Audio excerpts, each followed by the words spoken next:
So last time, I think we got warped back into the future again. Because, Tatiana, her name is, has exposition powers, expository power, I guess, where she can snap her fingers and make you vividly hallucinate medieval lesbians, which honestly is kind of a based power, but I'm not sure how it fits within the greater narrative. Also, we are 8 chapters away because there is a achievement per chapter. Actually, I bet there's 7 chapters and then there's probably another secret. I bet there's another secret. So, that being said, I'm gonna try and finish the game tonight. I'm gonna try and finish tonight. I'm gonna try my absolute hardest for this to be the finale. That's why I started half an hour early. So, without further ado, let's go. Back to the future. Tatiana stood there holding her hand out after snapping. Drama queen. We're just going to sit here clicking our fingers until something happens? No! We should get moving. Get back out the barrel. Hop along. Sorry. I had to show something to the onlookers, to the audience. I had to break the fourth wall. She folded the sword back up into the raggedy old cloth while I scooted back through the makeshift tunnel. The door was stuck pretty tight, and it took some force to knock it back open again from this side.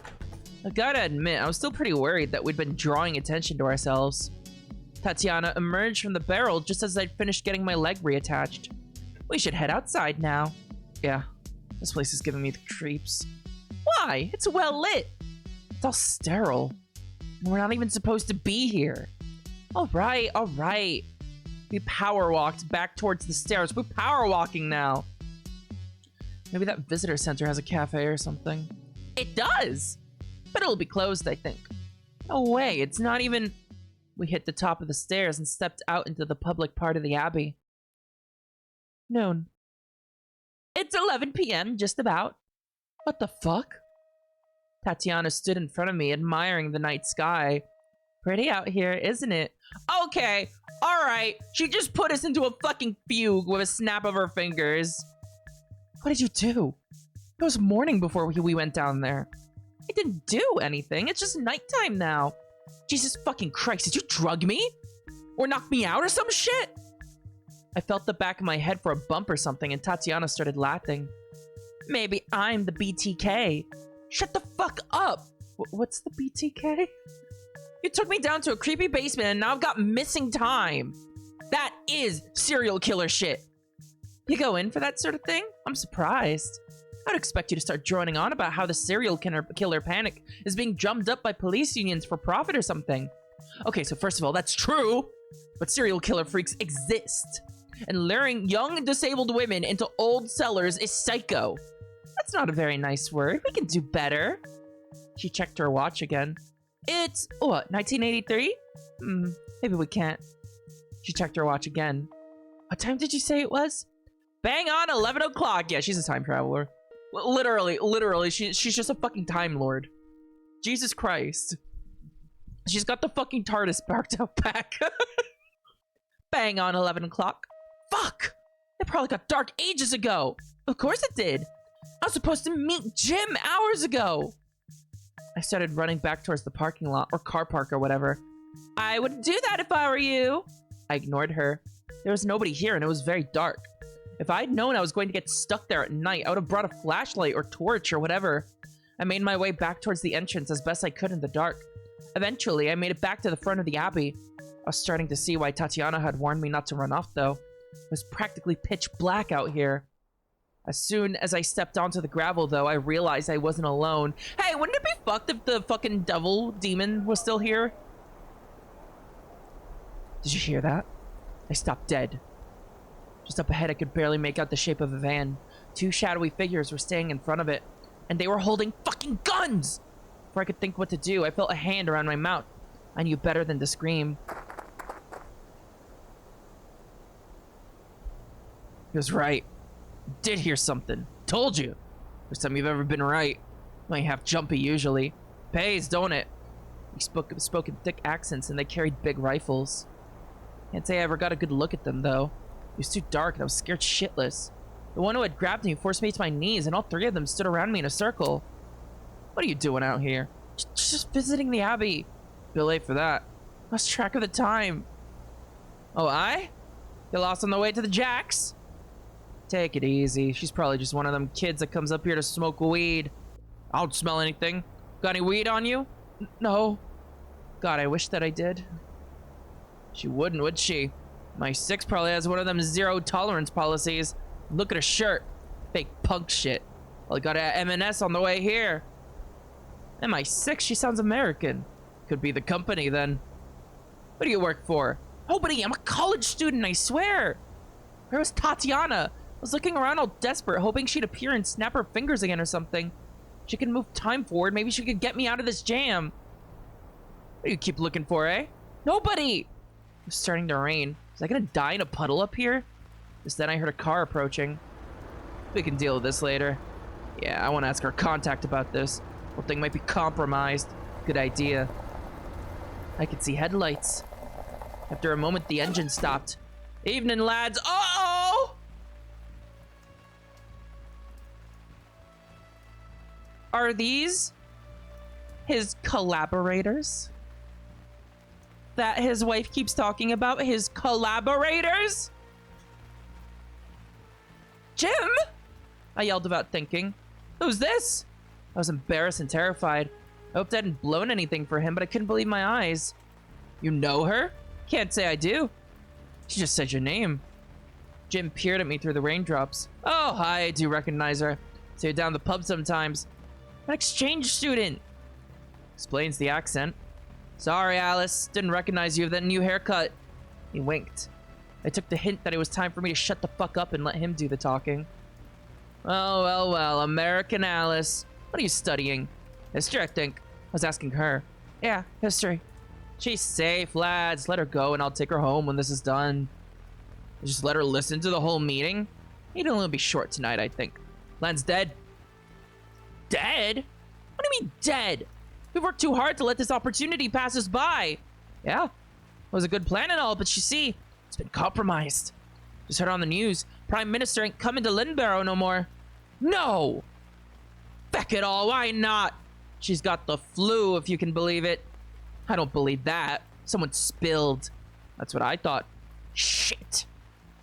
Well, Jimmy, you're the one standing here telling us this last we caught creeping around knows you from the pub.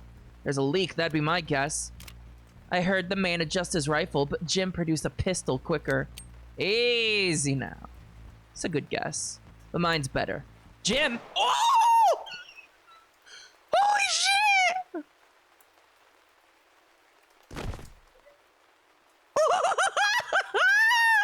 Why are we in some mafia shit? What the fuck?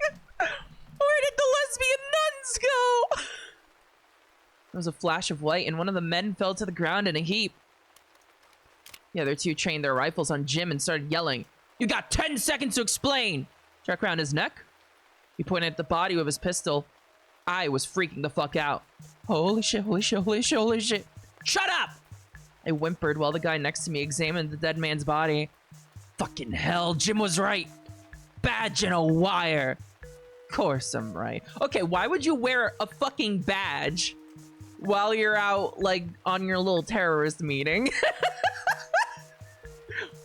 He was crooked?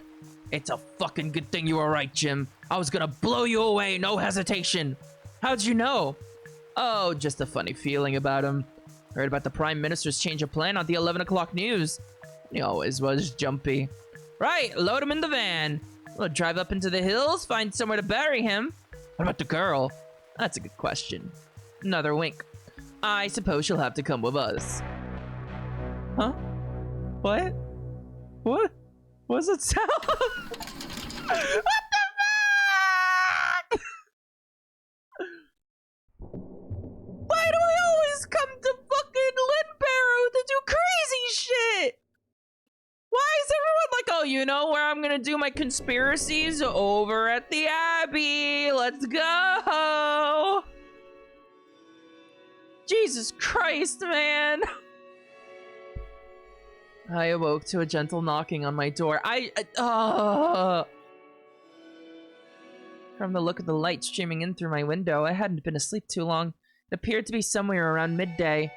Who's there? Sister Angela. What luck! Come in! I thanked God for this fortuitous visit and leapt out of bed. Oh! I'd forgotten that I'd stripped naked to get into bed until I saw the look on Angela's face. Look at the blush. She closed the door behind her swiftly. You did that on purpose. No. I stripped it off, and when you woke me up just now, I forgot I wasn't wearing anything. If you insist. She marched forward and sat on my writing bench. Well then, dress yourself if you'd please. Oh, very well. I began to put myself back together as Angela watched intently. Oh, she's watching. The superior said you were looking for me. Yes! A lot has happened. We should speak somewhere else, I think. This couldn't wait for one of our garden meetings. No, things are moving very quickly and I need you to help me sort my thoughts out. Slow down. Sorry, I'm just rather excited. So down, speak quietly. Here is acceptable. I checked all of the other rooms before knocking. Oh. I wondered how that would have gone if someone had been in their room and then reasoned that Angela being nosy wouldn't strike anyone as out of the ordinary. Well, remember what happened in the library? Angela visibly tensed up. Yes. Well, it happened again. Last night, I thought to inspect the sacristy. And while I was there, that thing, the one you don't believe in, attacked me. I'm beginning to think I might have to accept these wild stories. I only escaped because I ran into the shelves and it couldn't see me anymore. It was just like when you lost me. Curious. And then what happened? It gave up and, well, it went back to my old cell. It disappeared. I'm not sure. I didn't follow it too closely. Wise, I suppose. You'd be no match for it. But, Hedwig, many hours have passed since then. Do you realize what sort of danger we might all be in? We are always in peril. I've been trying my best to go about my days. I finished getting dressed and smoothed the front of my robes. Angela took a deep breath. She looked lost in thought.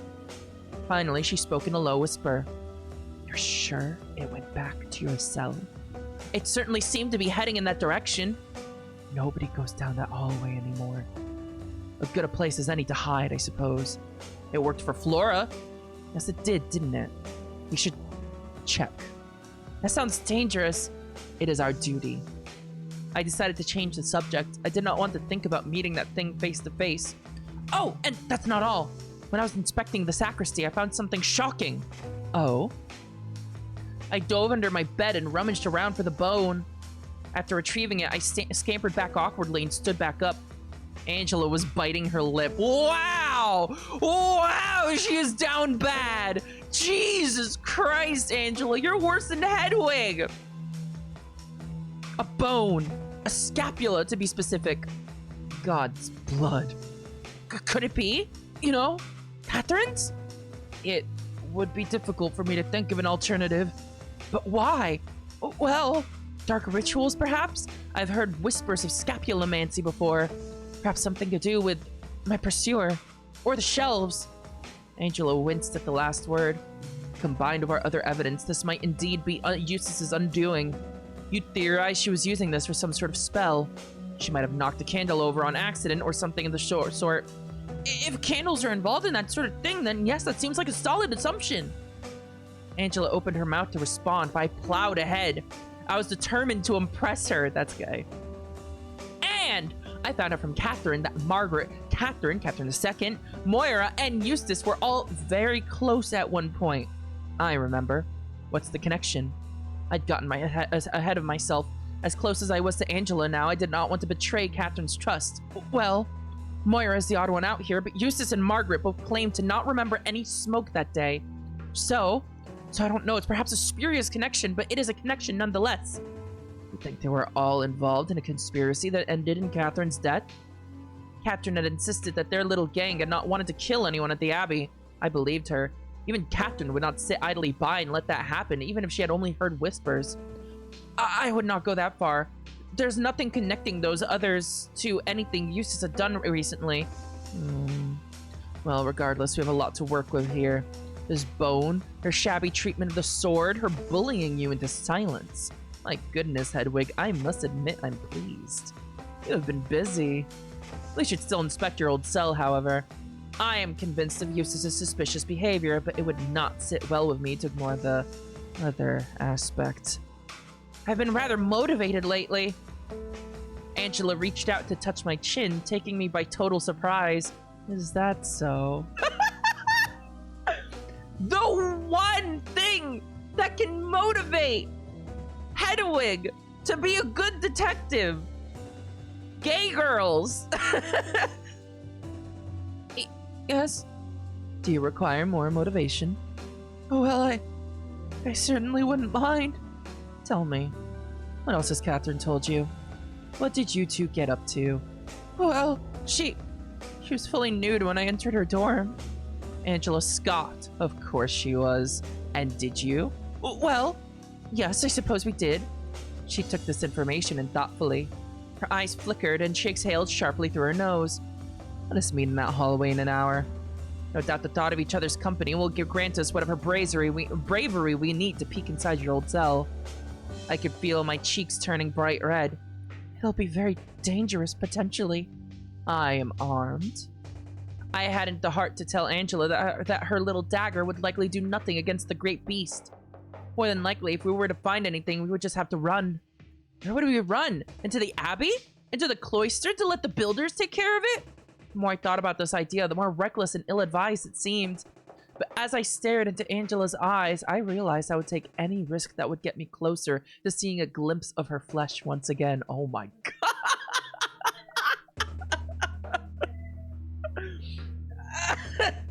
Hedwig literally just said my dick has led me places I wouldn't go to with a gun.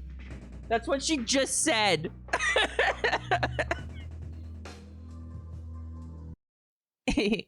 Oh, listen to me. There was never any hope for my soul. The lies I told myself about what I could pretend to feel had caught up with me so fast I never even noticed. My head was no longer above water. I had sunk to the bottom of the ocean. The chain, the hook that had taken hold of my loins some time ago, it was just an anchor. All this time I'd been falling down, down, deeper and darker, never to see the surface again. How fitting. In the moment, though, all I felt was raw, animalistic lust. I had felt it with Catherine, and I'd felt it with Adela, and I'd even felt it around Moira and Margaret. I had been able to pull away from them. In those moments, I could at least remember that I was meant to be pretending. I couldn't pull away from Angela. There was something that much more intoxicating about her.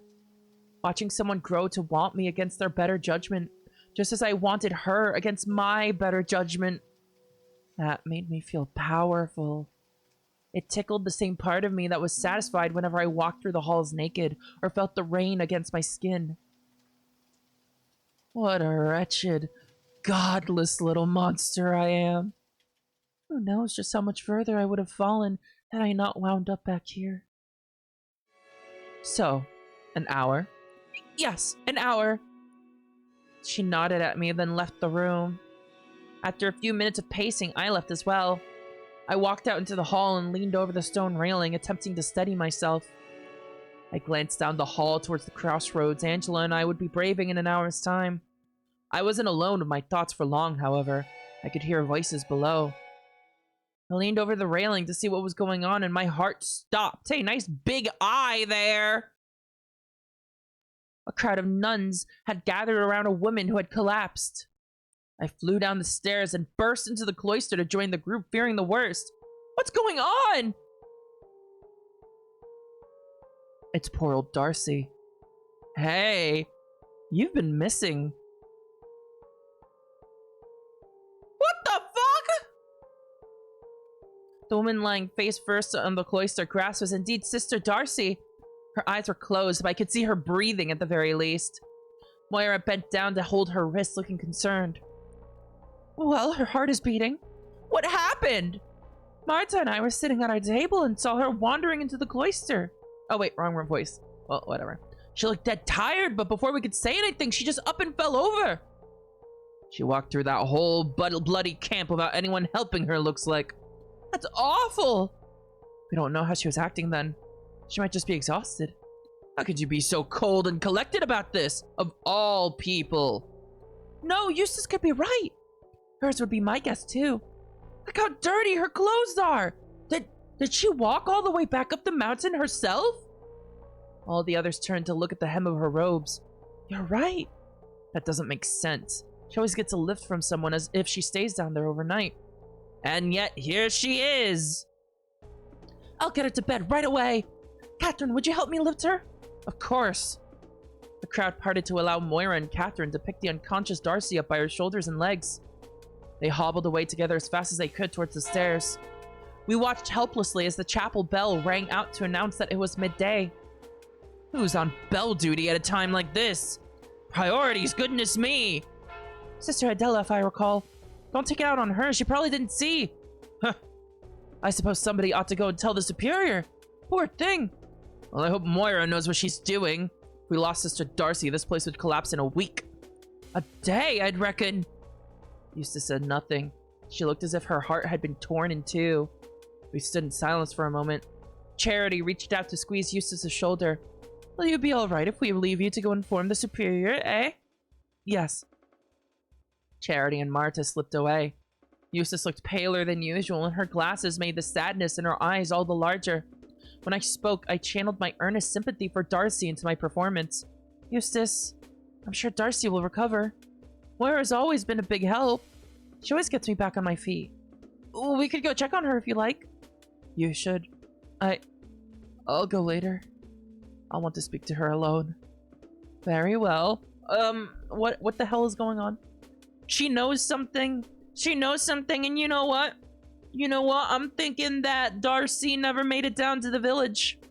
I think she was out all by herself all night. You know? Hedwig? Yes? I've been lying to you. We were never enemies. Not really. You have seemed quite intent on treating me so. And you have allowed me to treat you in kind.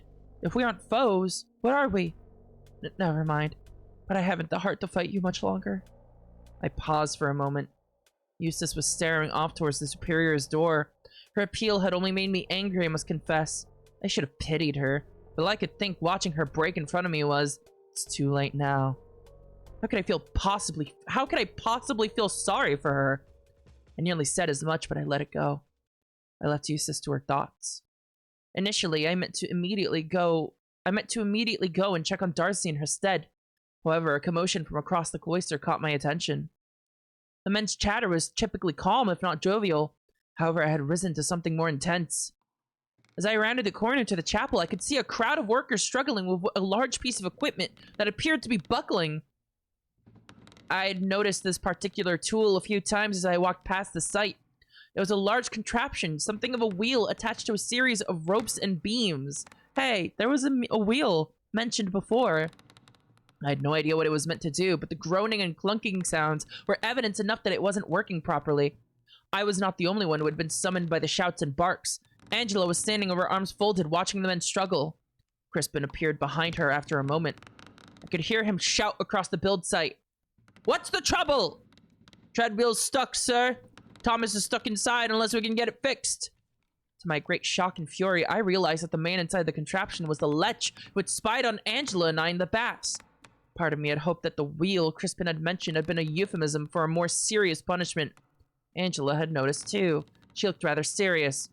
Oh yes, I can see now. The cloths cannot simply be dislodged.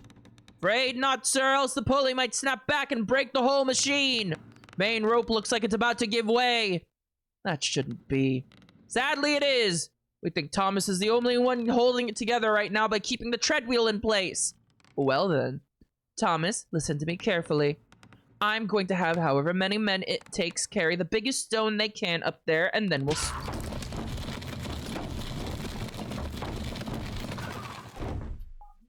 He's dead as shit. Oh my god! Did Crispin just organize his death? Like, to make it look like an accident? Did he just hitman him? Did he just Agent 47 him? But it was too late. Something snapped and the wheel began to spin freely. Even at this distance, the sight of the young man's body bouncing around inside was too much to bear. I winced and looked away as Builder scrambled up the machine to check on Thomas. Once the awful sound had slowed, I mustered the courage to look back across the yard. Crispin stood still, looking more stoic than I had yet seen him. Next to him, I could see Angela taking it all in. She caught my eye from across the yard and smirked. God damn! Cold as ice! I offered a weak smile in return and turned to leave. Oh! Divine intervention, I suppose. I don't think so. I don't think that's divine intervention. I think that's very human intervention. I was glad that Thomas had not gone unpunished, although I was still shocked. I uttered a little prayer, all too aware of what awaited sinners like me. My only hope was that he understood that everything I did in service of justice. It wasn't difficult to understand the message I had just been sent. No matter how dark the waters I swam in were, I could not escape the eyes of God. Yeah, there are eyes all over the fucking place.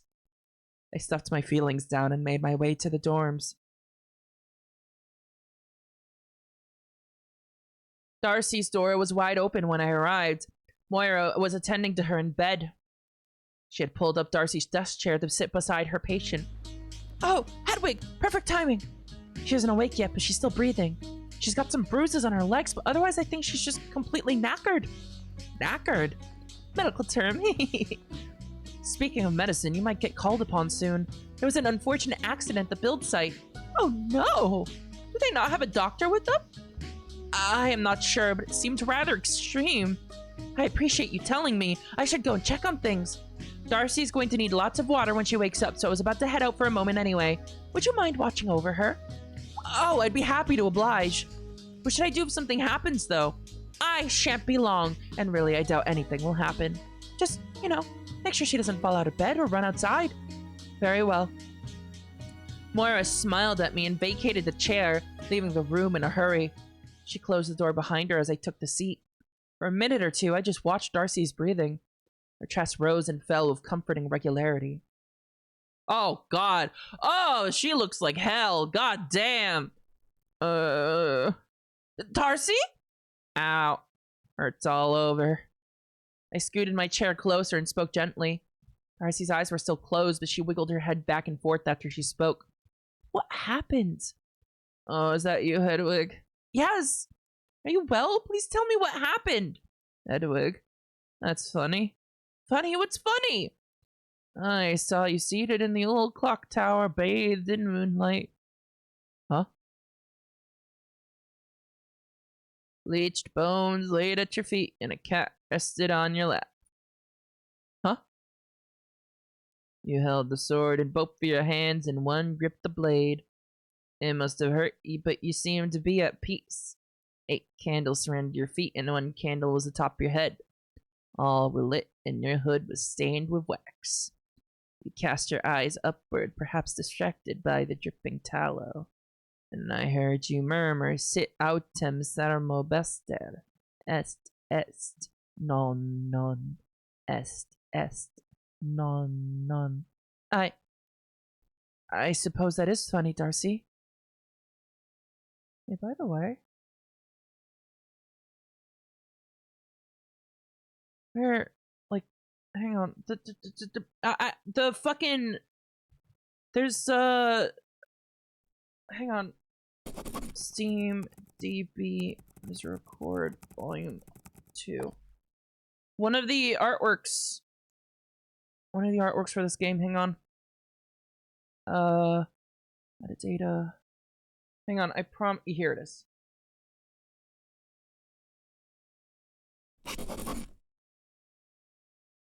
This is one of the Steam artworks for this game. A candle atop her head, gripping the sword, the blade in one hand, the cat in her lap. What's going on? That's a good cat, by the way.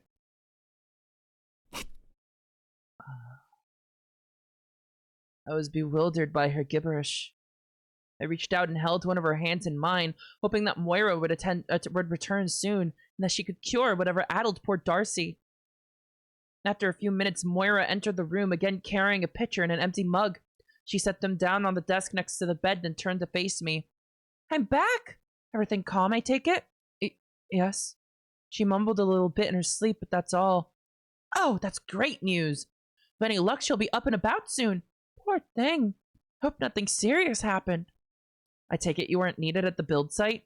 No. Crispin thanked me for checking, but he said it was less serious than he looked. Oh.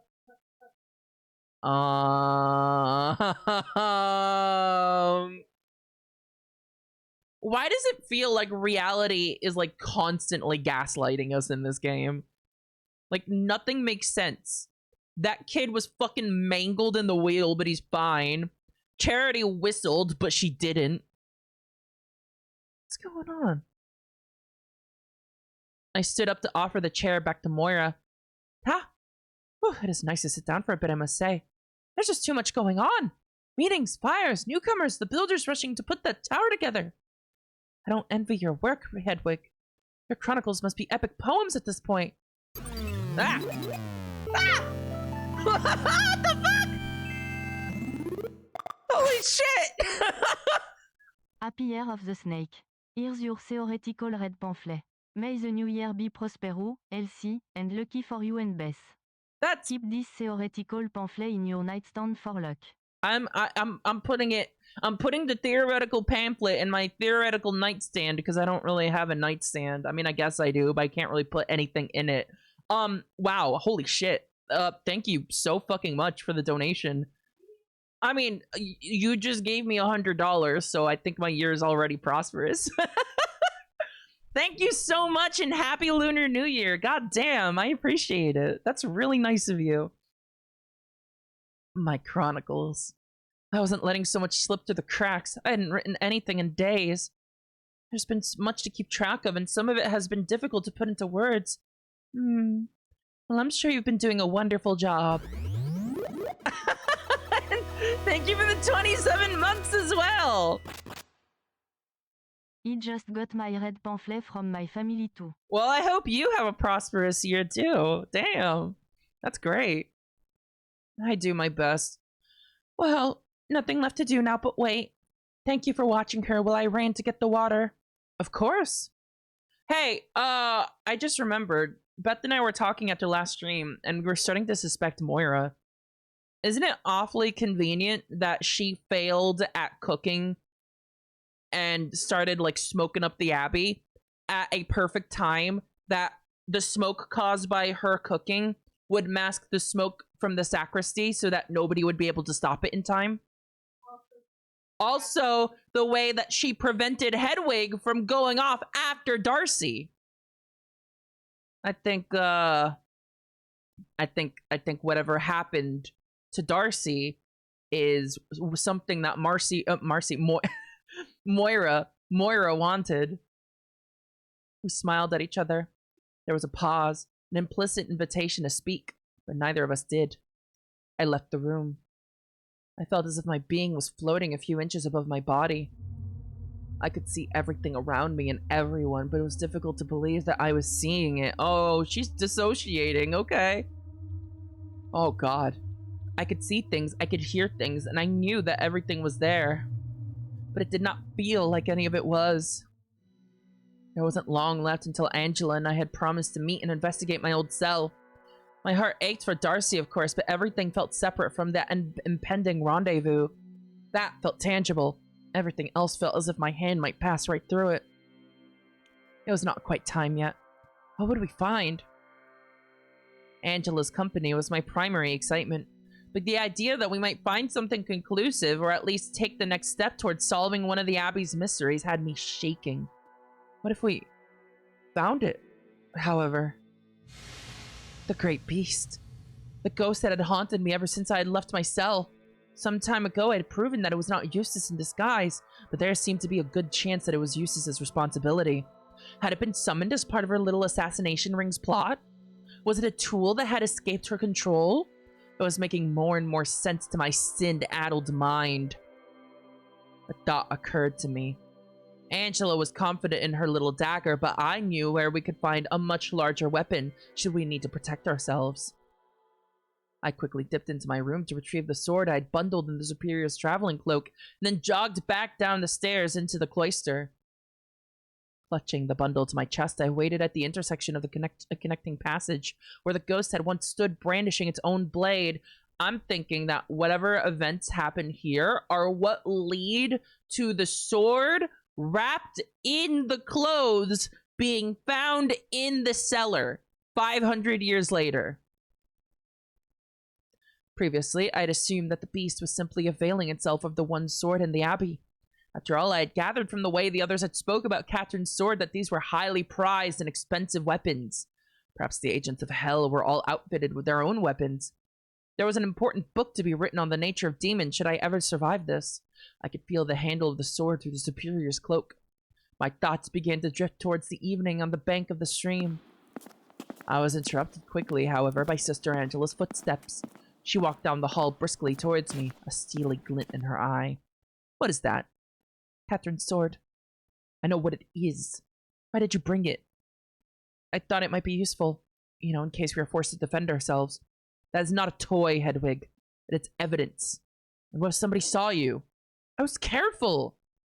I was not looking forward to telling her that I had discovered there were 2 swords. Well, take good care of it, and for goodness sake be careful should you have to use it. Yes, Sister Angela. She eyed me up and down, then took a deep breath. Well then, shall we? I nodded and took a moment to unwrap the sword properly and affix the cloak around my neck. Angela looked over her shoulder towards the hallway cautiously, clearly paranoid that someone might notice me flashing the blade around. No one saw, however, that she held back whatever chastising remarks she had been ready to give me. We plunged into the dark hall together. I held the sword at my side, and she retrieved her dagger from the inside of her sleeve. After arriving at the end of the hall, we exchanged glances before attempting the door. It swung open freely, and we darted inside. I had never seen Angela move so quickly. Fear did not suit her. In any other circumstance, it would have looked comical. I dashed in behind her, but she had already stopped dead in her tracks. I nearly collided with her. Nobody. We stood in the middle of my old cell, both shuddering and fighting for breath as the door swung shut behind us. There was indeed no one else in the room. No monster. I dropped to my knees to check underneath the bed. Nothing. You're sure you saw the creature retreat this direction? Absolutely positive. And you know what else? I actually found the goat it beheaded. The one nobody believed I saw. Really? Yes, it was on my way to meet Catherine, in fact. Have you ever caught a horrible scent on the wind outside? No. Oh, well, that's what it was. I must have killed the goat and thrown its corpse over the wall as it escaped. Angela frowned. As it escaped outside? Down the left path of that corridor? It did the first time I saw it, yes, I think. It was very dark, I don't remember exactly. But you did see it come this direction at least once. Her voice was entering a higher register. I was terrified that I had upset her by wasting her time. As I said, I am absolutely positive. Angela stalked around the room, examining the dusty bookshelf and my empty writing desk. I felt a pang of longing as I saw her trace her finger along the desk surface. My life used to be so simple. She took towards the window, then closed it. With a long, shuddering sigh, she leaned against the wall. I suppose I should be relieved. I leaned the sword against the wall in the corner of the room. I was still a little shaky. I nearly let it fall over. Between this and Thomas's divine punishment, it would seem we are being rewarded for our work. Are you certain that you saw the monster come this way? Yes, I promise. Worry not, I believe you. We should consider the ramifications of this discovery, however. Finding nothing can still mean something. It must. I paced around the room, my hands behind my back. It is a ghost, or a devil, or a bar guest, or... I think the finding it is the least of our worries. Yes. It could still be here, just not, here. Lyra once said that it lived in the shadows. Perhaps it really does live in them. Incorporeal. A possibility I'd rather not entertain while in this dark room. Or it could have escaped into the walls. There is a hidden passage nearby. Angela cocked an eyebrow. A passage? How big? Never mind. Ignore me. It would be too narrow for such a beast, actually, if it is real. I suppose too bright if it indeed exists inside of shadows. The wall crumbled not long ago. Light would flood it. I furrowed my brow and sat down on the bed. There were crumbs on the blanket that made sitting rather uncomfortable. I brushed them aside. Why are there crumbs? I didn't remember living like such a slob when I was an anchoress. That's literally a clue! You're sitting on a clue! Hedwig, please! I hoped Angela did not notice. Then we are left with no choice but to conclude that this room wasn't our beast's final destination. Indeed. But why would it come here at all? You are the one who used to live here. You would have to tell me. I have no clue, I'm afraid. Unless it wanted old books, I'm stymied. I doubt it was reading the Bible in here. She stepped away from the wall and exhaled deeply. Look at my hands, I'm quaking. I was rather ready to fight for our lives. So was I. I gestured to the sword I'd propped up in the corner. It has its own sword, you know. No. What? Unless it ran into my room, took that one, and then ran back to put it under my bed again. Why are you just informing me of this now? Because this was the time we agreed to speak on these matters. Well, at the very least, I understand why you wanted to bring that with you now. I had hoped that the sword was, I don't know, a hallucination. Or perhaps more proof of Eustace's negligence. I remembered Eustace marching me into the sacristy to show me the sword under lock and key. Things were becoming clearer. So clear, in fact, that it made me feel rather unintelligent. You don't know where the other sword might have come from? No. I knew about Sister Catherine's obsession with that one. I am loath to call it her sword. It was meant to rest in the sacristy in our care. Eustace was far too lenient with it even then. Did it always have the engraving? Her eyes narrowed. Engraving? I flipped the sword around to show her the Hebrew text. Sister Catherine. She looked taken aback. No, I did not know about this. If I had known about it, Catherine and I would have certainly had words about it. This was not hers to customize. Can you read it? No. Do you know of anyone here who could? Now that Catherine is gone? None. Knowing Eustace has always been careless is rather interesting. The rest is a bit murky, but, well, there's something there. I am frustrated. I feel like we are piling up details but getting nowhere. I understand. I want to be rid of all of this nastiness, all of this uncertainty. We've been traveling in circles for so long. She sighed again. At least you discovered the dead goat, I suppose. Which only raises more questions, I'm afraid. All it confirms for now is that I am still sane. That is no small comfort these days. I suppose that is true.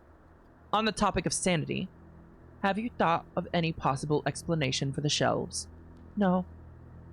I replied in more brusque a manner than I had really intended. I thought not. Neither have I. I shall speak freely as we are in perhaps the safest possible place to do so. I am afraid. I have been afraid since Catherine's body was found, and nothing I have uncovered since has eased my fears. Catherine dabbled in many things, not all of them savory. The moment she died, I thought, well, something must have caught up with her. What that could have been exactly, I had no clue. We hadn't been close for a little while at that point. And then your ghost appeared. Is there a chance this could all be some elaborate trick? Eustace, I hear, dressed up to scare you at least once. Only the once I'm beginning to suspect. I saw the beast standing behind her not long ago, up on one of the towers, watching us in the garden. So now we are left to sort through conflicting clues. The goat was real, not imagined. I believe you. You would not lie to me like that, would you? Of course not! We could leave right now and I could show you. So we must continue to catalog our very real evidence. Eustace was hiding Catherine's scapula in the sacristy, although we can't be certain why. Flora's injury is real, and real as real can be, so looking at the rest, I must believe that she was chased by this monster. It could have been Eustace, but she cannot be two places at once. Again, perhaps you saw a real ghost behind Eustace, and then Eustace in costume afterward. That seems impossible to prove one way or the other. Indeed! That is the point I am building to. Every last piece of information we have is dubious. My thoughts cascade logically, but they never reach a reliable conclusion. We must rely on each other's word. We must take leaps of faith and guess what these clues mean. All but one. We both experienced what happened in the library between those shelves. We both witnessed the impossible. And so, regretfully, against all my better judgment, against all that I hold true about the world, I must lean towards witchcraft as an explanation. I hate even saying it, but if I look at things logically, it is the only conclusion. So what can we do? Nothing. I realized that she was crying. There was nothing I can think of. There was nothing to be done but wait, and I feel foolish. I tire of getting closer and closer to the truth, but never seeing it. We have enough to make a decision. Could we wait for more? Certainly, I suppose. But I see no better path forward right now than removing the one obstacle we are sure of. We can wait and observe, I suppose. But I am not sure how much longer I can wait for another opportunity, another hint to reveal itself. And how will it reveal itself? Another injury? Another death? Another complete and total impossibility? You are right, of course. I never want to think about those damnable shelves again. Nor do I wish to see anyone else dead. It's just difficult honing in on one obstacle. Eustace is suspicious to be sure, but there's also Catherine's lurid past and these connections of Margaret and Moira. Perhaps we could confront Eustace directly. There's nothing to be gotten from her, I fear. And imagine what she might do if we invoked her wrath. There's Margaret and Moira, then. Perhaps the truth could be coaxed out of them. That connection could have something to do with her death, but there's no reason we could not piece the rest together after Eustace is dealt with. Damn it all! I suspect you are correct. But even with Eustace gone, what could we do about monsters and bewitched shelves? Once we make a decision, we are through with all of this, I suspect. There's nowhere left for us to take our investigations. As long as the impossible and the magical are involved, we are stuck here. Her mouth quivered. You and I are alone. And we may well be alone with this knowledge until we die. Let us remove one obstacle at the very least. Indeed. Angela? I stood in front of her, desperate to comfort her somehow, but unsure how to. She soon sought comfort of her own accord, however. She reached forward and pulled my face close to hers, kissing me firmly and passionately. I relented and allowed her to do whatever she wished.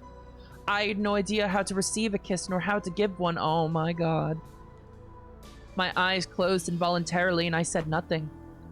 Without breaking away, she steered me towards the bed and tossed me onto it. Oh my god.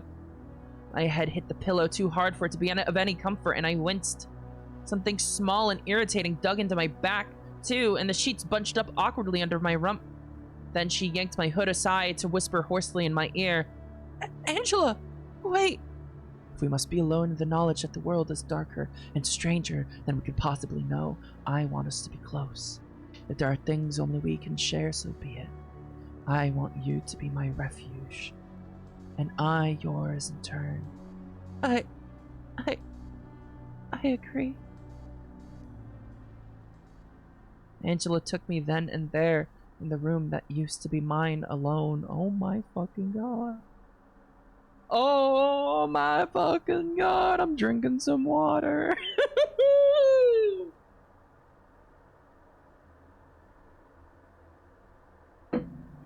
Oh boy! Ah, damn!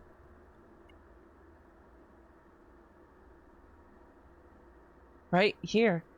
A yard or two away from where I sit now. Oh, so she is still in Lynbarrow. Wait, so it all burnt down after this present moment?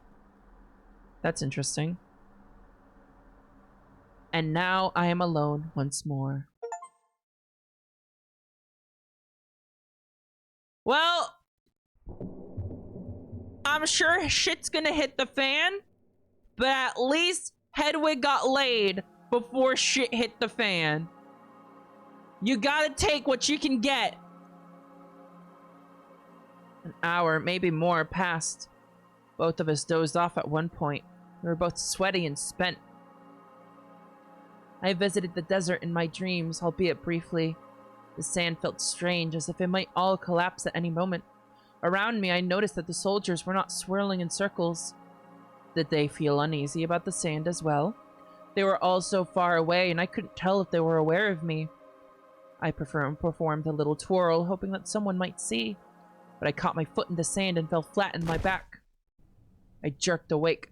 My heart raced as I took stock of the situation.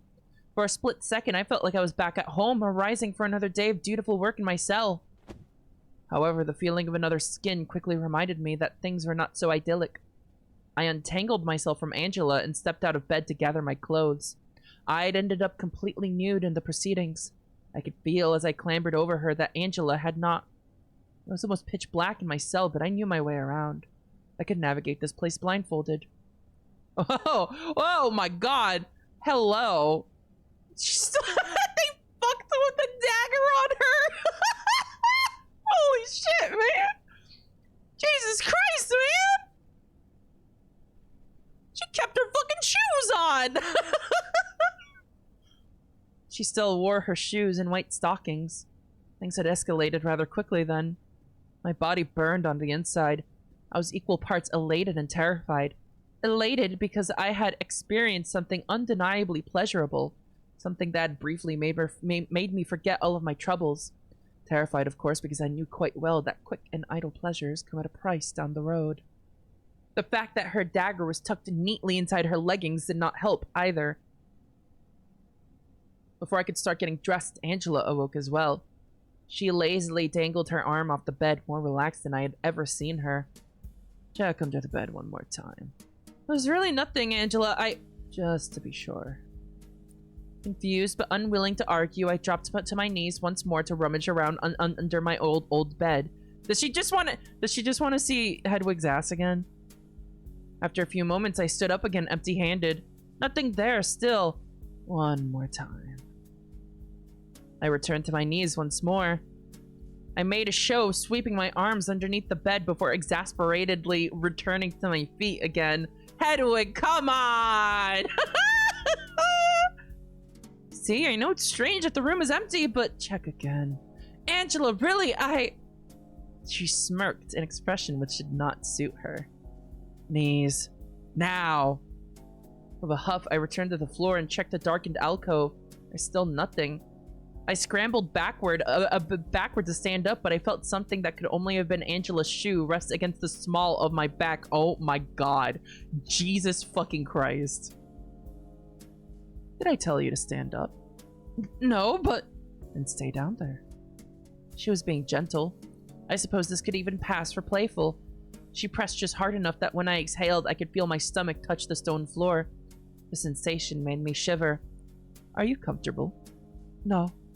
She giggled. This too suited her poorly. Liar. She pressed harder, forcing me into the stone. I groaned involuntarily. Goodness me. She spoke softly, calmly almost, warmly. Apparently satisfied, she removed her shoe from the small of my back, allowing me to slide back out from underneath the bed and stand up. She smiled again, looking me up and down, admiring me. Open the window. I stepped over to the shutters, then hesitated. You know, I have rather bad luck with this. The last 2 times I opened this window, someone saw me naked. I can see you naked right now. I acquiesced and opened the window to let the afternoon sun highlight the bumps and lines of my body. Jesus Christ, what a fucking picture. What an image. Holy shit, man. Beautiful. I could feel my cheeks burning. Perhaps the Superior was right to drag you out of here. What a shame it would have been to have you waste away in here all alone. All that fear, all that anguish. I might say it was all worth it for this. Unsure how to respond, I instead gave a little twirl in the sunlight. Come here. I patted over the stone floor back towards Angela, who pulled me in for another kiss, which I accepted gratefully. How was I? Well, I am not sure how to answer that. You laid with Catherine. How do I compare? I couldn't help but cough. Very well. Please don't make me say any more. Sworn to secrecy, are you? What has she told you? Lots. She did seem to like me quite a bit. She's even confided in me about her husband. Oh? What about her husband?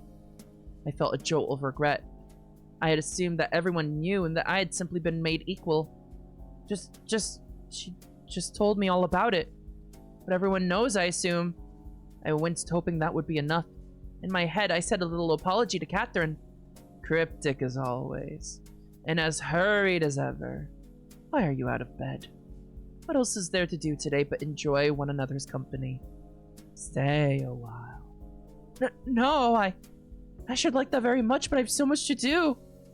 Oh, your chronicles? You'll leave all of this out, of course. I shook my head. I'm not chronicling. Angela cocked an eyebrow as I began to get dressed. Oh, well, I should take the sword to the superior for one thing. It's been left under my bed far too long, and she'll need to hear about Eustace's continued neglect. If we're going to move against Eustace, I want to do it quickly. And there's those new oblates who I should really get to know better, even if they couldn't possibly have been involved. Plus, of course, there's this strange whistle that I saw Charity give. Half of all you just listed doesn't strike me as related. That's true. I should simply focus on one thing at a time. I didn't imagine you'd run to the superior straight away. And then once you're done there, you're going to keep investigating? Yes, of course! Angela looked at me, seemingly bewildered. Should I not? By all means, I suppose. I don't know. I thought we had just established the futility of it all. We did. You are welcome to consider our pact ended once I make my case to the superior. But that does not mean I'm giving up. With Eustace gone, I might at least be able to make sense of the rest one day. Angela stood up and then embraced me. I'm not giving up, I hate to lose you so soon after claiming you. We do have some sort of connection, yes? Yes. I leaned forward to attempt to give her a kiss, although my lips ended up somewhere on her chin. I wasn't very good at this. But I cannot just stop. Danger or no, I have a duty. If this truly is futile, then I'm glad to have you as a confidant. Angela pulled away from me and nodded, although her expression was very dark. I understand. However, yes? Never mind. Do what you must, and good luck. I nodded firmly. We can meet again when there is news. Perhaps next time we can celebrate Eustace's arrest. I should like that very much. She nodded again, then bent over to gather her clothes. You leave first. We should spread out. Of course. Have a pleasant rest of your day, Sister Angela. You as well, Sister Hedwig.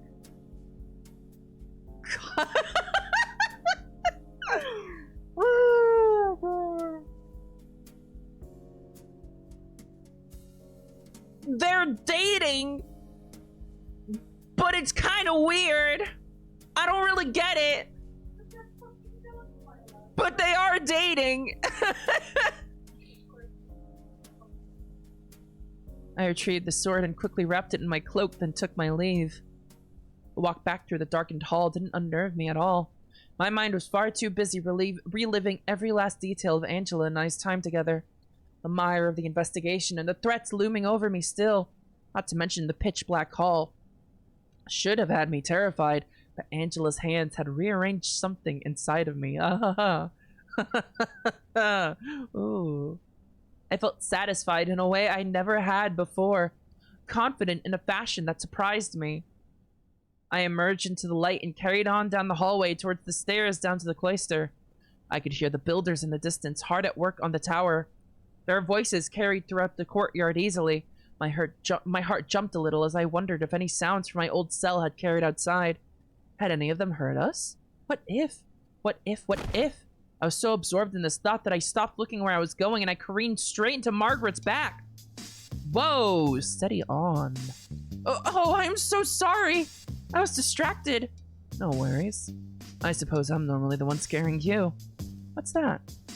She nodded towards the bundle I was carrying. I was trapped. Oh, well, I was on my way to accuse Eustace anyway. It's the sword. Look, Catherine's sword? Where did you find that? Outside, if you can believe it. What, you mean in the cloister, or? No, it was by the outer wall, by the back entrance. Huh. Any idea why? Not at all. I was on my way to take it to the superior. Bit of a long route. I was going to stop into the dorms first to check in on Darcy. She's up and about, I think. Or, well, she's up, maybe not about. I heard her and Moira chatting about plants. That's great news. Yeah. Listen, Catherine and I are going to skip luncheon and eat with the men in a minute. Would you like to join? Oh, I appreciate the invitation, but the men? I should come clean. It's lunch with my father, really. Which is why I wouldn't mind having you there. You're a good sort, and clever. He'll have lots to talk to you about. Why? So he doesn't have to talk to me. The conversation is going to dry up quickly if you ask me about what I've been up to for all these years. Plus, if you're there, there's one more person to stare daggers at Catherine if she makes a pass at him.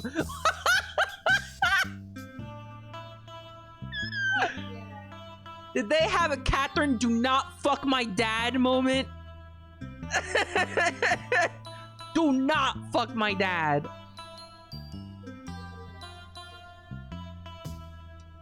You think she'd do that? Right in front of you? Huh, you're right.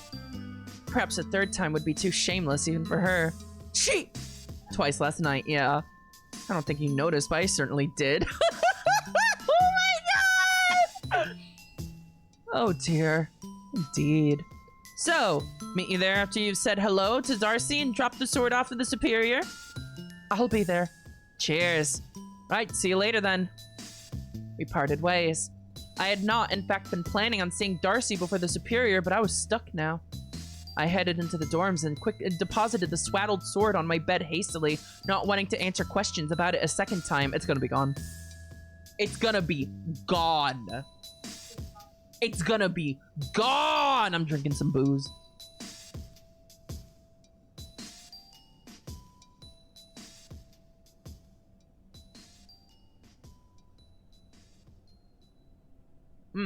That's some good mead. Then I dashed over to Darcy's door, which was ajar. I poked my head in to see Darcy awake, pacing around her room. Moira had already left, it would seem. Oh, hello. Greetings! I just wanted to see how you were doing. Horrid headache, but aside from that, well, I am alive at least. Yes, thank God for that! Could you close the door? I obliged and took the chair next to her bed. I had things to do, but Darcy's tone concerned me greatly. What's wrong? What happened? Oh, Darcy, I'm so sorry. I should have been there to help you so you wouldn't have to be alone. She raised her hand to silence me. You have nothing to apologize for. I am just glad you did not suffer the same fate as me. But I want to tell you some things, and I need you to keep them a secret until I decide it is time to tell somebody else. Uh-oh. Uh-oh. Uh-oh, what happened to her? Oh, goodness. Very well. First of all, I can tell you what happened. This is not the secret that I also... This I also told Moira. The reason I was so late and so injured is I had to walk back up the hill, which was awful. But also, halfway up, I got run off the road by the builder's caravan. No! Yes. I don't think they saw me through the rain. It was too loud to hear me shout until it was too late. I nearly got trampled by their horses and almost got squashed by their wagons. I rolled down the hill and hurt my leg. Then I had to crawl all the way back to the road with a twisted ankle, then hobble all the way back up to the abbey in the rain. Moira says I am lucky to be alive. Now I want to tell you the part that is secret. Are you ready? Yes. Something terrible has happened in the village, and that is why I had to walk. Normally I would get a ride from the farmer or the farmer's boy, but, well, I suppose the farmer's boy is locked up and the farmer is dead. Dead?! He is dead, and a lot of the people in the village are dead. His wife spoke to me through the door. I thought something was strange when I got there with the sheep and nobody was there to meet me. I stabled them and knocked on the door to let the farmer know, and his wife answered, and she begged me not to go into town. People are dying and vomiting and shaking. I took several steps away from Darcy towards the door. I might have led a sheltered existence myself, but even I knew about the plague. News of Florence's woes was the one constant in the meager news missives I would receive alongside new books to fill. Calm down. There's no miasma here. We are far away from the village. Why can't you tell Moira this? She's the expert. Surely she can help.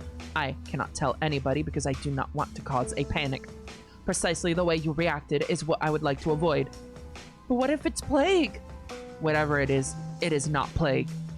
What I would like you to do is tell Moira that I am going to sleep for a while and do not require her assistance until I call for it. I will rest for a day or two and see if I develop any symptoms. If I do not, well, hooray. And if I do, well, You can tell everyone why I am staying in here until I die. Darcy, Please. Nobody goes down to the village anyway. Nobody needs to know until I am safe. I can tell the whole story to everybody when I'm well. How do you know it's not plague? Darcy stared off into the middle distance, looking more serious than I'd ever seen her. I know it is not plague. It is nothing good, but you can trust my word that it is not the plague. What did you see? I would rather not talk about it. Why not tell Moira? Why me? Well, I wanted to tell somebody, and I would rather tell you because I trust you, and if you are the last person I ever see, then that would be better than seeing Moira last. Oh, Darcy. What about Eustace? I would not want to worry her. You, I trust differently. I do not intend to worry you, to be clear. Just, I don't know. I understand. I appreciate it. I back towards the door. I will tell Moira, and I'll see you soon. You will be well soon. Understand? Thank you, Hedwig. We shall see. If you are wrong, well, I am glad I met you. You are always helpful, and I am glad I can trust you. Holy shit. What the? You can't just drop this on me like that! You can't fucking drop this on me! So first of all, if it's not the plague, what the fuck is it? Second of all, Darcy doesn't like Moira. She doesn't want Moira's face to be the last one she sees. Third of all, Darcy trusts Hedwig differently than she trusts Eustace. Eustace and Darcy's relationship might be very complicated. I don't know if it's always been complicated or if it's become complicated. But there is a strange energy between Darcy and Eustace. Supposedly, the one that she loves the most, which is the idea that everyone had, she doesn't want to worry about her fucking dying. What the Christ? Also, if whatever this is that isn't the plague is contagious, does that mean that Moira and Hedwig may have been infected? How could I accept such kindness from Darcy when I was about to accuse her closest friend of such heinous acts? Or, you know, maybe whatever it is isn't contagious, but is deadly if you were near the village. Maybe an airborne poison was spread. Maybe. Tears welled up in my eyes as I retrieved the bundled sword from my room, and after retrieving it from under my bed, I carefully wrapped the scapula alongside the blade. I remembered Flora's dull knife. Would I have a reason to share it? My focus was Eustace's guilt. I hoped that I would not have to betray Flora to the superior, but just in case, I did my best to steel myself. Darcy's heart might break if Eustace was apprehended, but it was better than living forever of Catherine's murderess. I jogged back down to the stairs and made for the superior's office as quickly as I could.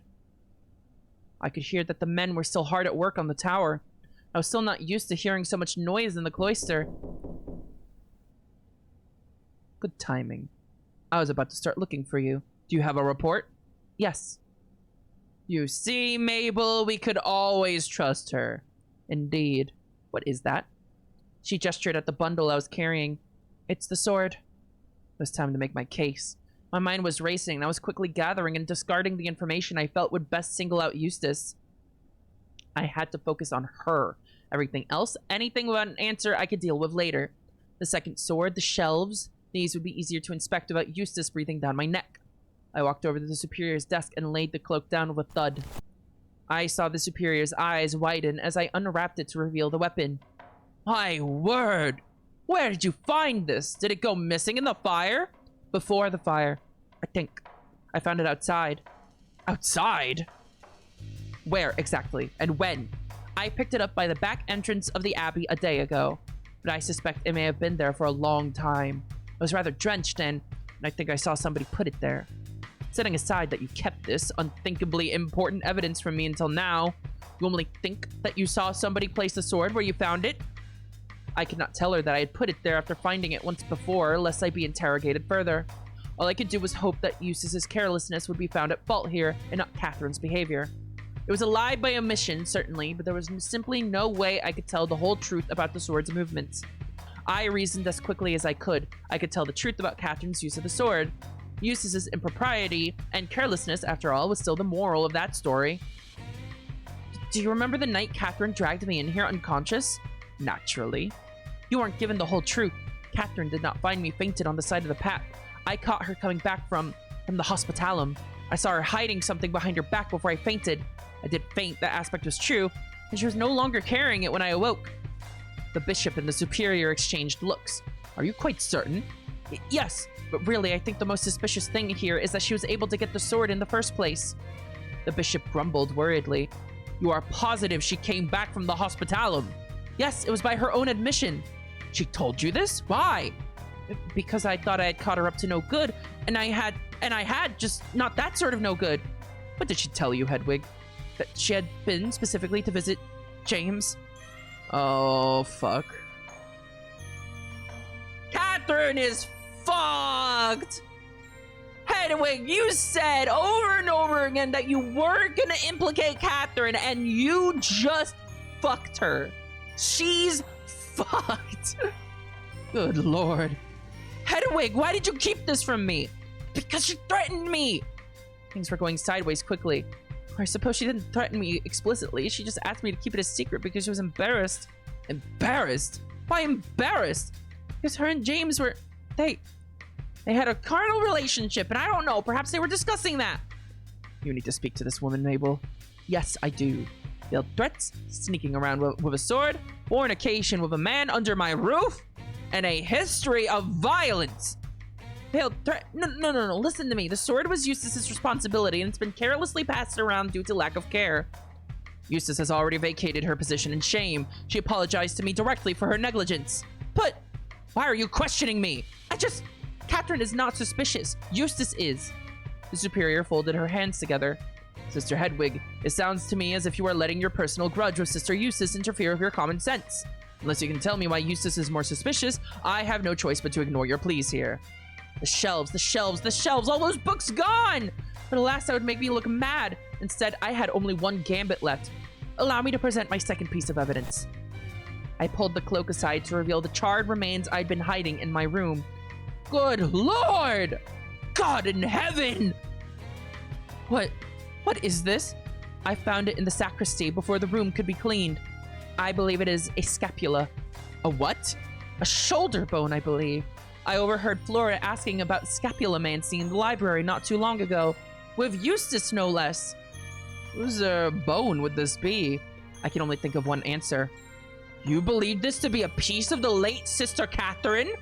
Impossible. She was buried in the graveyard.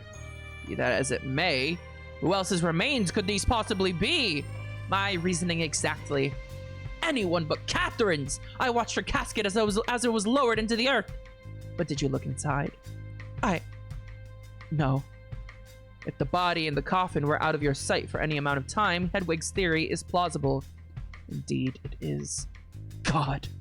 Cover that thing back up. It's too horrible to look at. So what do you think this means, Hedwig? Why do you think Catherine's remains were in the sacristy? I cannot say for sure, but my real theory was impossible to prove. Even if I convinced the superior and the bishop of Eustace's guilt, Angela was right. The full story was one the two of us would take to the grave. Nobody would ever believe the details. Flora was attempting to hide the fact that she had been carving a magic circle into the walls of the abbey. I even found the knife she used to do it. I rearranged the cloak to reveal this extra evidence. Hedwig, you're going too far. Hedwig, you're going too far.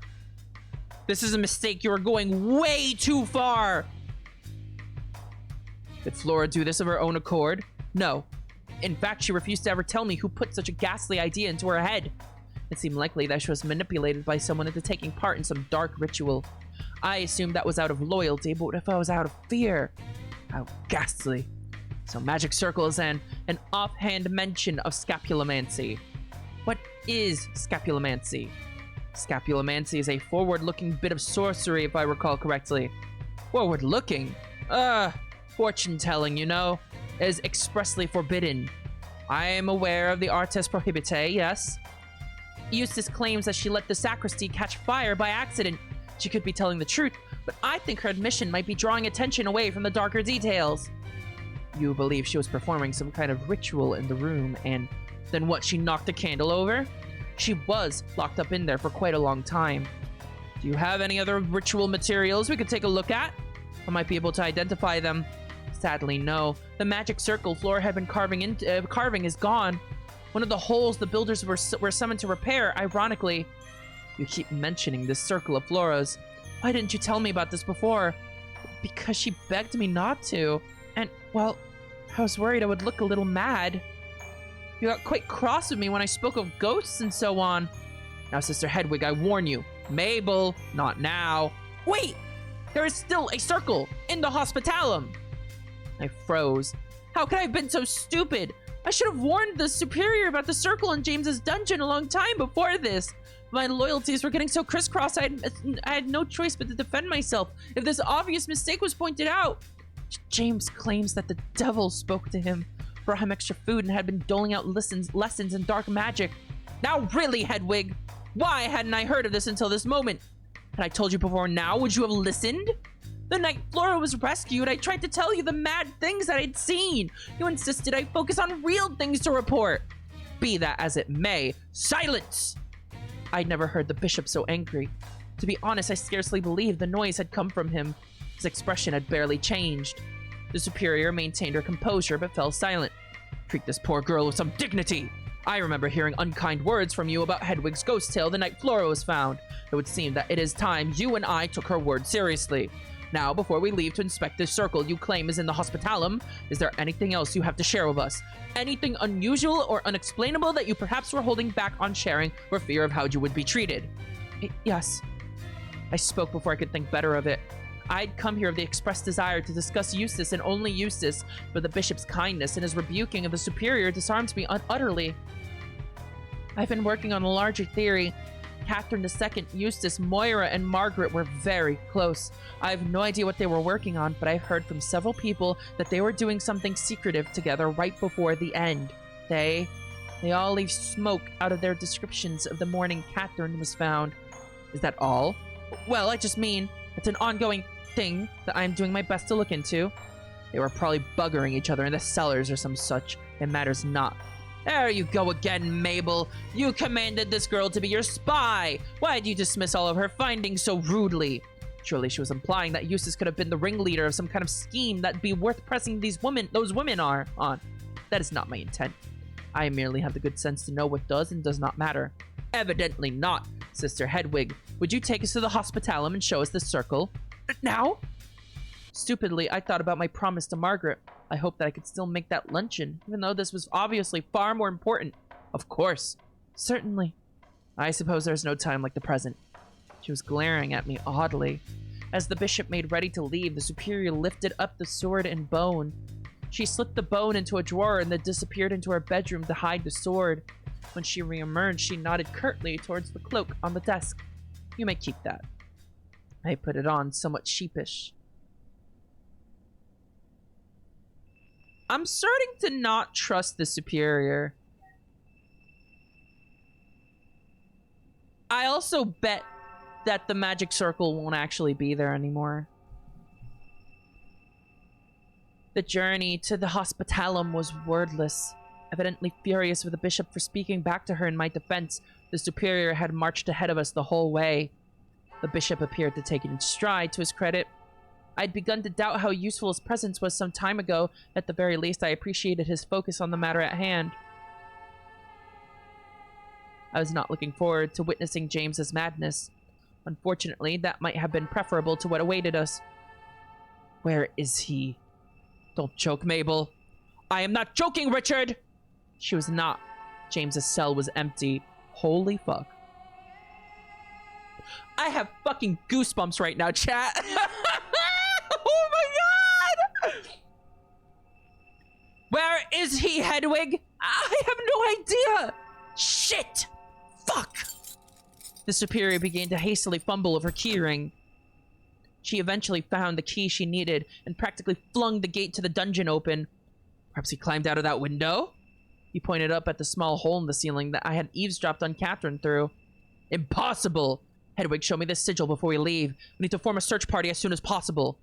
I stepped forward. The smell was so rank I coughed. I pointed at the crudely carved magic circle. The bishop peered at it, wrinkling his nose. He looked very grave. This is indeed dark magic. And it explains James's disappearance, I'm afraid. What do you mean? If I remember correctly, this is indeed a location transfer spell. Why does the bishop know so much about magic? Hedwig was correct. Meaning? Meaning your prisoner is long gone. The superior paced around the dungeon for a moment and then let out a frustrated howl. We should leave. This sign. I do not like being in its presence. The superior nodded. We turned to leave. Did either of you hear something just now? Nothing but my blood pounding in my head, I'm afraid. I did not. Oh, what a horrid discovery. We need men looking for James dawn to dusk. There's no use, Mabel. He's just as likely in Constantinople as anywhere close. The spell is that powerful? Indeed. I was preoccupied turning Flora's conversation about the sigil over in my head. Who had taught it to her? There was something admirable about her loyalty, however misplaced it was. But whoever it was had also taught James. Why? I had my suspicions. The mood was very low when we re-entered the superior's office. God in heaven. What do we do now? You will have to notify the diocese immediately. I don't want to do that until I have a culprit to hand over at the same time. Really, Mabel? After all of this, you're still looking to save face? It's not about saving face. It's the right thing to do. It's more important than ever that I show them that action has been taken. Then I must reiterate. The time was now. Our culprit is Eustace. Are you certain? Who else but her? Someone taught Flora and James the same spell. It stands to reason that it would be the same woman dabbling with other arts prohibitae in the sacristy. What's more, James told Angela and I that he'd been visited by the devil. Eustace dressed up as a ghost to scare me and everyone else in the Misericorde. But as far as I'm aware, Eustace has always insisted that James was the killer. Why set him free? Because he knows! Why else would Eustace visit him in disguise and offer help? She was able to deduce that he knew the truth and struck a deal with him in exchange for his silence. Better to send him far away than keep him here. If he was captured, he might be forced to talk before being hanged. But I didn't let her finish. I was using every move that I had that didn't involve revealing my own madness. The missing books in the shifting library were the real evidence, but perhaps if I gave the superior everything else, not to mention that she had shown a flagrant disregard for the sword she was entrusted to take care of. The sword Catherine was killed with! I see. I hesitated for a moment and tried to think of any last-minute bids for Eustace's guilt. There was nothing else I could say. It's as good a theory as any, Mabel. Indeed it is. Leave us be for now, Hedwig. You have done very well, but there is much Richard and I must discuss now. I bowed my head and left the office. It's not Eustace. It's not Eustace.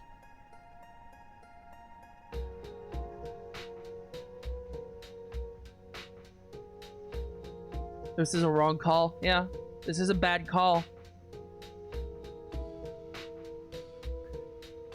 Didn't Hedwig say in the present that it's her fault that several people are dead? Queasy as I was, I felt a certain duty to keep up appearances. I always had, I suppose. I had promised Margaret that I would attend lunch with her and her father, though I was surely late by now. I picked up my pace. Catherine would be there at least. I was anxious to let her know that I had delivered all of my evidence against Eustace. Not over dinner, of course, but nonetheless. The men's camp sprawled out around the abbey's front entrance. There were several large tents housing rows of cots, as well as ones filled with rows of chests, crates, barrels, and tools. Larger still were the carts filled with cut stones. There were builders working in these still, moving massive rocks on complicated-looking systems of ropes, ramps, and wheels. The men shouted at each other in colorful language, some in tongues I did not recognize. Others were gathered in and around a central tent that appeared to be serving as a makeshift dining hall, eating bread and cheese and speaking animatedly. Oh. At first, I felt nervous. That's fucking scary, man! Was I walking into a den of Thomases?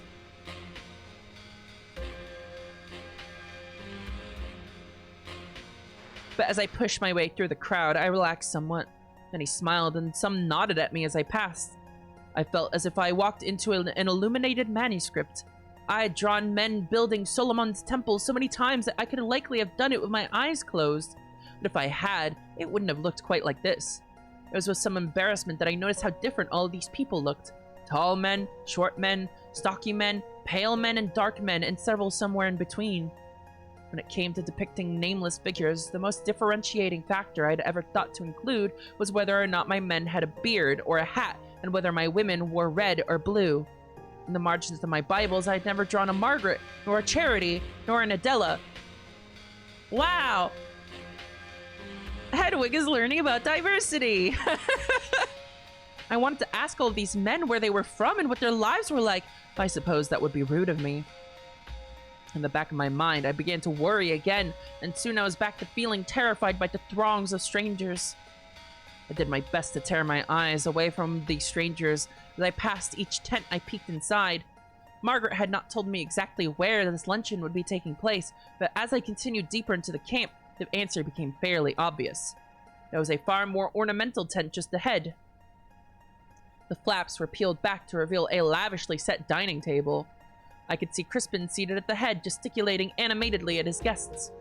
When I entered the tent myself, he stood up and extended his arms widely. "Welcome, good sister! Margaret said we could expect you." Margaret smiled at me gently. "I apologize for my lateness. I got caught up with some clerical business on the way over. I hope the building hasn't been too distracting for you." He sat down again and waved at a young man standing by the exit of the tent, who bowed and disappeared. "Not at all, other than..." Crispin cleared his throat politely. "Other than the occasional loud noise, which is more amusing than anything. I'm so used to it, I've barely noticed them."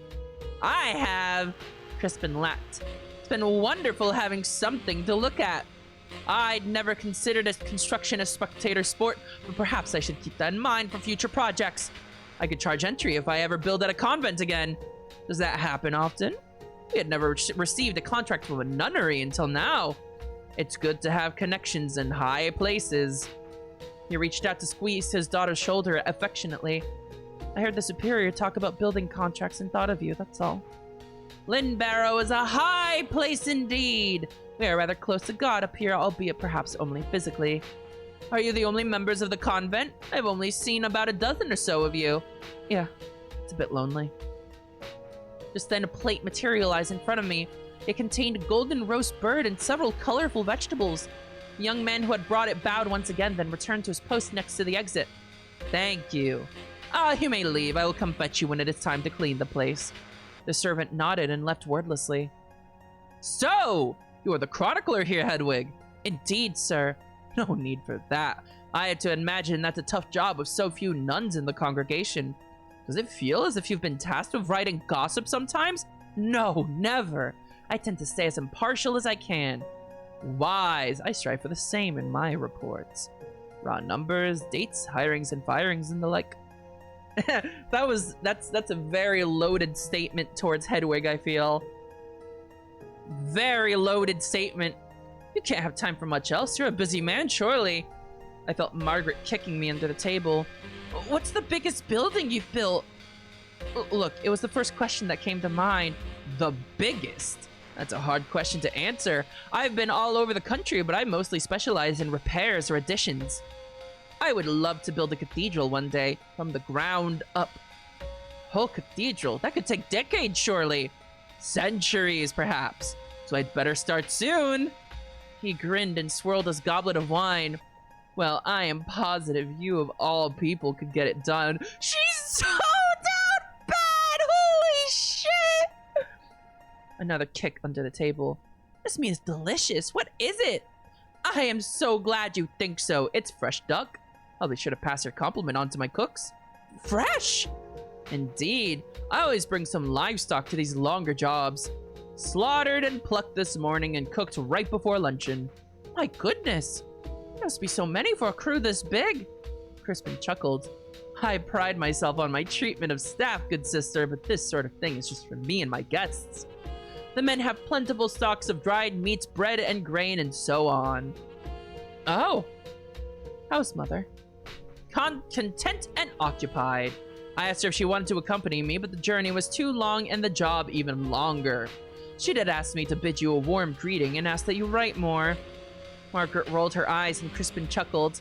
I know mothers. She could always write to me. She has, or so I thought. Not that I am aware. I know she gave up some 6 months ago. Perhaps a year? That's curious. I've never received anything. She addressed it to the village postmaster, I believe. Could well be that they have cretins running the place. I can vouch for that theory. The village is populated entirely by lackwits. Oh, the village is no longer populated. From what we have heard from Darcy. I shall take your word for it, good sister. We spent no time there. The windows and doors were all closed when we passed, and it seemed pointless to stay the night there so close to the abbey. Hang on. Why was the builder's caravan coming back from the village?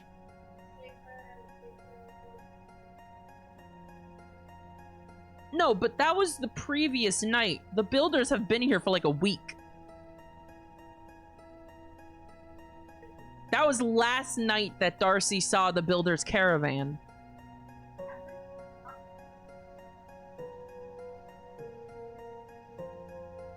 Yeah, so why was the caravan coming through after they'd already been here for a week?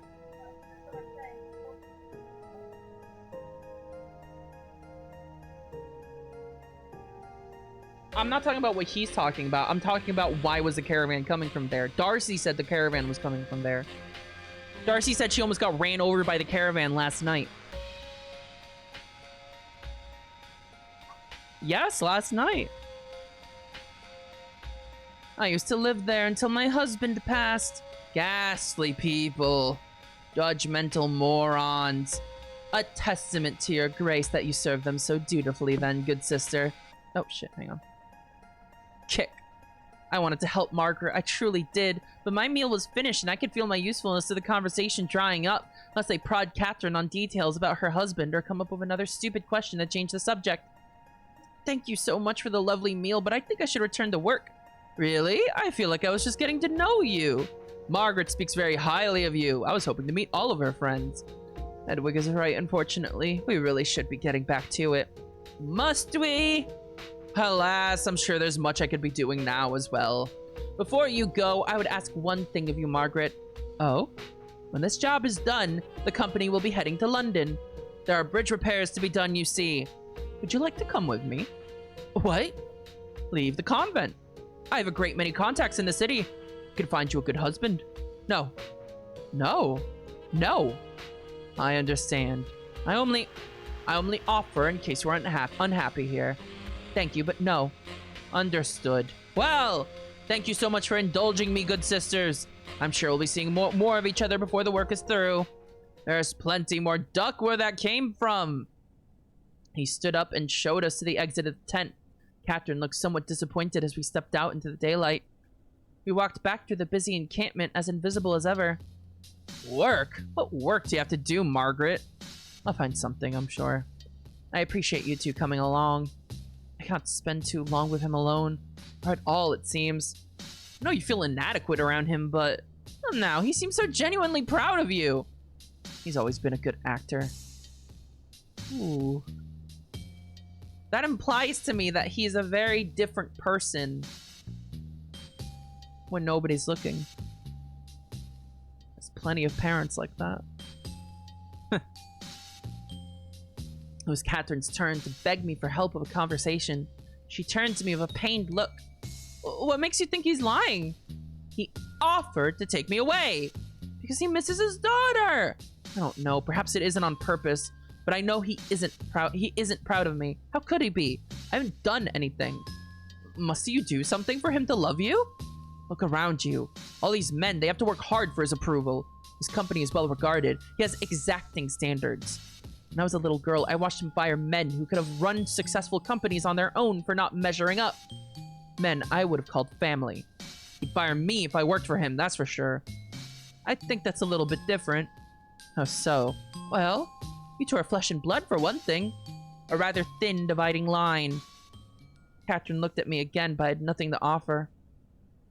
Margaret was in quite a bad mood, and nothing we could say could fix it. Chapter end? Chapter end.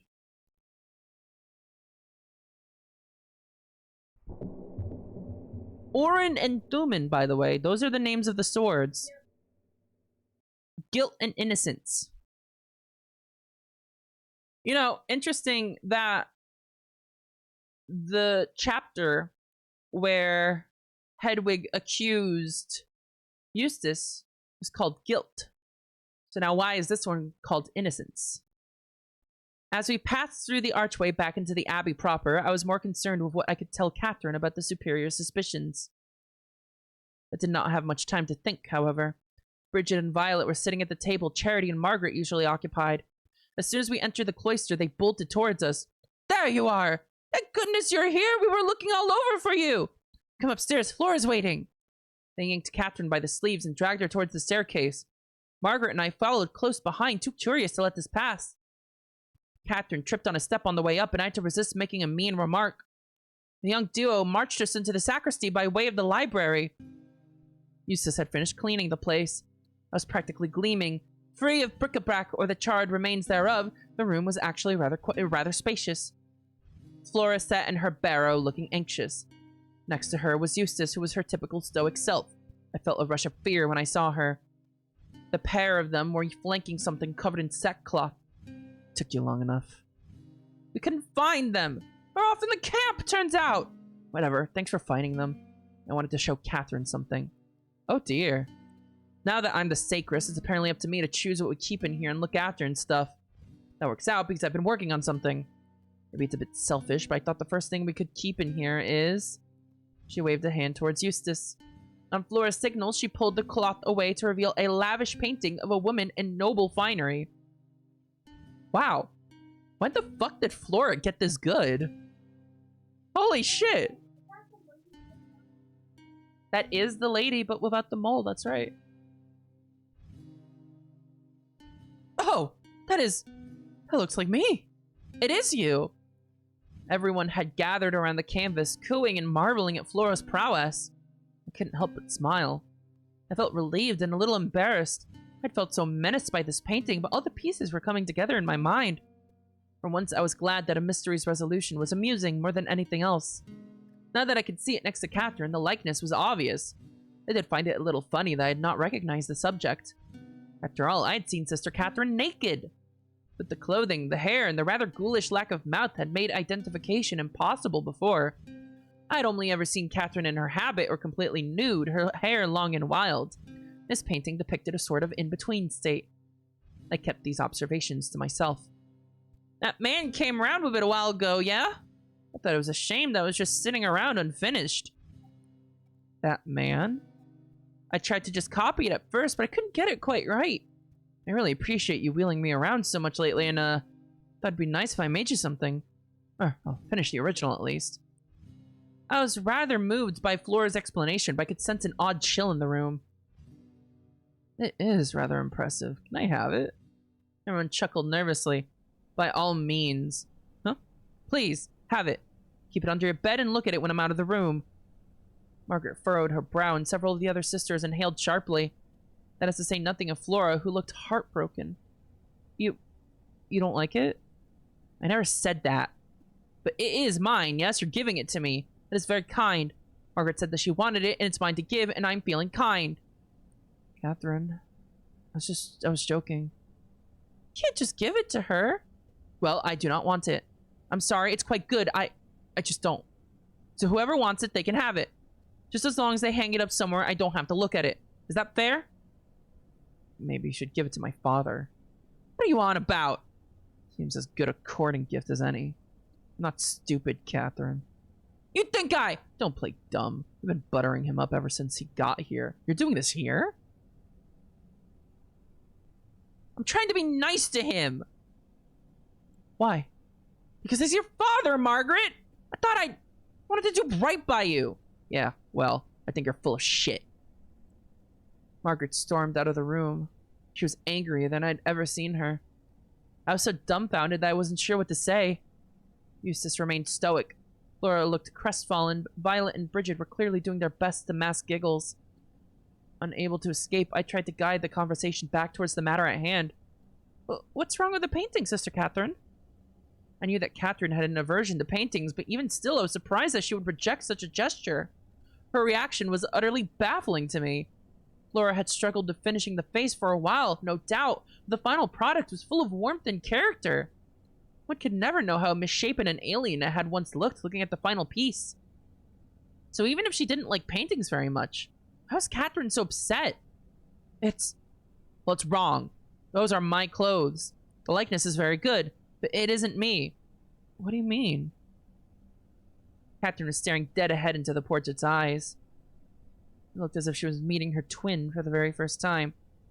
I remember sitting for this portrait clear as day. I was not smiling. I am sorry. Do whatever you like with it, but I cannot accept this. She turned and marched out of the room as well. What did I do? No idea. I thought she'd like it. Oh, she's a bit rude, isn't she? I don't understand. Looks lovely. What was all that about her and Margaret's da? I don't want to get into the middle of whatever that is. And neither should you. I'm only curious. Thought she would have at least appreciated the effort. She should have. She will. It's too good a likeness to say mad about, I reckon. Yeah, she'll come around, surely. She's just upset about something else and taking it out on you. I'm sure it'll be fine. I wasn't sure how sincere Eustace was being. Well, I think I have some work to do in the cellars. I think Adela wanted us to help rotate some barrels or something. Funny that, isn't it? Sounds a bit easy. Younger pair darted out of the room. Eustace sighed deeply. Do you have any idea what that was about? It's difficult speaking to her alone like this. My heart began to race as soon as our eyes locked. As righteous as I felt, I could not bear to spend much time around Eustace while I waited for the hammer to fall. I haven't a clue. I was hoping you would know. Search me. I've never seen Margaret so worked up. I have. Never mind. Well, I think I'll go make sure they're not fighting in the cloister. I had good news to deliver to Catherine. Perhaps it'd cheer her up. I should leave as well, I think. You do that. I nodded and turned to exit the sacristy. I had a second difficult conversation to get to. Now, where had Catherine got to? It feels like everything's falling apart. This entire fucking abbey is going to shit right now. Like, right this second.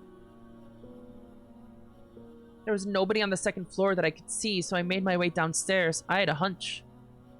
Sure enough, Catherine was seated at the little table in the cloister. She was observing the workers in the distance, albeit with a scowl. I made my way over, bracing to be shouted at. Instead, when she saw me, Catherine offered me the other chair with a wary wave of her hand. Ah, Hedwig. I'm sorry you had to witness all that. I pride myself on my composure, but seeing that painting again, well, I shouldn't prattle. Please do. If it would help you had to have me listen. Are you and Margaret? Anything but that, I beg you. Very well. There's another matter I need to talk to you about. Something rather pressing. Oh? I spoke to the superior about my suspicions. Her eyes flickered. That is good news. And you think she listened? My evidence was quite thorough. Naturally. Well then! I suppose all there is to do now is wait. Thank you, Hedwig. Very rarely have I felt so believed in. Of course. I must apologize for putting you through such hell in the first place, though. It was never my intention to betray your trust to the superior. Oh, do not try to worry about it. I'm well aware of how good she is at turning the thumbscrew, so to speak. We sat in silence for a while, watching the builders. After a moment, Catherine spoke again in a husky whisper that set my hair on end. I watch them much longer. I'll turn into syrup. Oh. She glanced at me sideways. Last chance. Excuse me? Don't be coy, darling. It's very unbecoming. Would you care to accompany me? Where? To bed, you idiot. Oh! Hedwig, the master of fumbling. How the hell did you not fumble Angela? Jesus Christ. I traveled so far. The cellar is just down there. My word, you are something else. It's better than nothing, I'm afraid. I'm a lady, not a dog. I would except that I think you ought to go speak with Margaret. Nosy. I mean it. She sighed through her nose, squinting to get a better look at the faraway workers. You're right, of course. She said some very rude things about me, though. Well, you are also rather rude. I understand why, naturally. Of course, painting came as a shock, I'm sure. It must have reminded you of... Catherine looked at me through narrowed eyes. You're rather comfortable around me, considering what I've told you. You confided in me because you trusted me. Well, I trust you. You say you deserved it, so I must believe you joined the Abbey to seek salvation for your sins. Didn't trust her, of course, not entirely. It felt like the correct thing to say. Salvation is a funny word. That man deserved what he got, and I would kill him again were he to ever return. I came here out of self-preservation, and I told you the truth out of self-preservation. But I appreciate your faith in me all the same. Trusting me is a difficult thing for anyone, I am certain. All the more reason to preserve your relationship with Margaret. Not just a pretty face, are you? She stood up and straightened her robes. Any idea where she got off to? No clue, I'm afraid. No matter. I'll find her. And if not, I'll see her at the meeting at the very least. Meeting? Did I say that? Have a good evening, Hedwig. Oh.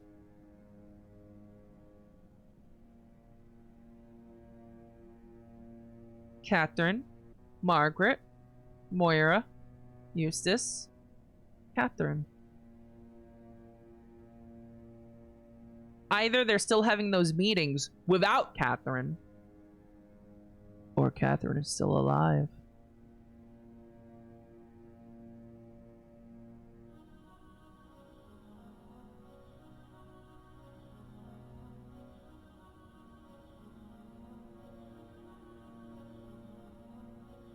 After Catherine left to find her dearest friend, I was left to my own devices for a while. I like how dearest friend in Hedwig language is girlfriend.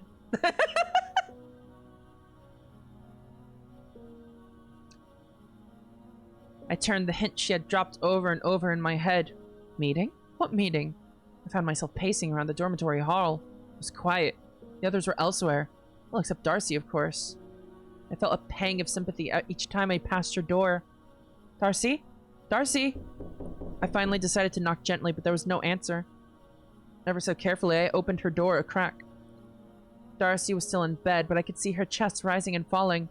Thank God for that, at least. She didn't tell Moira, by the way, to, like, not come check in on her. I whispered her a little well-wish and then left her downstairs. The men had retired for the night. It was too dark to work. For a moment, I enjoyed the relative silence. I could still fairly hear the sounds of the camp, but it was the most peaceful the cloister had been for a while.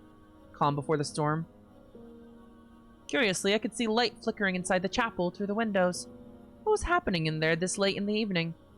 Surely my fellow sisters hadn't suddenly decided to practice all of the hours. I jogged across the grass towards the church and crept low as I approached. There was a voice droning inside. Charity's voice? It was rather difficult to make out through the window, however. It was echoed and muffled by the stone. One thing was for certain. This was the meeting Catherine had alluded to. Charity is in on it? I glanced at the front door, out of the question. But then I remembered the back entrance that Margaret and I had plundered of furniture some time ago. I raced around the side of the building and around the build site, taking but a brief moment to marvel at how fast the clock tower was coming along. Slipping through the back door, I was immediately greeted by a much clearer voice. I pressed my ear against the wooden door that separated this small room from the back of the chapel. Unfortunately, I seemed to have made it to the tail end of whatever meeting I was eavesdropping on. Questions and comments and so on. Violet? Violet?! I furrowed my brow. The newcomers were here? Has the congregation always been this small? I believe so. We've always been a little out of the way. I suppose it could have been more populated at one point. I'll ask the real question. Who was this Sister Catherine I've heard people whispering about? Catherine the Second or Summit? There was a slight pause before any response. Sister Catherine. Catherine the Second was a beloved member of this congregation who is no longer here. I gathered that much. What happened to her? Did she die or did she just get kicked out? Violet, I don't think this is for us to know. There's nothing wrong with asking. Hopefully you can accept that we'd rather not talk about it. Of course. Look at that. They have a right to know, I think. Every time I've heard her name come up, everyone's gone all weird. If I have to shut up about her, I'd at least like to know why. Well, I could hear footsteps and muffled whispering. I suppose you do have a right to know. She was killed by a young man from the village. That's not what Flora says. Hey! Huh. I do not appreciate this sort of subterfuge. What have you told them, Flora? Nothing! Nothing too much. Just let some of my thoughts slip, probably. I don't know. And what sort of thoughts might those be? Ghost. Speak up! I was not used to hearing Charity act as authoritative. Is Charity evil? I had only heard it once before, now that I thought about it, in a meeting very similar to this one. Just talked about the ghost once or twice, probably. I was wondering if maybe a ghost called chased Catherine off and you were all too scared to say something. Or didn't want to scare us. Maybe she is a ghost. It's a great deal less spectacular than that. Sister Catherine was killed by a young man from the village who had come to deliver us mail. He was always a mite obsessed with her, and she rebuffed his advances and died. That's why the bishop is here. Well, that and performing your rites. But primarily, he came to collect the poor wretch. So if a lad from the village killed her, why is he still here? And when's he gonna get taken away? When's the bishop leaving? Oh, good question. That man is a bit of a lazy sort. I suspect he'll go when the superior is tired of him. The attendees chuckled knowingly. Are we safe, from this madman? I shouldn't like to run into him. He's being held far away in the hospitalum. I gritted my teeth. I could only hope that the bishop was correct and James was far, far away. I can't take that fucking image from Moira seriously. Catherine and I alternate bringing him meals. It's quite secure. I wouldn't worry. It wouldn't be long until somebody noticed his absence, surely. Hang on. How far away is the hospitalum? That's quite a walk. It's well outside the walls. Why? You have to ask the fellows who built it. Who are they then? Haven't the foggiest. Fury was welling up inside of me. Was this meeting purely for the sake of bringing these girls up to date with the history of Lynbarrow? I had never received this sort of treatment. Is there anything else, dears? No, thank you, Sister Charity. I suppose that's all for now. Very good. Here's footsteps again. If you girls ever need more help, just ask.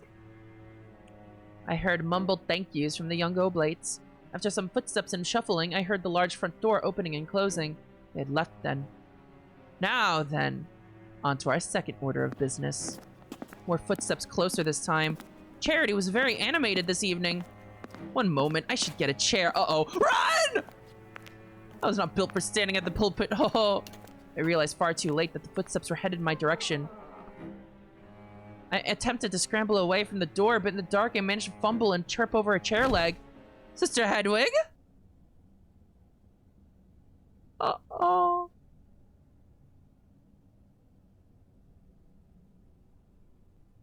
She's dead as shit. She's dead as fuck. She's so fucking dead. I should have known that something was up with Charity. She did a fucking secret whistle. It was a signal that everyone else knew, and also everyone knew to deny. But then again, even people that could never have been in on it denied it, including Violet and Bridget. I don't know. Angela didn't hear it either. I was dragged into the torchlit chapel to explain myself. Nearly everyone was here. Darcy was absent, naturally, as were Angela and the Superior. The rest of the Abbey was here, though, glowering at me as I stood between the pews looking up at Charity's disappointed gaze. What were you doing sneaking around like that, This is exactly what we called this meeting about, Charity. It turns out that one is a sneak after all. And a bit of a freak. I must say, I am disappointed to find you like this, Hedwig. I'm sorry. Are you spying on us, Hedwig? I looked at Catherine, my strongest present ally. She shook her head ever so slightly. It's really nothing so nefarious about it. Anything you've noticed is a series of coincidences, I'm sure. Not bloody likely. You'll have to do better than that, Hedwig. If I may, Hedwig, she's been curious as of late. Curious about Sister Catherine, much like those other two girls were. I opened my mouth to add to this, but I noticed Eustace look at me pointedly. Oh, I suppose it has been impossible to keep a tight lid on these things, and a chronicler would be naturally interested. But you weren't just trying to fill in gaps, were you? No, Sister Charity. I suspect that gap in our history grew to be a gap in Hedwig's understanding, perhaps, of her place here. That's a lovely sentiment, Eustace, but you should let Hedwig speak for... Eustace is correct. Huh? Well then. I suppose you could be forgiven for sneaking about with that in mind. It was that whistling, Sister Charity. I gather that was a signal to meet here? Indeed. For my part, it was not intended to be quite so mysterious. More than anything, we just like to keep the superior and the prioress out of this sort of thing. And me. Charity smiled sheepishly. I must confess, that is because you have been a primary subject as of late. Oh? Not just this meeting, then. People are worried about you, Hedwig. You seemed a little off. Preoccupied, quick-tempered. Like taking your clothes off in public. She does! She does like doing that! Bit weird. Yes, Flora, thank you. Hedwig has been under a lot of stress. Really, Eustace, let her speak! I just mean to say she has confided in me more than once her suspicions regarding Catherine. Suspicions? About her death. Again, much like those younger girls.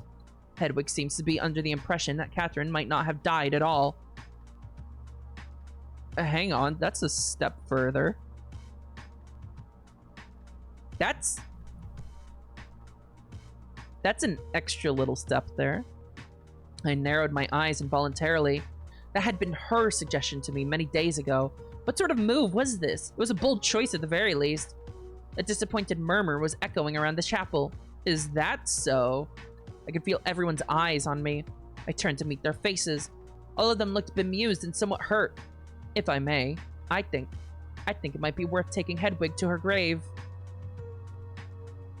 That might provide some necessary closure. You mean now? What better time? Daytime.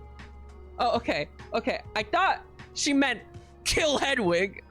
I didn't think she meant Catherine's grave.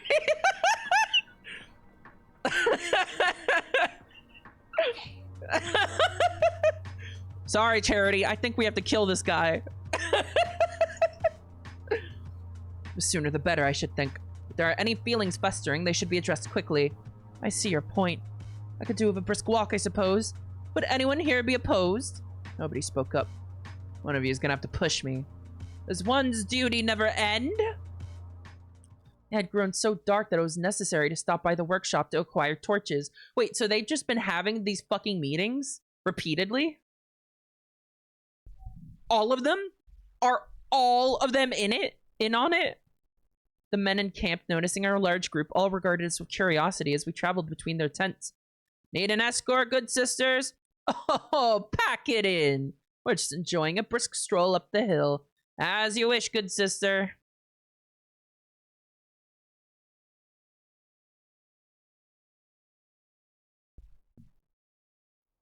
We made our way in a great black throng through the camp and down the path. After a while, we tacked right, taking the same track that Darcy had taken me down on our way to the sheep. Eventually, however, Eustace, who took the lead after Charity slowed down to walk with Marta closer to the back of the group, led us up a trail I had not taken yet. After cresting the peak of the hillock, some structures slowly came into view. There was a cemetery here, one I had not visited before. Some of the sisters chatted idly in quiet whispers behind me. I couldn't help but feel like I was being kept prisoner. Surrounded by a low stone wall, dozens of headstones littered the grass ahead of us. A larger mausoleum stood towards the back of this graveyard. In the shadows, the lowlier grave markers surrounding this crypt looked like the faithful approaching their church, all in miniature. I stepped towards this largest grave, but the group stopped short of me.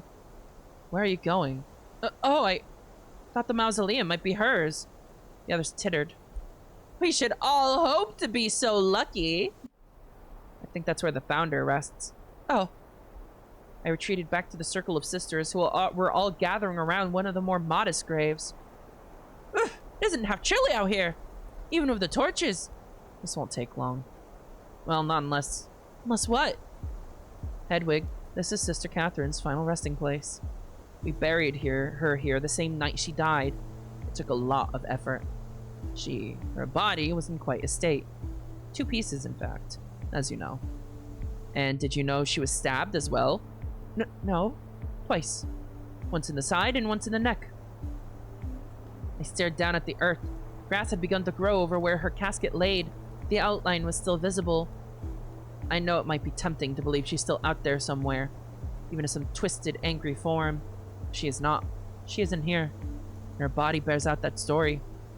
There's a spade leaning against that mausoleum. If you would like to see for yourself, you could. A few of the others made disgusted noises. Eustace! That's horrible, Eustace! I'm just trying to make a point. If Hedwig doesn't believe all the rest of the evidence, she can take a look for herself. It would not be pretty, but it would be proof. What is this? Why torture me so? Torture? This isn't torture. This is respect. You overheard what we told Violet and Bridget, no doubt. Do you see them here? You are one of us. They aren't. You can be, anyway. You can put Catherine to rest and stop treating everyone around you like a criminal. A comfortable life awaits you here. That same wording. Well said. Yes, I would like to be able to trust and cherish you, Hedwig. I know it must be awful feeling like there is something you don't know, but there isn't anything else to know. Yeah. Only the superior could be convinced. Sounds like that might be what truly matters. However, I should feel much more relaxed if Hedwig were to accept things. Did I detect a wink from Catherine? I noticed that she and Margaret were sitting together. It was a small comfort, but I could deduce that my advice had served Catherine well. Thank God, I thought. I could count on her as an ally still at the very least.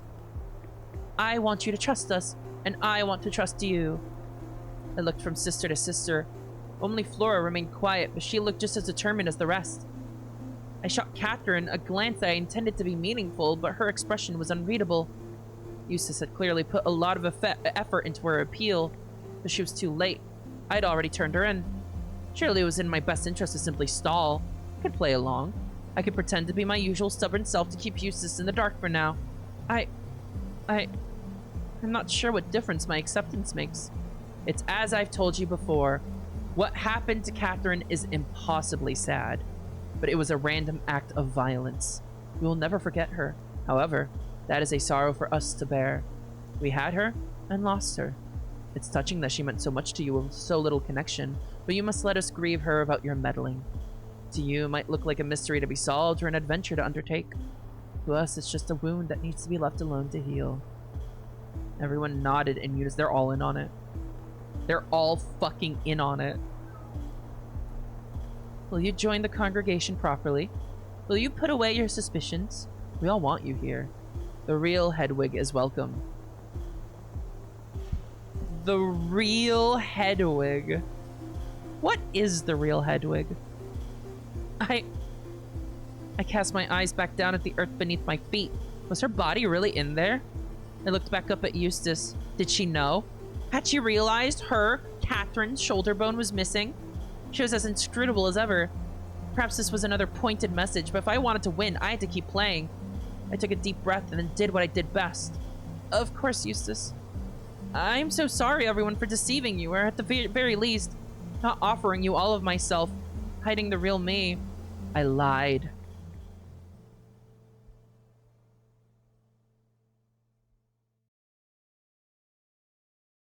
Someone's got to dig up that grave, man.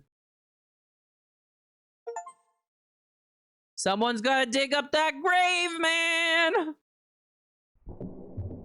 Guilt. Okay, so the next chapter is going to be called Innocence. I'm calling it right now. After a moment of contemplation, Eustace nodded. Apology accepted. I don't think she needed to apologize, truth be told.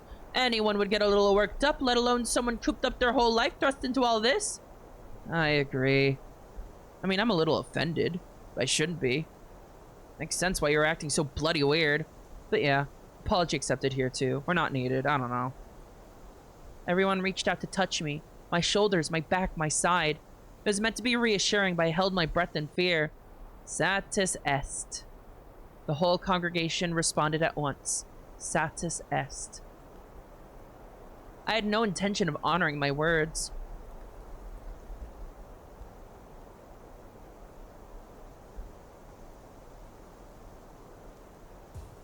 This feels so fucking tense. I pondered, however, as we began our walk back towards the Abbey, whether it might be best to make good on my apology. What did I have to gain by continuing to lie? Not much, not anymore. Once Eustace was arrested and gone, I would be able to make real amends. Live the relaxed life that she was promising me, just about her as a part of it. And you think all of them will just let that happen?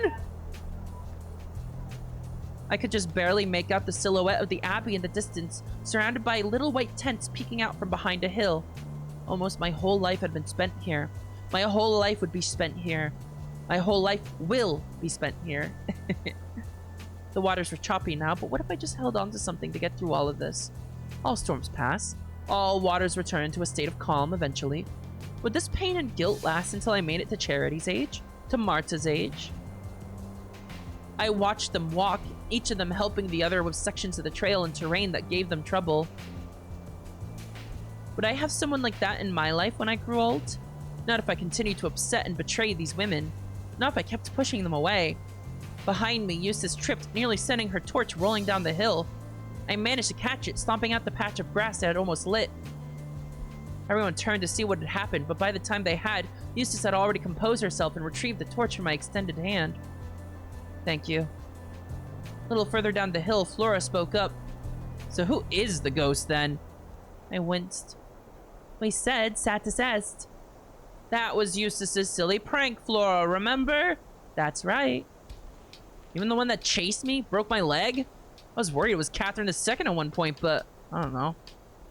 Everyone stopped and turned to face Flora. What do you mean? Well, just if we're having a big heart-to-heart and getting it all off our chests, who was the ghost? It was nobody. A trick of the light. Absolutely not. It was real and Hedwig saw it too. Isn't that right, Hedwig? Well, I might have. Come on.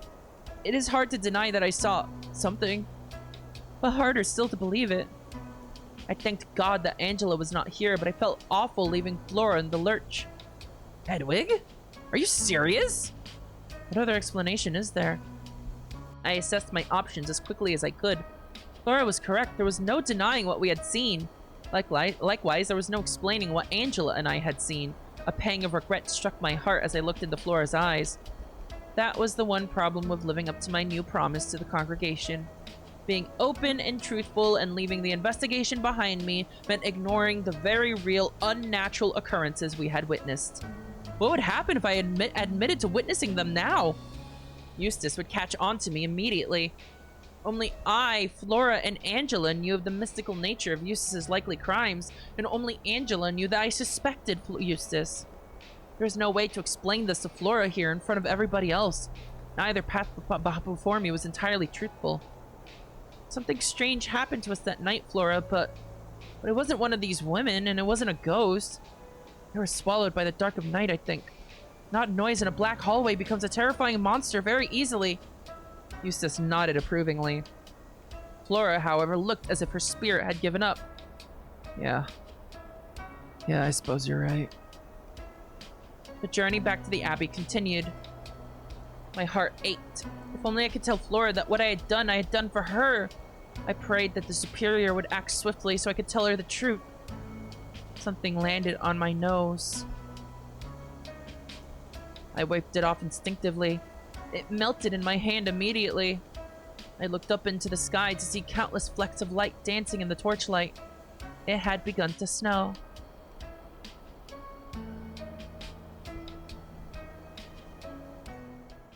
Is this the end of a chapter?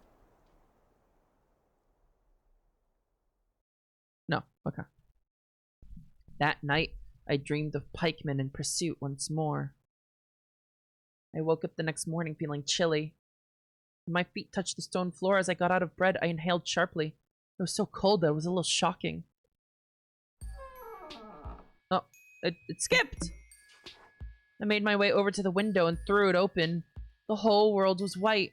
I was still reeling from last night's conversation. I mulled my options over again as if I hadn't made my choice already. Poor Flora.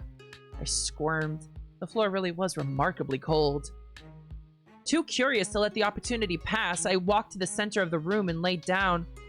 The sensation of frigid stone against my skin woke me up faster than any breakfast could. It was difficult to stay in one place without wincing. Eventually, I retreated and stood back up to get dressed. I felt rather invigorated. Flora would forgive me once I told her the whole story. She was young. But where was James? This question stuck in my mind for a while as I pulled my clothes on. Did I need to know? He was gone. The spell Eustace had taught him had worked, it would seem. Perhaps I had taken him far away, so far away that I need not worry. I could hear doors opening. I flattened my robes against my body and left the room. What?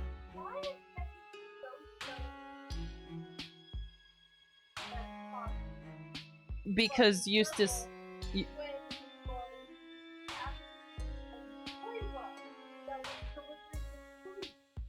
Because Hedwig has just decided that Eustace is guilty. Can someone light a fire already? It's bloody cold. Yeah, I'm on it. Has everyone seen the snow? It's beautiful. Looks the same as it does every year. I didn't join in, but I stood next to the conversation and smiled amiably. With a loud creak, Catherine's door opened.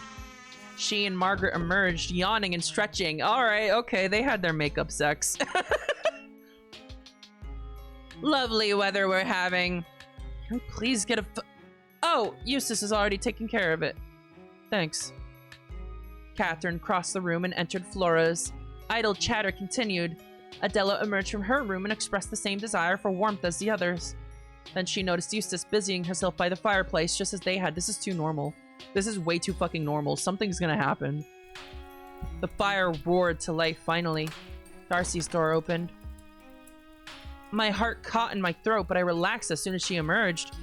She looked far better than she had the last time I had seen her. Everyone cheered for her and she chuckled, waving them off. I am fine. I can tell you all about it later. She looked for me in the crowd, and when our eyes met, she winked slowly. This doesn't feel real. This doesn't feel real. This feels like a fucking hallucination or something. Darcy said she was gonna be in there for days. It's been one day. I smiled back, feeling genuinely revealed. Flora's door opened, and worry gripped me as Catherine wheeled her out. However, I was relieved once again to see that Flora was chipper and animated. In fact, she looked happier than I had seen her in a long time. This can't be real. This can't be real. Bridget and Violet emerged from their rooms as well, and they too looked bright-eyed and bushy-tailed. There she is! There they are. Did you see the snow? Is that so pretty? I love snow. Aye, as do I. This is too perfect! The pair of them followed Catherine and Flora out of the dorm, chattering loudly. If you just give up, a calm and peaceful life can be yours. The rest of us left soon after. Snow now coated the cloister gates, which hid the ugly divots that had been left in the dirt by the builders. Ahead of me, Adela paused to take it all in, a wistful tone in her voice. Snow. I suppose a bonfire is out of the question tonight. Probably best to just gather in the Misericorde instead. But we cannot invite everyone to that. I was hoping that more would be able to attend. That's a good point. We'll think of something. Have you ever seen snow before, Hedwig? I've seen it outside of my window many times before. But have you touched it? I thought back to the handful of times little piles of snow had formed on my windowsill in the cell. I'd held them in my hand and felt them melt, but that was different than being in the snow. I've never walked through it. Not that I can remember, at least. Perhaps as a child, but not as I am now. As we walked through the cloister towards the chapel, Adela stooped down low and gathered some snow in her hand. Before I knew what was happening, she whipped her wrist forward, planting a ball of snow square on my chest. Adela! I am sorry. It was hard to resist. Here, watch this. She picked up more snow and whipped it forward faster and harder towards the nearest figure ahead of us. Ow! What in? Adela looked mortified as the woman ahead of us turned around angrily. So sorry, Sister Angela. That was highly inappropriate. She shot me a wounded look. Somebody might get hurt. I apologize again, Sister Angela. It will not happen again. Angela turned away and continued walking. Adela cleared her throat and we continued onward to service. That morning's service went by in a blur. Afterward, I followed the superior to her office on the pretense of continuing our chess lessons. I was anxious. The longer Eustace stayed at the Abbey, the more nervous I became. When would she be detained? I was not a good enough actress to pretend forever. We have time for one game, I suppose. I am rather busy today. Oh, what with? The Abbey does not run itself, Sister Hedwig. There are many things I do day to day. She relented somewhat while she arranged pieces on the board. Today, however, I have paperwork. I must update our benefactors on the state of their sherry. Between you and me, I'm not sure why they're so insistent on such a regular contact. The order isn't due for the better part of a decade. People like knowing where their money went, Mabel. The bishop had emerged from the side room. He looked worn down. He appeared to be in the middle of packing a rather large case. True enough. I find it difficult to keep them abreast of my developments, however. It still tastes disgusting. That's why Adela is here. Of course. By the way, did you know Sir Crispin has sent one of his men away? When were you speaking of Crispin? During service this morning. What happened? A pulley flew loose and struck a young fellow's jaw the other day. Nearly took it clean off. I daren't even imagine. Good heavens. Well, it's dangerous work even in the best of circumstances. All that heavy stone and taut rope. I simmered quietly, saying nothing. He'll be in hospice care for a long while. Maybe the rest of his life should he not heal. Which reminds me, what of poor Sister Flora's condition?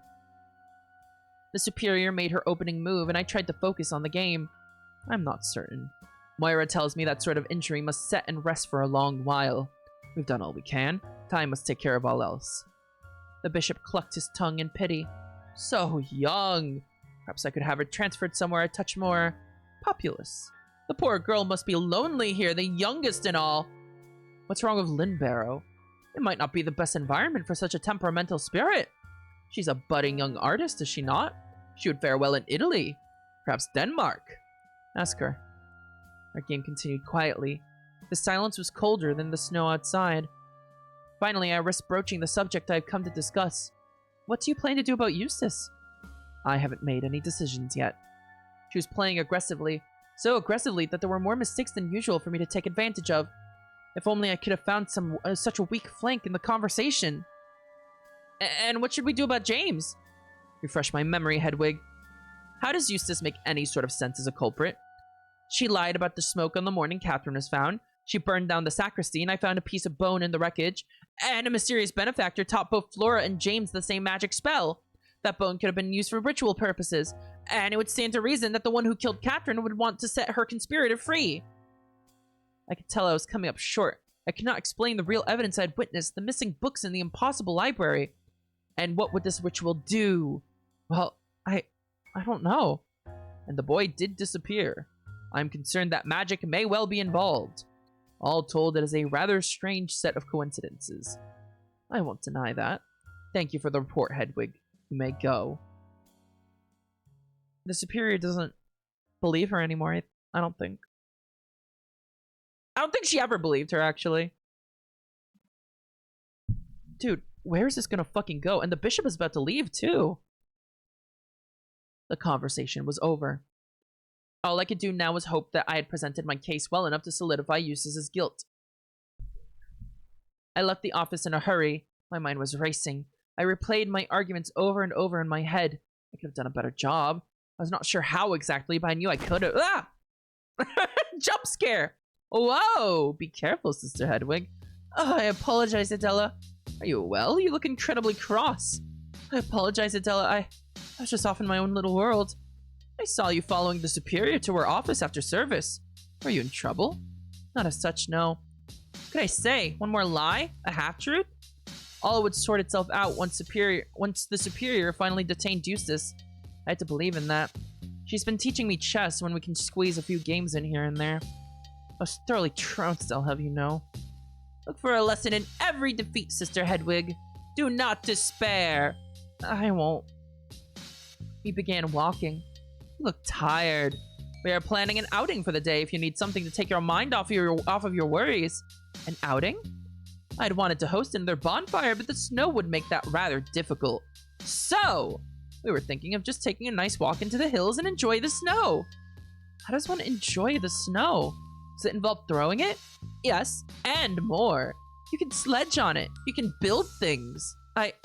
Certainly, Adela. I would enjoy a walk at the very least. She beamed and pulled me into an embrace. Come and meet us under the archway soon. She jogged away, presumably to round up the rest of the sisters. I made my way to the dorms to collect a traveling cloak from my room. I was the first to make it to the archway. The men's camp was rather quiet. You could hear idle conversation here and there, but most of them were resting inside their tents. Oh, Hedwig. Glad to get you alone. Greetings, Sister Eustace. No need to be so formal. She glanced around, then stepped closer. How are you faring? You know, after last night. I am pleased that we cleared the air. We can leave it at that. I'd rather not if it's all the same to you. There's a lot I want to tell you and more that I can't. The others know where to meet us. Take a walk with me? She seemed slightly agitated. Did she know she was cornered? I feel like Eustace is not of the same mind as the rest of the congregation.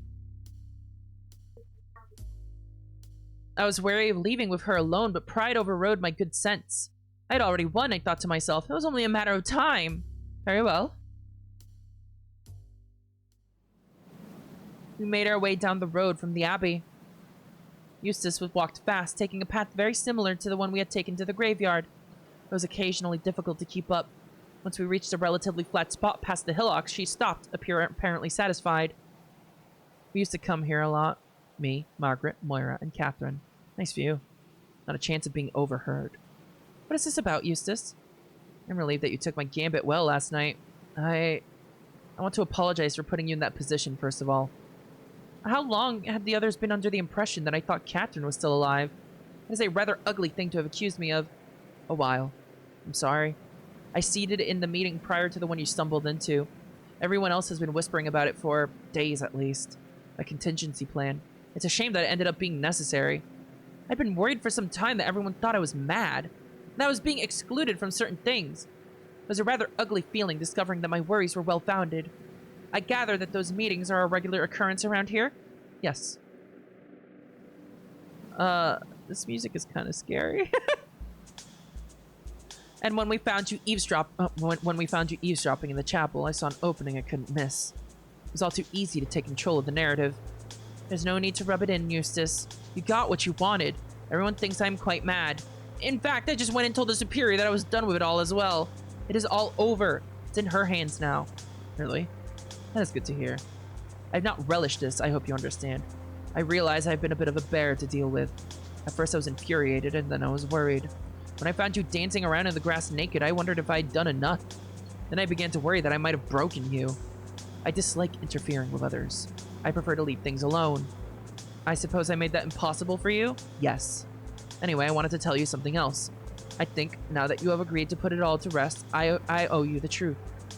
You couldn't have told me the truth from the very beginning? Frankly, no. And you'll understand why, I think. You see, Sister Catherine, she was not well. She had visions, much like Darcy does. I always enjoyed hearing about them. They were often gibberish, but the imagery was arresting. And some of them were more focused. There was something inspiring about watching her learn from them. Or at least try to learn from them. Some of these visions guided her towards making music. Others got her feeling a bit poetic. And sometimes she would burst into rooms ready to tell us all about how God had told her that it was time to really do something about the greed of the rich. None of this sounds particularly troubling. And it didn't to me either, not at the time. Which is why, one day, when she came to me with her most rabid plan of action yet, I did nothing to stop her. She wanted someone killed. So you've heard. Nothing substantive, but yes, I caught wind of it. She had received a vision, she said, of such horror, such importance that extreme action had to be taken.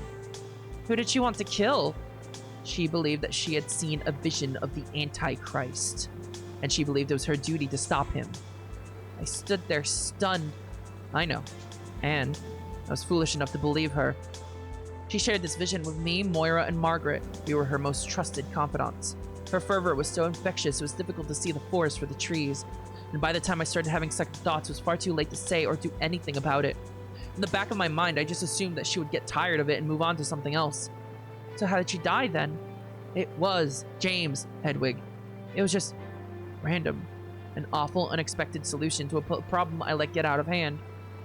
Do you really believe that? Yes. I find this hard to accept. Why act so mysterious? Why try to scare me towards the truth? Because I was ashamed, Hedwig. Ashamed and involved. I had the opportunity, or so I thought, to lay this all to rest about sharing too much. If only you had just accepted the story, but I suppose I was always out of the question. You are primed by the Superior to suspect everyone, everything, and accept anything but the real truth. I knew you had caught on about the smoke too, by the way. Margaret told me. I put it together. I think we all might have. She did? But you have to understand, Hedwig, that people have lives that continue when they're outside of your vision. I understand the impulse to try and map everything out neatly. To strategically navigate between people and map out who was where, when, and why. But you have always acted as if the world only moves when you're looking at it. And that's only natural for someone who has lived the way you have lived for so long. But the simple fact of the matter is this. People talk, and everyone is more intelligent than you think. I'm sure everyone wanted to believe your absurd story about filling in the gaps, but when you started talking about smoke, it became obvious something was up. Be glad that I stated their natural suspicion of something relatively innocuous. Anyway, do you want to know why the smoke was an inconsistent detail? It was because I was burning all of the notes we had taken on Catherine's elaborate Antichrist fantasy. If those had gotten out after her death, she would have been excommunicated. And so would the three of us who remained. Either that or we'd be hanged. So, naturally, we agreed to omit smoke from our story should anyone ever ask. But you couldn't convince anyone else to follow suit? How could we? It'd require explaining everything I've just told you. And I don't trust everyone at the Abbey quite like that. I hardly trust you with it, but I did owe this to you, I think. I hope this can serve as something of a foundational apology. Something to build a real friendship on. I see. Well, I appreciate that. I was turning all of it over in my mind. It made a sad kind of sense, but there were still missing pieces. Enough for me to press my luck. What about the beast? You never saw it. Remember? What about the library? What about it? We stood in the snow. Eustace wasn't willing to back down, but neither was I. Ironically, a real answer might save her. She couldn't have known, but I was offering her a chance to exonerate herself.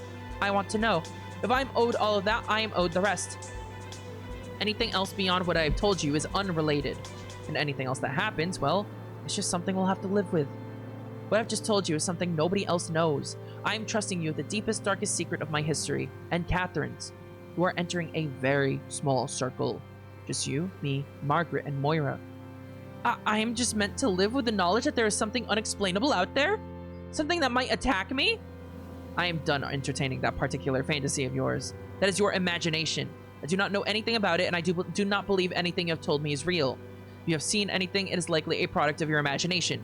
If you ignore it, it will go away. But Flora is a stupid teenager. There's nothing, Hedwig. There never was. Accept it. And even if there was, you would never find it. How much evidence did you collect? How many notebooks could you have filled with speculation? As I've told you over and over and over again, you wouldn't have known where to begin. Looking for a needle in a haystack doesn't even begin to describe it. You didn't even know where the barn was. She wouldn't budge then. No matter. She was clearly desperate. Very well. Just one more question then. You threatened me with information about my own history. What do you think you know? Eustace looked at me cannily. Don't ask questions you don't want answered, Hedwig. That was fair enough. She could continue to be withholding until the gallows took her. Who would she spill my secrets to? The headsman? I had won. Not every question had been answered, but I felt confident that I could deal with the rest afterwards. Anyway, on to more amusing matters. What is it about showing yourself off that you enjoy so much? I was immediately knocked off balance by this salacious inquiry. Why are you so fucking horny? I don't know. I don't think this is the whole truth still. I think maybe she may have told us a truth, but I think there's more to it.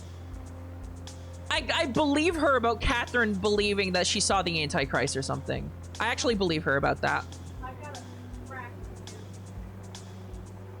The sudden flirtatiousness put me ill at ease. She wouldn't be acting like this if she knew that I was simply biding my time, waiting on her arrest. I don't think that's an appropriate thing to ask me. Oh, come on. This is how friends talk. We're friends now, aren't we? You can confide in me. Perhaps I should just give it a go. She walked away, leaving me feeling rather dazed. She turned around and lifted up her skirt. Like this? After a few moments, she let the fabric fall back around her ankles. Perhaps it's a matter of timing. Perhaps. Oi, what are you two doing up there? The rest of the sisters had arrived. I was just enjoying the breeze. She shouted this down the hill to the others and turned to me before a smile. Shall we? There's more. There is more. There is more.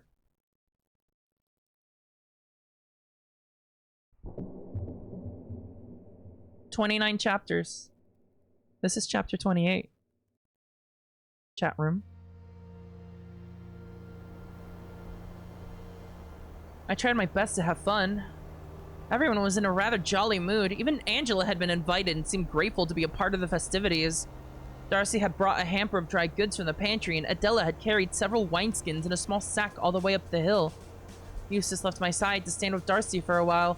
The two embraced and were soon seated on the slope of the hill, looking out over the distant village and chatting animatedly. The dead distant village, by the way! We've just completely, lost track of that, might I add. Sister Hedwig, would you care for a drink? Oh, why not? She passed me the last wineskin she had been carrying. The rest had been distributed amongst the others. I'm afraid I don't have a cup. Nobody does! Just take a sip. I put my lips to the stopper and did my best to angle the container to get the liquid pouring, but I let it flow much too fast. I soon had wine running out of the sides of my mouth. Slow down! Save some for everybody! She laughed and brushed the sides of my mouth with her thumbs. Unless you would like someone to lap it off you. Ouch! Revenge is sweeter than any wine. Girl just said, get your hands off my girl! Get your fucking hands off my girl, she just said! That is only fair, I suppose. Indeed. May I have a sip of that wine? Really? Of course. You most certainly can. I apologize. I just don't remember the last time I was any fun. You said it, Sister Angela, not I. With a sheepish grin, Adela indicated for me to pass the skin to Angela. Angela took a smaller, more practiced swig than I had, then passed the container to Adela. I don't know what's come over me, truth be told. Gay sex has come over you. Perhaps it's the snow. She looked at me as she said this. I flushed red and turned to glance at some of the others. The younger set were piling snow onto Flora, who was shouting curses and squirming in her wheelbarrow. Charity and Marta were taking a stroll through the snow, occasionally looking back towards us and waving at someone or other. Eustace and Darcy had spread out one of their traveling cloaks and were laying down together, chattering away. Margaret and Catherine were standing together, taking hefty sips out of a wineskin and speaking in hushed tones. When she saw me looking their way, Margaret smiled weakly.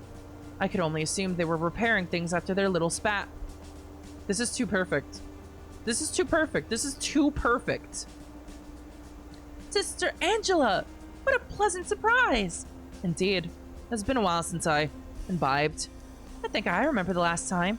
You read poetry to us in the Misericorde, I think. I'll have to take your word for it. This must have been before my time! I would have given anything to see that. Would you ever consider giving a repeat performance? No. I don't think so. Aw, but I remember it being rather good. I think it made me blush. Really now? She reached for the wineskin and yanked it away from Adela somewhat forcefully and took a heartier swig. Isn't the view lovely? It's a little dizzying. From here I could see not only the village of Lynbarrow, but the road leading away from it into the mist. I wondered how far it was to London, or even another country. It was hard to fathom distance after a life like mine. The little thatched building down the hill might as well have been a different celestial body to me. The village looks so dainty from up here, like a little model I could pick up and play with. Like the sort of thing a tactician might place on a board. Certainly. I remembered what Darcy had told me about the village. Had she broken the news to the others yet? I glanced over at her and Eustace. Eustace looked rather grave. Perhaps Darcy was filling her in now. I decided it was Darcy's business to share with the rest of us and refrained from prompting her. I looked down at the little huts and roads. I hoped, despite how horrible they had been to me, that God would spare them from disease and death. I was in a rather forgiving mood. You can see my old manse from here. Catherine and Margaret had wandered over to join our group. Angela tensed up and said nothing. Really? Yes. The large house nearest to the lake. Looks massive. Larger than our chapel, surely. Oh, it was quite grand. And we were quite rich. To be honest, I'm not sure who owns that place anymore. We had such a large staff maintaining the vineyards. I met the man once when I first came to the Abbey. Did I ever tell you that? Really? No, I did not. What was he like? He was polite. He was proud of the grapes. I'm afraid I cannot recall his name. He was tall. I do remember that. He had a beard and I care not. He can burn for all I care. The whole lot can. Easy. She reached out to her friend. She said this, squeezing her arm gently as she spoke. Catherine smiled and placed her hand on Margaret's in return. I saw Flora's painting, by the way. I winced. I could see Margaret squeeze Catherine's arm harder. Did you now? Indeed. She's a talented young woman, it would seem. I rather like it. I'm surprised. I seem to recall that Italian comment of yours leaving you with an exhaustively refined sense of taste. I would never compare Flora to Tura, but she had skill far beyond what any of us could dream of. And perhaps I was drawn in by the subject matter. Odd, considering it looks nothing like me. How much have you had to drink? I have to admit that I've been rather standoffish for a long time. That's one way of putting it. Drunk enough to admit fault, that's all well and good. How much more must you drink to apologize? Would you like an apology? I'm not sure we have the time for a proper one. The sun will be setting in, what, 4 or 5 hours? The two stared at each other in the face for a moment. Nobody said anything. Catherine broke first, however. Oh, what's the use? I do enjoy a healthy amount of spite, but who has time for grudges? You and I have time for little else. However, I would vastly prefer to be part of this group than a part of it. This is really strange, Angela. What happened to you? Angela shot me a private glance. It seemed that all I had taken to soften Angela was the knowledge that the world was larger and darker than either of us could possibly know. Something good. Inquiring minds! Angela shook her head. Another day. I think I would prefer to simply enjoy returning into everyone's company for now. Have it your way. These women had some catching up to do, clearly. I excused myself and made my way towards Flora and her friends. Oh, hello, Hedwig. Hiya. Ahoy! What are you three chattering about? Nothing. Flowers? Inferno. They'd clammed up rather awkwardly. Goodness! Quite a range of topics. Look, it was sort of private, that's all. Listen, I wanted to thank you for your art lessons and stuff. Oh, don't mention it. I hardly taught you anything. We drew cats once, and now look at you. I could never paint something like you did. Even just finishing the face is very impressive. Yeah, I don't know. I think I still owe you thanks for giving me the initial push. Well, you asked me to teach. Hedwig, do me a favor and take the fucking compliment, yeah? Of course. I apologize. What do you think you'll paint next? Flora gazed out over the hill into the distance. She looked apprehensive. Good question. I'd love to do whole scenes one day. Frescoes, I don't know. What's a fresco? It's a big painting on a wall. Or ceiling. Oh, what a lovely idea. There's so many big open spaces in the more Romanesque portions of the Abbey that would look lovely with some art on them. The three friends exchanged awkward looks. Yeah. Anyway. You've got issues, but I guess I do too. I'd probably be just like you if I was twice my age and got stuck in a hole my entire life. So, sorry if I was ever annoying.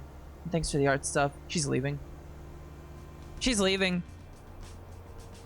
She's leaving the Abbey. She's leaving. Oh, and thanks for saving my life that one time. I could see Violet and Bridget's expressions turn exasperated the moment I opened my mouth. You are most welcome, Sister Flora. I am proud to have made a difference, and I'm sorry for my own misapprehensions about you. I must have made your life miserable for a while.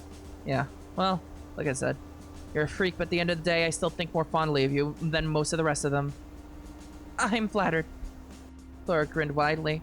Bridget, Violet, would you excuse us for just a moment? Aye, certainly. Lyra looked quite serious. The Superior's window doesn't lock. What? Not saying it again. Explain some things, though, yeah? Anyway. Ooh. Oi! Violet! Come push me somewhere! The Superior's window doesn't lock.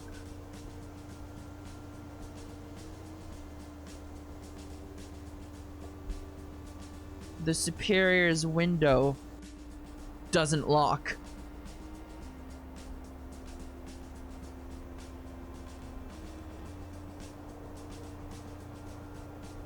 That means someone could go get the sword right now. That means a lot of things. That means a lot of things.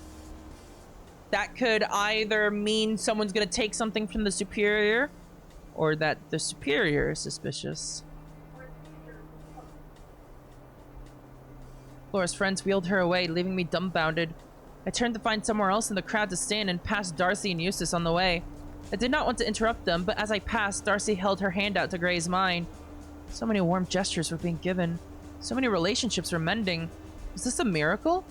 I noticed Moira waving me back over to the group I had left earlier and obliged her. Hedwig, have another drink? This one's running a bit low. Wouldn't want to deprive you.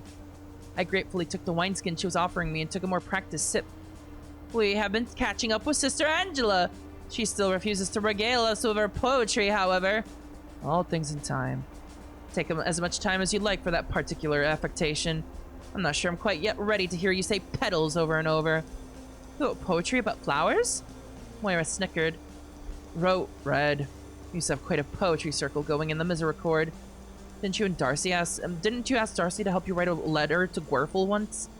Indeed. I had no idea who Gwerfel was, but from the tenor of the exchange, I intuited that this was intended as a teasing remark, the kind Angela might react poorly to. To my surprise, however, she seemed unbothered. Perhaps I've been too harsh about the poetry. I would love to plop Hedwig down for some readings and see how long she could stand it. Is this a bit like the joke Charity told in the Misericorde? I put together why that was funny eventually, I'll have you all know. Oh, good. Do explain. It was the one about taking the road less traveled, yes? Referring to intercourse between a man and a woman. Good lord, she is clever. Continue, Sister Hedwig! Well, the road less traveled down there would be, you know, the bumhole, yeah. Yes. I know that the initial punchline has to do with pregnancy, but also it follows that the joke is also about the woman's husband being bad at sexual relations. Hedwig, it's fucking hilarious when you describe it that way. Jokes are so much funnier when you explain them like this. I love you, Hedwig. Because having something put up that hole is, well, rather unpleasant. Is it? You are very close, Hedwig. Yes? What am I missing? Oh, nothing at all. Oi! We were interrupted by a shout from afar. Who wants to go sledging? Oh, that does sound fun. That sounds a bit dangerous. What with your leg? I'll be careful. Please! The whole congregation merged together in something of a circle. I think sledging is fun. Well, yes, but some sort of team activity might be enjoyable. We could always race. Yes, or we could play rounders. Sledging is preferable to rounders if that's the choice. Do we have sleds? I do not believe so. I seem to recall that in the past we used old bits of furniture. We're rather light on spare furniture at the moment. Sorry about that. Maybe rounders would be easier to get going. We've got a ball somewhere and we just need to find a nice thick stick. What, cask lids? Huh? We're sledging. We have loads of spare barrels in the cellars, surely. Great idea. Bit small though, innit? Only one person could ride at a time, but we have plenty of them. We could do races. Could even have teams, I reckon. I am more partial to rounders thinking on it. I don't know what rounders are. The hills are all rather steep. What, scared? No, I would just prefer something more sporting. Doesn't get much more sporting than racing. How about a vote? How many of you think we should go nick some lids and go sledging? Eustace, Darcy, Flora, Bridget, Violet, Catherine, and Margaret all raised their hands. Oh, crumbs. Well, just for the sake of knowing, who would prefer rounders? Adela, Margaret, Moira, and Catherine raised their hands. Hang on, you two already voted. I'd be happy to do either. Likewise. I didn't realize you could only vote for one or the other. Angela and Marta haven't voted. Or Hedwig. Or you for that matter, Charity. Oh, I think I'll be sitting out and watching either way, thank you very much. As will I. I suppose out of those two activities, rounders would be more appealing. I'd rather not wind up in a wheelbarrow as well. Rounders is like baseball, but less? Okay. Baseball, but less. I gotcha. How about you, Hedwig? What is rounders exactly? It's... If she doesn't know what it is, we really should just go get sleds. Teaching someone a whole new game will take a while. Plus, it'd make the teams unbalanced. Yes, if it's complicated, I'd rather not spoil the fun. I vote sledging. I'll change my vote in that case. Angela, you are down bad! Holy shit! You love your girlfriend so much! Very well, I am, as always, gracious in defeat. Would one or two of you like to accompany me to the cellars to collect some lids? Sure. Of course. I'm very suspicious of the cellar at any moment because we know that 500 years later the sword is in the cellar. The three of them set off. The rest of us dispersed again, dividing into small groups, sharing wine and grazing on the treats Darcy had brought from the pantry. Angela sidled up to me after collecting some dried fruit, and we stepped away to chat privately. Do you suspect anyone has an inkling? An inkling of what? You know? Oh, I don't think so. Interesting. I was wondering if Catherine had perhaps detected something. Certainly not to my knowledge. I wonder if she will. Perhaps I'll tell her one day. Why would you do that? Oh, I don't know. Perhaps I'm overwhelmed with relief. It's been a while since I've spoken to anyone here as a friend. I have a desire to share intimate things as I used to. Or perhaps I'm drunk. Very possible. You are very beautiful. Thank you. I didn't quite know what to make of her attitude. I would have almost preferred to be at the end of her dagger again, as much as I appreciated the compliment. She was being very sweet, but I'm not sure if sweet was what pulled my thread, so to speak. Would you care to recite some of that poetry for me? Later, perhaps. Very well. Would you care to visit my cell later? There's so much time in the day and the night that will be empty for me now. Empty? You mean, there's nothing left for us to investigate? I've told the Superior my theory. I presented all of my evidence. I leaned close just to make sure nobody could overhear us. The Superior knows about Eustace now. I told her everything I could, everything that made sense. You think it will be enough? It will have to be. The bishop seemed pleased with my work for what it was worth. He's preparing to leave soon. I saw him packing. Eustace doesn't suspect anything? Not a thing. In fact, she thinks she successfully bullied me out of investigating her. She made a big show of it last night. And you're playing along? Clever girl. Yes. In that case, it sounds like we will have much to celebrate soon. And I should very much like to spend more time with you in that cell. You learned so much in there all alone. But there's still more you could learn with some company. I could be kept in there until I became an expert. Holy shit. Oh my god. She wants to be kept like a dog. Angela coughed, choking slightly on the piece of fruit she was chewing on. Are you well? This went down the wrong way. She pounded her fist into her chest and coughed again before clearing her throat. After regaining her composure, she reached out to grab my wrists and pulled me close, bringing her knee between my legs. I exhaled sharply and grinned with glee. I have much to reward you for, but even more to punish you for. Shall we enumerate your crimes? When you first ran into me outside the chapel that very first day you were released, these thoughts never crossed my mind. Now, though, that was more like it. We continued teasing each other in hushed tones for a while, until the sisters who had left to collect sleds returned. These two are fucking incorrigible! Holy shit!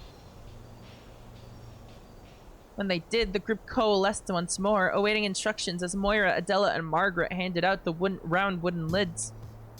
Took you long enough. It was quite a walk. I had to use the privy, if you must know. Yeah. Right then, should we just climb that little hillock over there? She pointed to a defilade behind us. I've never heard that word before. I sloped down to reach the even patch of ground we had all been resting on. I felt a sense of relief. I had imagined that we would be sliding down the steep mountain down towards the village. That's nothing! It's a fine start. I won't have anyone breaking their necks on my watch, thank you very much. While some thrill-seekers grumbled, everyone made their way up the smaller hill. Everyone except Marta, who stood at the bottom, looking content to just lean on her walking stick. Have you ever done this, Hedwig? Perhaps once, but I would have been a very small child. Marta and I will keep score. I'll declare the winners from down the hill. Don't blink. Very funny. Don't fall. Catherine looked oddly nostalgic. Right, who first? Me against Hedwig. She pulled me forward. 2 barrel lids were waiting for us at the lip of the hillock. Eustace knelt down on the one in front of her. Like this. I did my best to copy Eustace's pose on my own sled. 3, 2... I began to slide forward. I thought I had nestled myself onto the lid appropriately, but I must have shifted my weight incorrectly. The makeshift sled carried me forward a yard or so before I lost my balance completely and tumbled head over heels. After a few moments of disorienting, painful rolling, I came to a stop. My legs were sticking straight up in the air and my neck was awkwardly cramped forward. I could feel that my robes had ridden up my legs. I dared not look and see just how far. I scrambled to right myself and cover up as Eustace slid gracefully down the hill next to me. I have to count that as Eustace's win, I'm afraid. That's fair. How cold is your bum? Margaret jeered playfully from up the hill. I did my best to wave it off as I clambered back up to get back in line for another go. I was somewhat relieved to discover that falling off the sled was not an uncommon occurrence.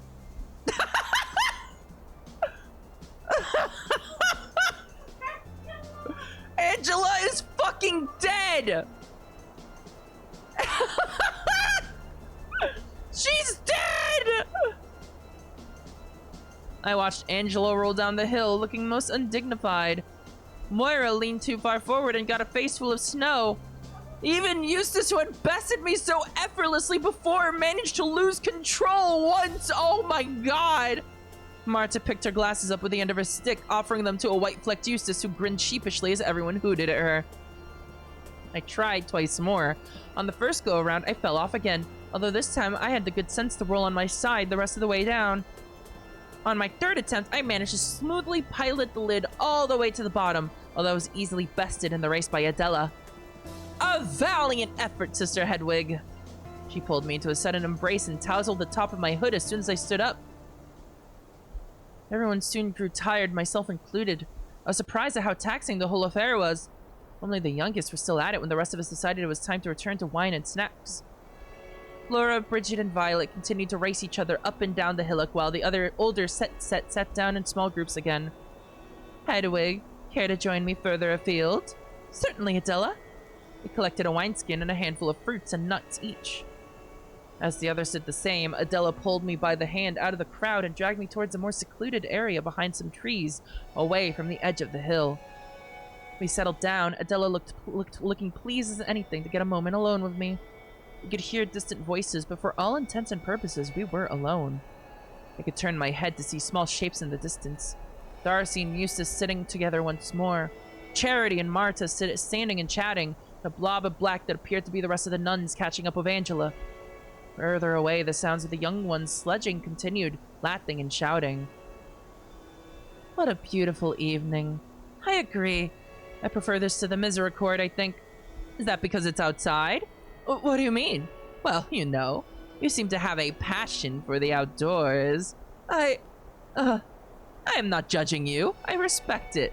In fact, I might even share your tastes. Oh? It was rather hot where I used to live.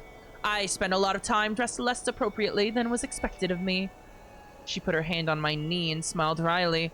I smiled back, unsure of what to say. Would you indulge me? What a fucking line! Oh my god! Holy shit! That's going on the thumbnail. This line is going on the thumbnail. The lesbian quality of it all no longer bothered me. Me neither. Me neither, Hedwig. Perhaps it should have. I thought back to all the brushes with the women here I had allowed while feigning interest. Darcy's kiss had rattled me once upon a time. That felt long ago now.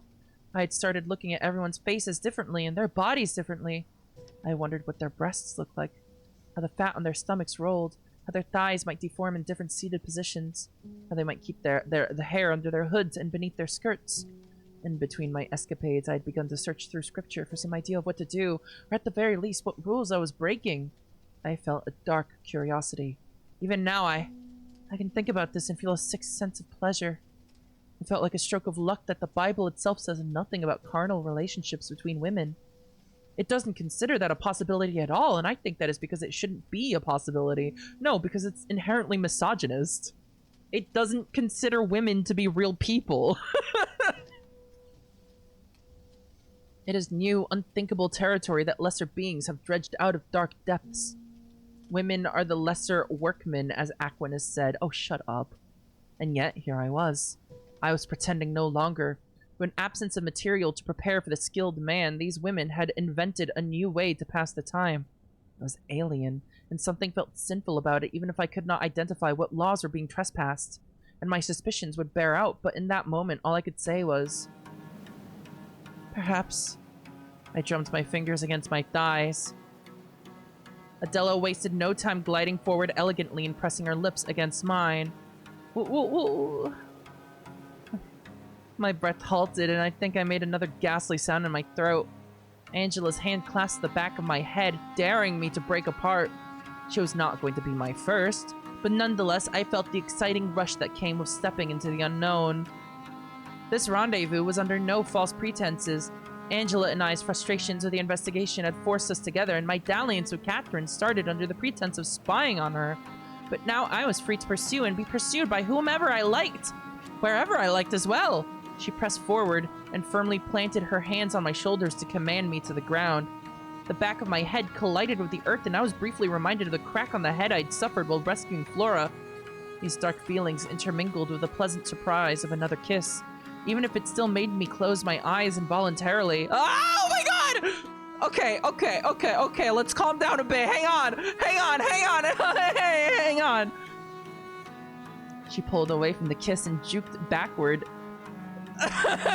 taking the hem of my robe in both of her hands and hiking it up around my waist with the skill and confidence of a trained artisan. Still, I said nothing. I was too taken with the sensations of hot and cold touching each of my exposed thighs. The cold air made me jolt my hip upwards, and Adela laughed. My thighs clamped back together instinctively as I yelped. With a laugh, she shushed me. I held my hands over my mouth as she yanked my legs apart and dove between them. It was dizzying, it was overwhelming, and it was everything I'd ever wanted. I would have lived happily in that moment forever until it was time to meet the next sister to share that next moment over and over for eternity, awash in pleasure. What is happening over here? Uh-oh. Is that a trick question, Sister Angela? I am not sure why, but after a jolt of embarrassment, I relaxed. Part of me assumed, perhaps, that Angela might be excited to find me in this compromising position. This was how we lived here, was it not? I laid there, splayed open and breathing heavily. I grinned at Angela sheepishly, salacious thoughts racing through my mind on their way to my doppelganger. Would she approve? Perhaps she'd like to join in. We could call even more people over for all I cared. Holy shit, Hedwig. Turns out Adela shares my taste for fresh air. What is wrong with you? The both of you. I was just winning the bet. Oh! She had been trying to stand up, a wide grin on her face, but Angela put her foot down to her chest to keep her pinned to the ground. You have won nothing, Andalusian slut. Do you hear this woman, Hedwig? She just wanted to win a game. That's all you were to her. How could you fall for her charms? I fell for nothing. I don't understand what the problem is. The problem is that they don't love you the way I could. The problem is that to them, you are nothing but a quim and a tongue. I should have known you would not last a day after making up with everyone. She struggled against Angela's shoe for a moment, finally overpowering her and bolting to her feet. Angela nearly tumbled to the ground, but managed to compose herself. I got to my feet as well, hurt and panicking. Angela's jealous. I felt as if the gates of heaven were closing shut in front of me. I was being quite earnest when I made nice earlier. I just didn't expect to find Hedwig spreading her legs for somebody else quite so soon. But Catherine, you had expressed permission for that. Somebody else? You mean... That's right, Sister Adela. I spoiled your stupid little game. You are taking that far too seriously, Angela. Hedwig, I promised that it was nothing so crass or cruel as Angela's making it out to be. You all planned this for months. By God, dear departed Catherine was the first to suggest it. We fuck each other, Angela! There was no trickery, no deception. You are mistaking idle gossip for a grand conspiracy. I am mistaking nothing, and even if we are to judge by your rules, I won. Not by lying to her or trying to trap her. Hedwig and I share something that comes from within. Something ineffable and spontaneous. It happened naturally. You are a complete mad woman. You are wholly animated by lust, and I shall deal with you in time. But for now, know this. I care about Sister Hedwig's well-being. We all care about each other, Angela. Oh, come now. Please. This is exactly what happened between you and Catherine, is it not? Irrelevant. Don't you dare bring her up again. Is that the problem? Angela gets possessive? Is that what caused her distance with everyone else? Angela got possessive? My God, I thought I could finally put all this unpleasantness behind us. But I see now that trying to live and learn is a waste of time and effort. I should stop! The pair of them turned to look at me in surprise. I don't want to be fought over. You say they have been treating me like a piece of meat, Angela, but this is the first time I've ever truly felt that way. You don't feel betrayed? You don't feel sickened by these women and their nasty little game? I don't care. Perhaps I felt uneasy about it before, but after laying with you, I thought I could get used to this. If this is what life has to offer, then I will gladly accept it. It's just how friendship works here. Friendship. That satisfies you? Of course it does. Why would it not? I could hear a commotion brewing in the distance as Angela looked deep into my eyes, clearly wounded by something I had said. Had the others overheard us? Whore! Angela bellowed at the top of her lungs, tears flying out of her eyes as she spun around and stormed away. Oh, yeah. Oh, yeah. Angela isn't just having fun like everyone else is. Angela's playing for keeps. Angela's playing for keeps! Adela approached me, her arms open to embrace me in apology, but I pushed past her. She chased after me as I hastily tried to reach Angela. Angela, however, had broken into a sprint. Something had happened up ahead, and I could hear panicked voices and screams. We all caught up to the others at the edge of the hill. Moira was beside herself, and Charity was wailing at the top of her lungs as Marta attempted to comfort her.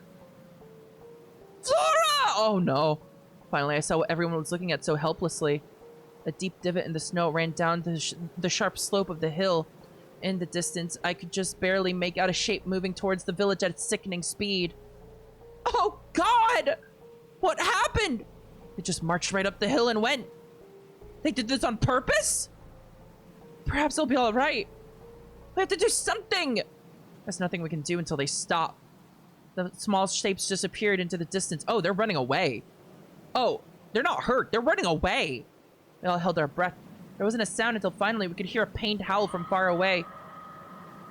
Everyone winced. Charity broke down into sobs once again. We should search for them right away. It's getting dark. We'd have to double back and get torches first. It will be hard to even know where to look. Hopefully we'll be able to hear them. It's a horrible thing to say, but if we can follow screams or wails, we'll at least know they're alive. That is a horrible thing to say. She inhaled deeply, attempting to compose herself. Then, still tear-streaked, she began to give orders. Right then. Eustace, Moira, Margaret, Adela, I want you to grab those torches and get a move on down the hill. Hedwig, Catherine, Angela, Darcy, I want you lot to go to bed and save up your strength. One of you should inform the superior first, I suppose, but I want you all well rested.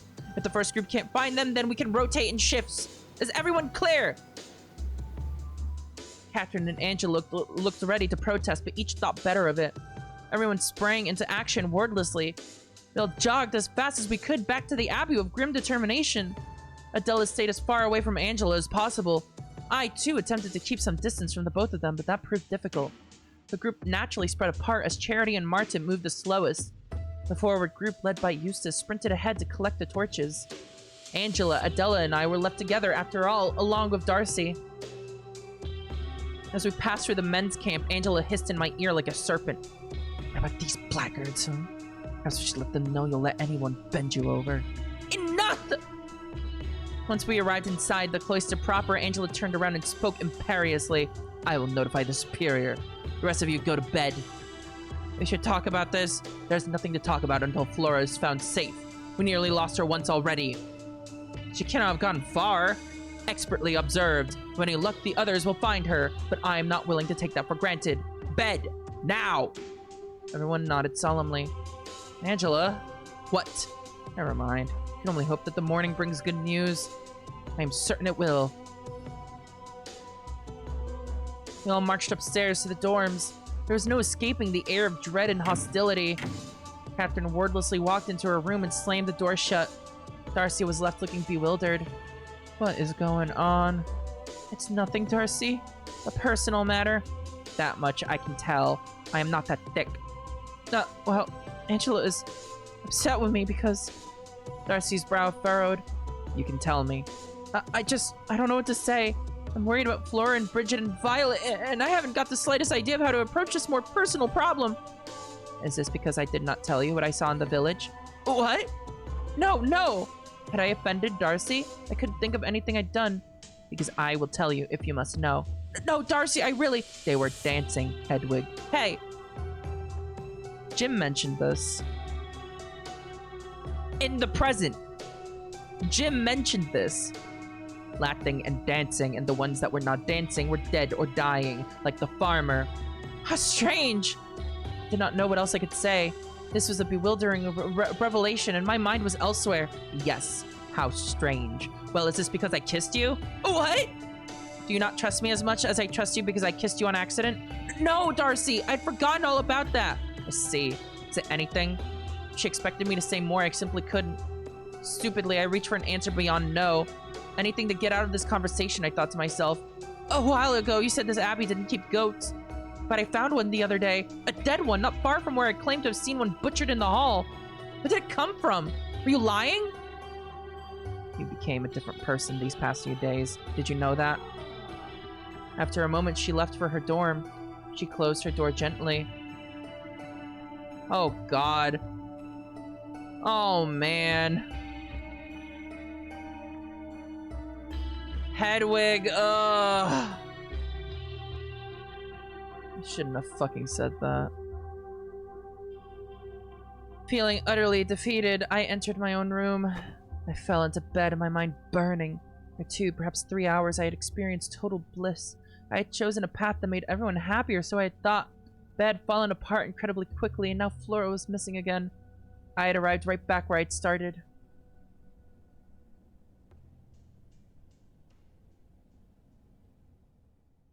I was too hollowed out to cry. I just stared at the ceiling until sleep came.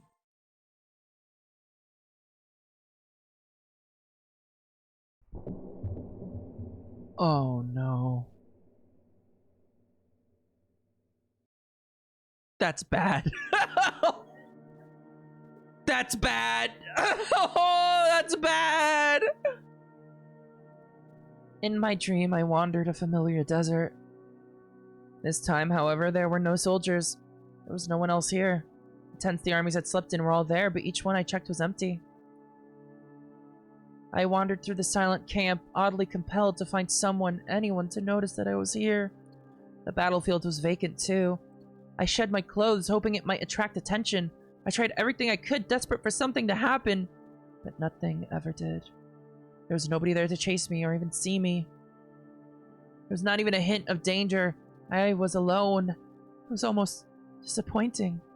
I wandered the desert all alone for a while, not seeing a soul. After what felt like hours, the sand gave way beneath my feet, and I plunged into a vast ocean.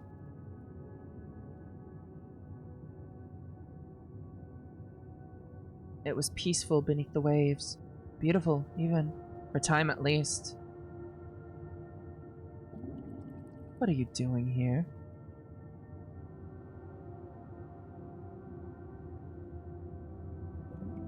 Hedwig? Is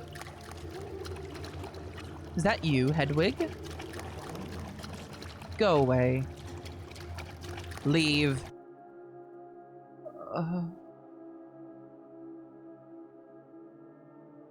I can't even describe to you how I feel right now, holy shit.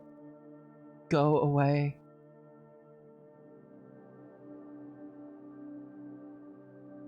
Oh.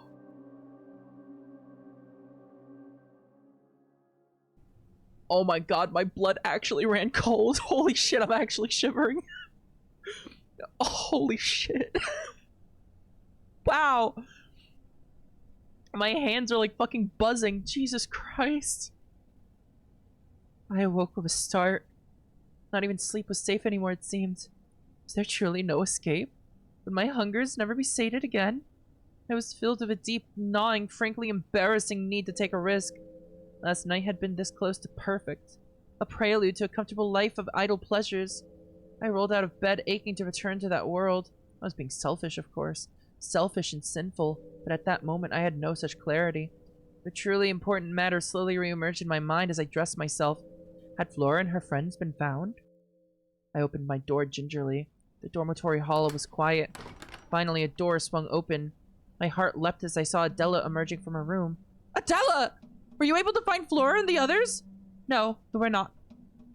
She spoke quietly, with none of the verve I was used to hearing in her voice. It was a doomed expedition, I believe.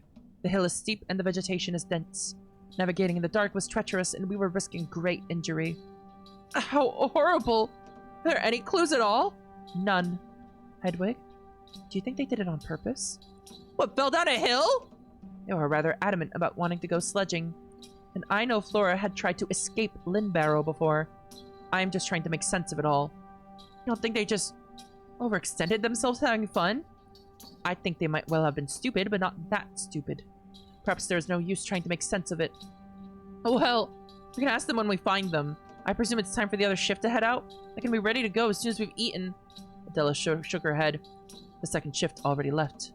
I suspect they'll be back before long, however. The prospects are grim, Sister Hedwig. They didn't wake me? I suppose not. Why not? I have no idea, Hedwig. I must apologize, my mind is elsewhere because Darcy is mad at you, and Angela is mad at you, and you know what? Catherine is also probably mad at you. I do not know what to tell you. Try not to take it personally, I suppose. Surely they just wanted to let you rest. I couldn't bear the thought of conducting an important search with any of these women at that moment.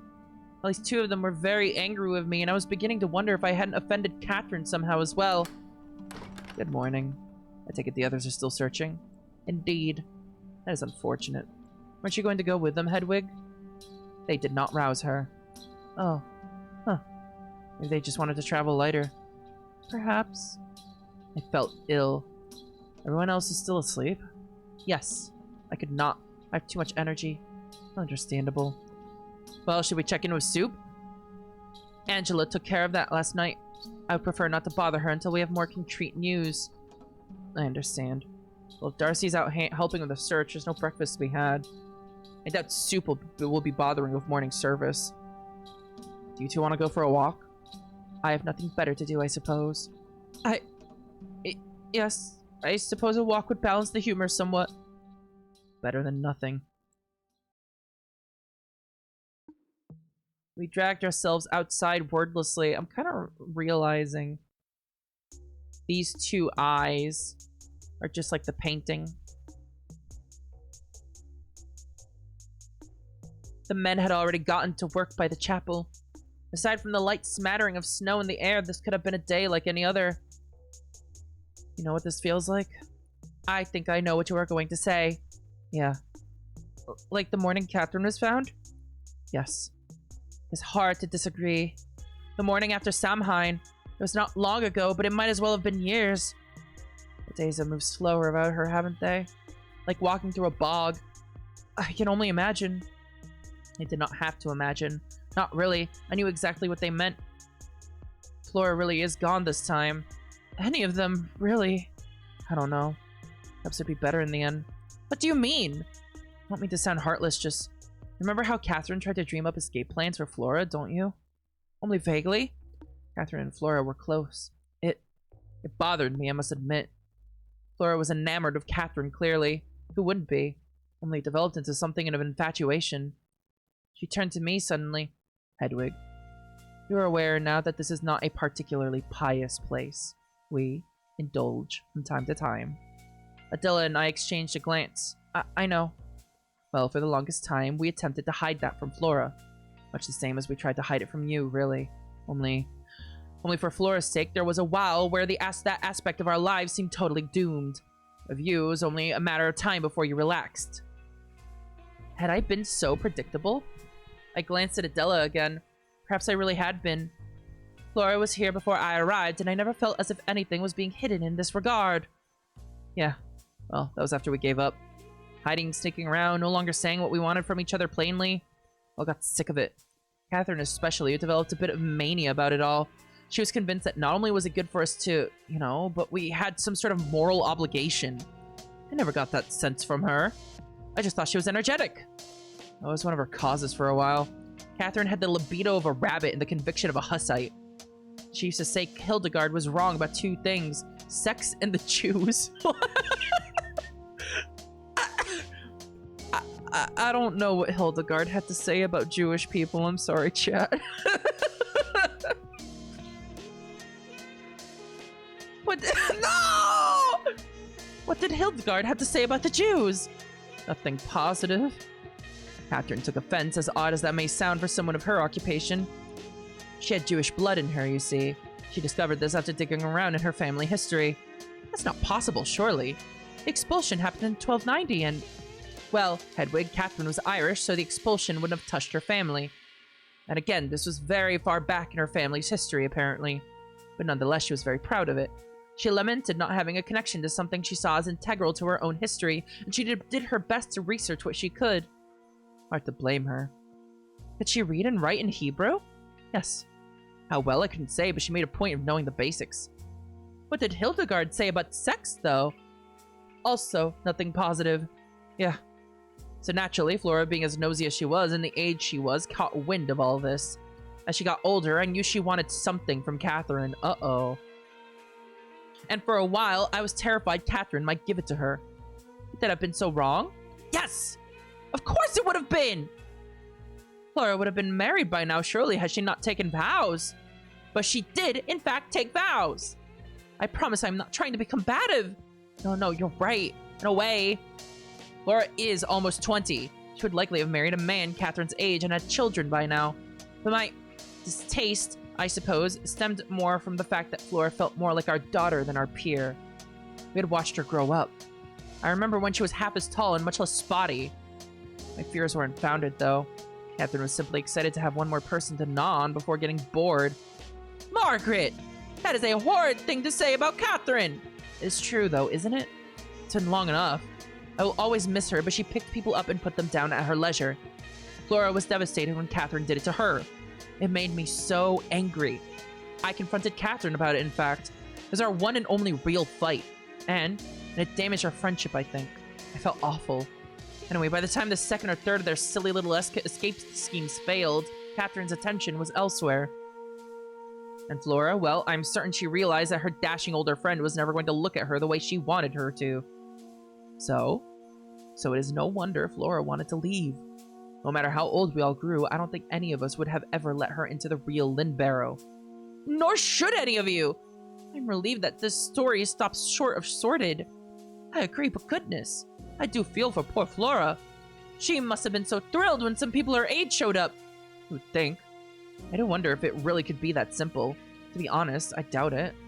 We're in our own private circle of hell, and we may as well lick each other's wounds. But nobody else should live like us. Can anybody else live like us? I understand. If the younger sisters we are responsible for began living just like us, it would still be wrong. And I think I might feel just as responsible. So in a sense, I do hope that Flora can find a way out of here. Do you think this was another escape attempt? No. Well, perhaps. It just reminds me of those times. And it makes me wonder, would they cross paths in heaven? Perhaps they both escaped. They were both miserable here. Flora is miserable. Let us remain in the present tense until we know otherwise. Right, of course. When Catherine grew bored of drawing out Flora's escape, what did she move on to? I hope that was not when she and I were heavily into dueling. I had no idea that Flora felt discarded. But explain why she became so moody. It was around the time of the dueling, yeah. That is not your fault. Oh? How do you know? There was something else going on as well. Was Margaret alluding to the murder plot? I desperately wanted to ask her, but I dared not. Adela was here as well, and this conversation was already so dark I could scarcely bring myself to make it darker. I'm hungry. Want to pick something out of the pantry? We collected some meager snacks from the pantry and sat in the cellars for a while. Our moods improved somewhat over the course of the next few hours. We chatted idly about frivolous things. For a while, I forgot just how doomed I felt. This was pleasant.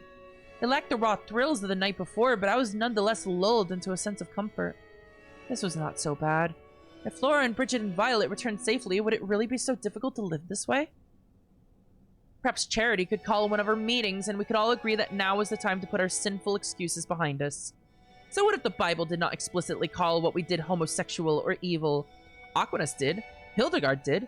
There was pleasure enough in company like this, surely. Too late for that now, I'm afraid. Imagine how empty you would feel never touching someone again.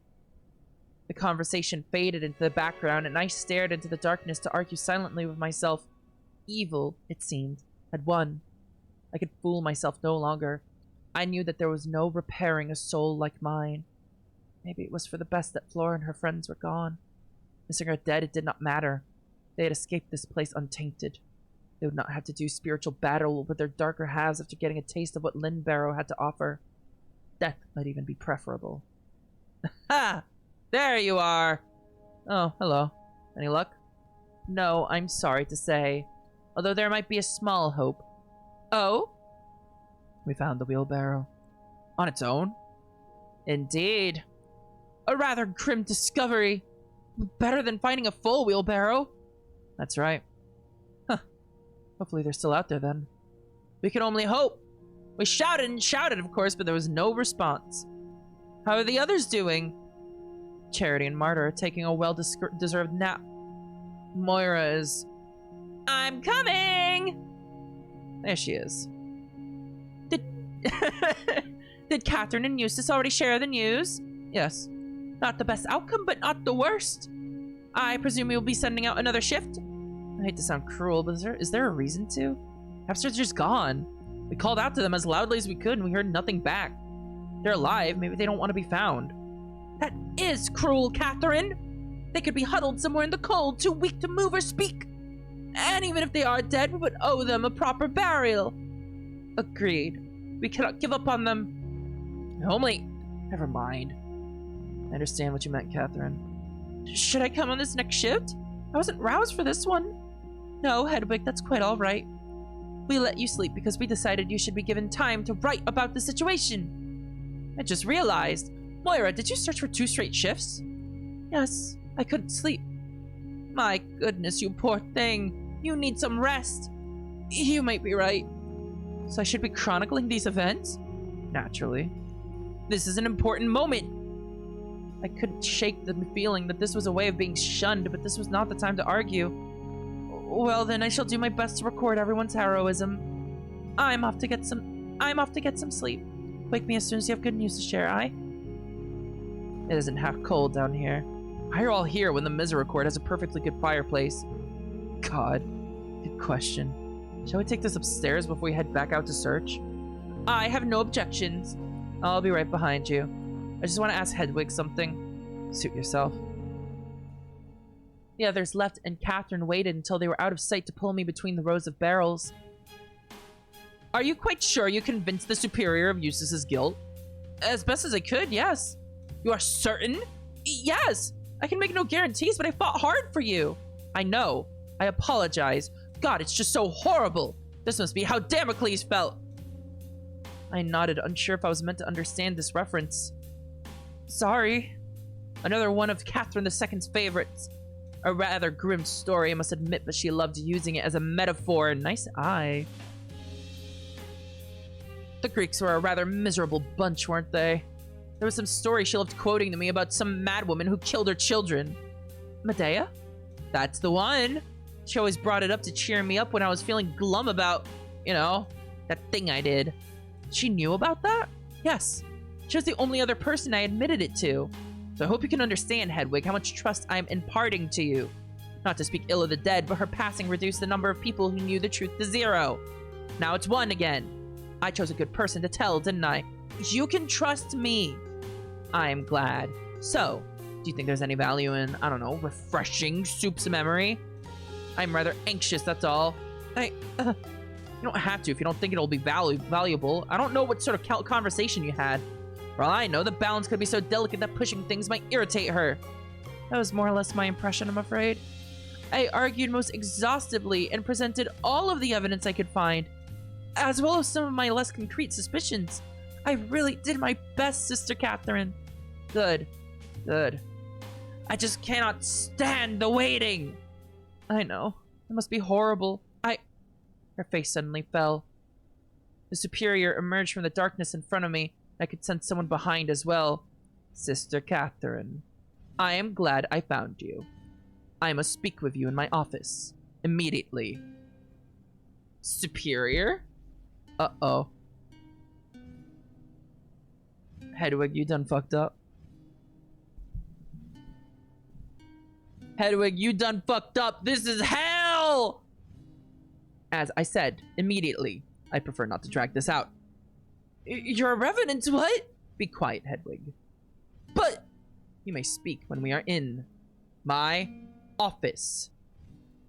The superior turned around and began to march back into the darkness. Catherine looked at me pleadingly, but I had no idea what to say. Goodbye, Catherine. Never had I seen her look so defeated. There was no witty retort, no biting comment to be made. She slunk away after the superior. I could only hope that my arguments would hold or that the bishop would protest. I wish that I could have done more, but it was in God's hands. What did you do? What should have been done a long time ago. You cannot believe that! And we don't know Catherine is involved! And in fact, she has a good alibi! She is a killer, Hedwig! Catherine is a murderer, and it is high time that she answered for her crime. But what about Eustace? What about the shelves? Playing pretend was an amusing exercise, but it is time to set aside childish things. You yourself admitted that you had scarce in the way of real evidence against Eustace. Oh, man. Wow. God damn. Angela was happy for all of like 2 hours. And then that was it. Oh, fuck. Oh, this feels rotten, chat. This feels fucking rotten! What an interesting timing. Are you gonna have Adela apprehended as well? You would dare imply that I'm going after Catherine because of some grudge? How is your obsession with Eustace's behavior any different? Because Eustace's suspicious behavior is actually related to Catherine's death. You just don't like Catherine. I don't like killers. I don't like liars. I certainly don't like whores. Well, you've lately sent Catherine to the gallows. You might end up all 3 of those things.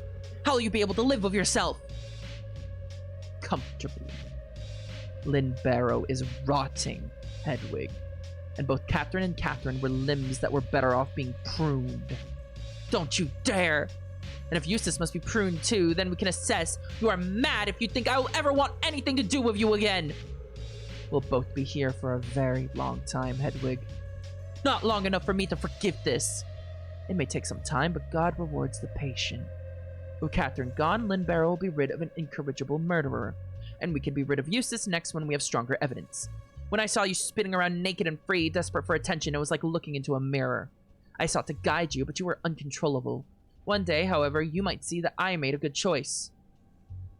I see so much of myself in you. Once upon a time, I felt similarly spurned and betrayed by somebody I looked up to.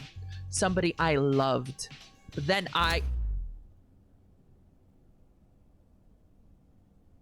Oh. I lunged for her throat and pushed her against the nearest wall. She was too tall for me to properly threaten, but she looked furious all the same. I never loved you.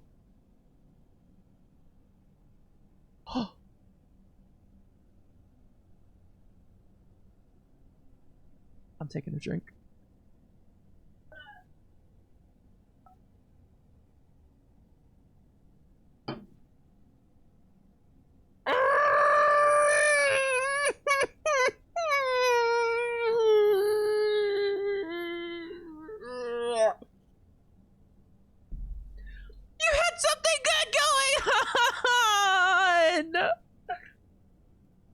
She pulled herself free and straightened her robe.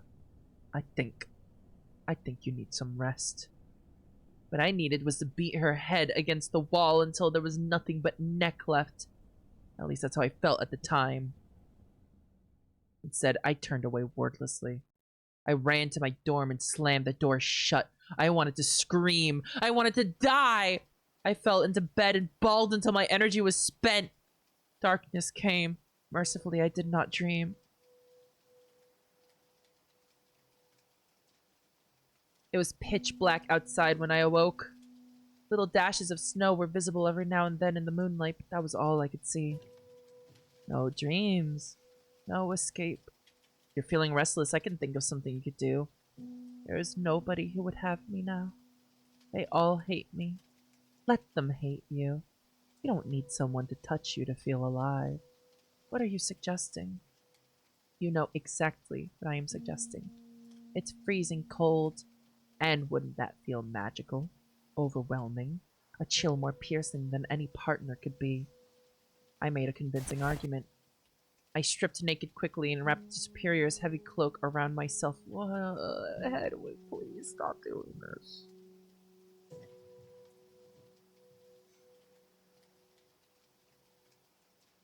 Hedwig, stop fucking doing this.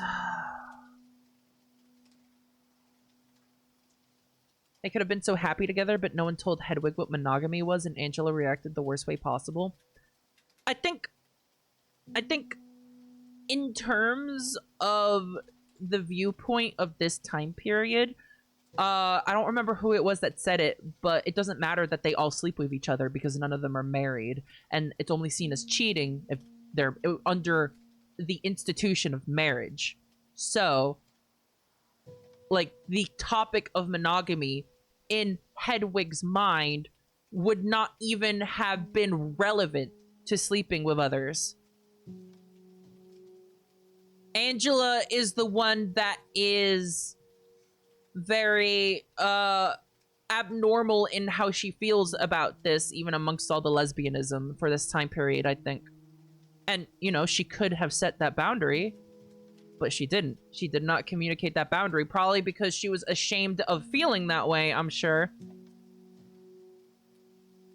Because I'm sure, like, the sin of, like, sleeping with a woman during this time isn't even as bad as the sin of falling in love with a woman, maybe.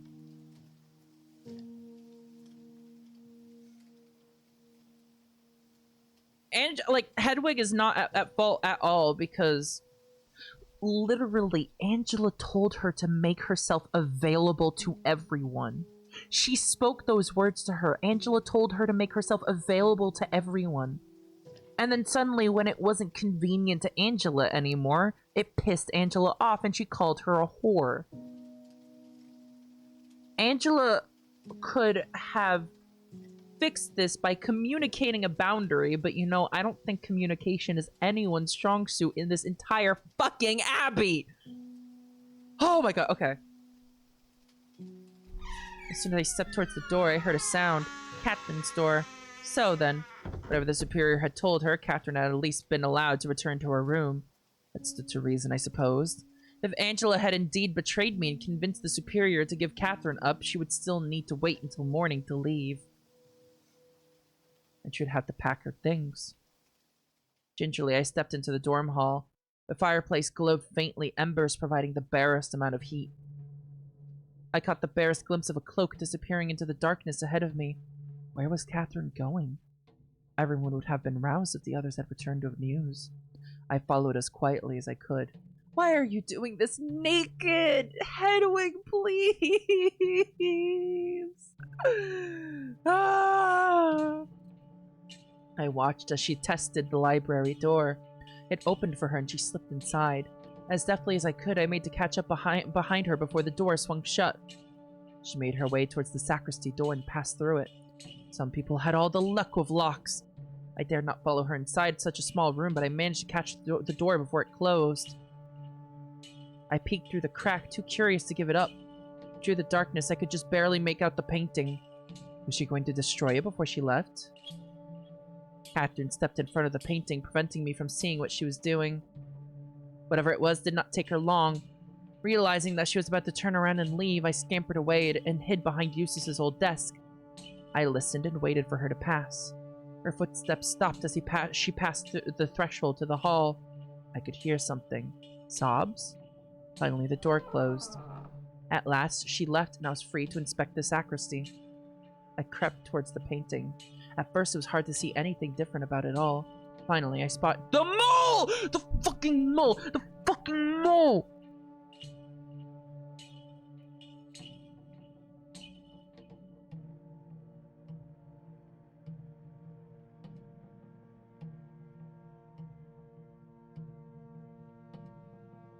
What does it mean, then, that Tatiana's version of this painting does not have a mole on it?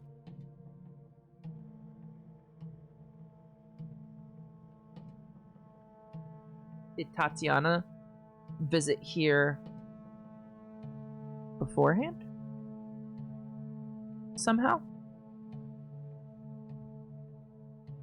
Because if she saw this painting for the first time in the present, it would have had this mole on it, and her version of it would also have had the mole on it, but she somehow saw this painting before the mole was added.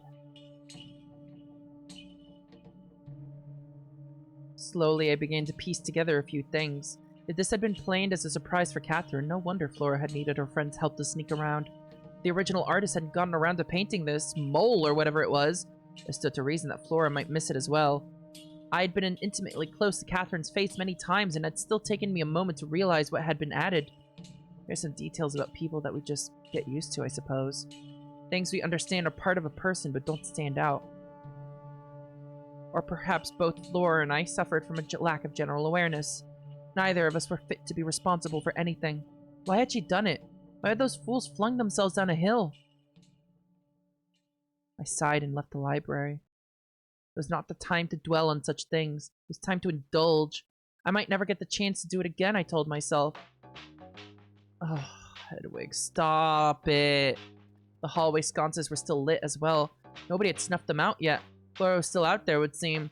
The stone floor was so cold to the touch that my feet felt numb. I could not stand still for too long. Inhaling sharply, I made my way out onto the second floor landing. One lap around the Abbey couldn't hurt. My dreams wouldn't thrill me. I would have to satisfy myself another way. I felt woefully entitled to a bit of pleasure. About halfway down the stairs to the cloister, I started having second thoughts. It really was cold. My skin felt taut and I could see my breath in front of me. When I reached the cloister, my legs were shaking. I rubbed my hands together and moved briskly. I was shivering, but I was at the very least feeling somewhat satisfied. The discomfort added to this sense of excitement. At the very least, suffering in the cold was more exhilarating than my empty dream had been. As I approached the superior's office, I felt both fear and amusement. What if she opened that door? The pressure built as I drew closer and closer. It wasn't likely, but it was possible. Even the smallest possibility excited me when the stakes were so high. I'm gonna be honest, chat. I cannot relate to this at all. This whole exhibitionism thing, I'm just kind of mortified hearing about this. I think I feel secondhand embarrassment very, very strongly. The idea of, like, doing this, it doesn't feel hot to me at all, but I feel like I just can't relate. I broke away to the left into the cellar stairwell. I couldn't help but giggle. Something moved in the corner of my eye. I whipped my head around and pulled the cloak around myself tightly. I squinted into the dark cloister. I could have sworn that I had caught a glimpse of motion, perhaps a figure moving on the other side of the cloister. I squinted through the darkness, but the only thing I could see was the occasional flash of falling snow. That must have been what it was. That's not what it was. With a sigh of relief, I moved downward into the cellar. I was feeling peckish. I flew down the stairs and immediately regretted my decision. This was much too dark. There were no sconces here. I was walking to thick, terrible nothingness. It gave me the same sense of unease that the library's shifting shelves did. I turned around to head back up into the cloister and screamed. Someone was standing at the top of the stairs. I did not have time to make out who or what it was. I just turned around and ran straight into the darkness. I ducked and weaved between barrels as best as I could, holding my hands out in front of me to try and navigate the maze. After a while, I slowed to catch my breath. Who was that? Had they recognized me? Had they followed me? I crouched low and listened, trying my hardest to breathe quietly. For a while, there was nothing. I calmed my breathing down, and raw fear was supplanted with slight embarrassment. Perhaps the superior had opened her door after all. Oh no, had she found me out? Hedwig? Oh God, I thought to myself. The bishop had seen me in all my glory. I would be leaving with Eustace then. Excommunicated most certainly. Sent to a workhouse most likely. Defeated thoughts such as these bounce around my skull until the bishop spoke once more. Sister Hedwig, is that you? I was about to come looking for you as it is. You aren't in any trouble. What do you need? I'm afraid I'm in a state of undress. I was on my way to the latrine. Never mind all that. I shan't look, I promise. It wasn't as if I had a choice in the matter. I emerged from the barrels I was hiding behind and pulled the cloak around me as best I could. Good. Come along quickly. I require your assistance with something gravely important. He looked harrowed. Before I could protest, he was off up the cellar stairs. As we approached the superior's office, I noticed that the door was still open. Did something happen? Yes. He continued towards the office. My heart was beating so hard that I could barely hear anything else. Chat, what the fuck? When we approached the door, he ushered me inside first. It was nearly pitch black inside the room, save for a small candle on the superior's desk. There's something behind her.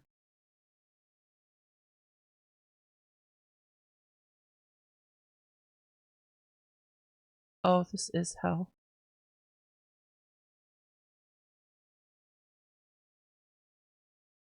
We entered the room, and the bishop closed the door behind us. Ah, Hedwig. Thank goodness you're here. It was so dark that I couldn't make out her shape. As the candle flickered, her face and hands were illuminated just for a moment. Thank you for collecting her so quickly, Richard. What is wrong? Nothing's wrong, Hedwig. You've done very well to come when called.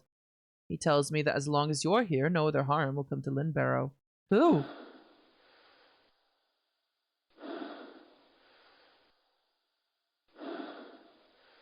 The devil, Hedwig.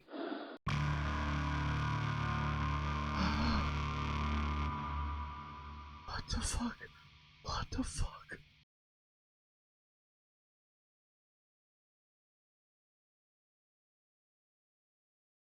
The candle flickered again, and I saw the blade waiting behind the superior.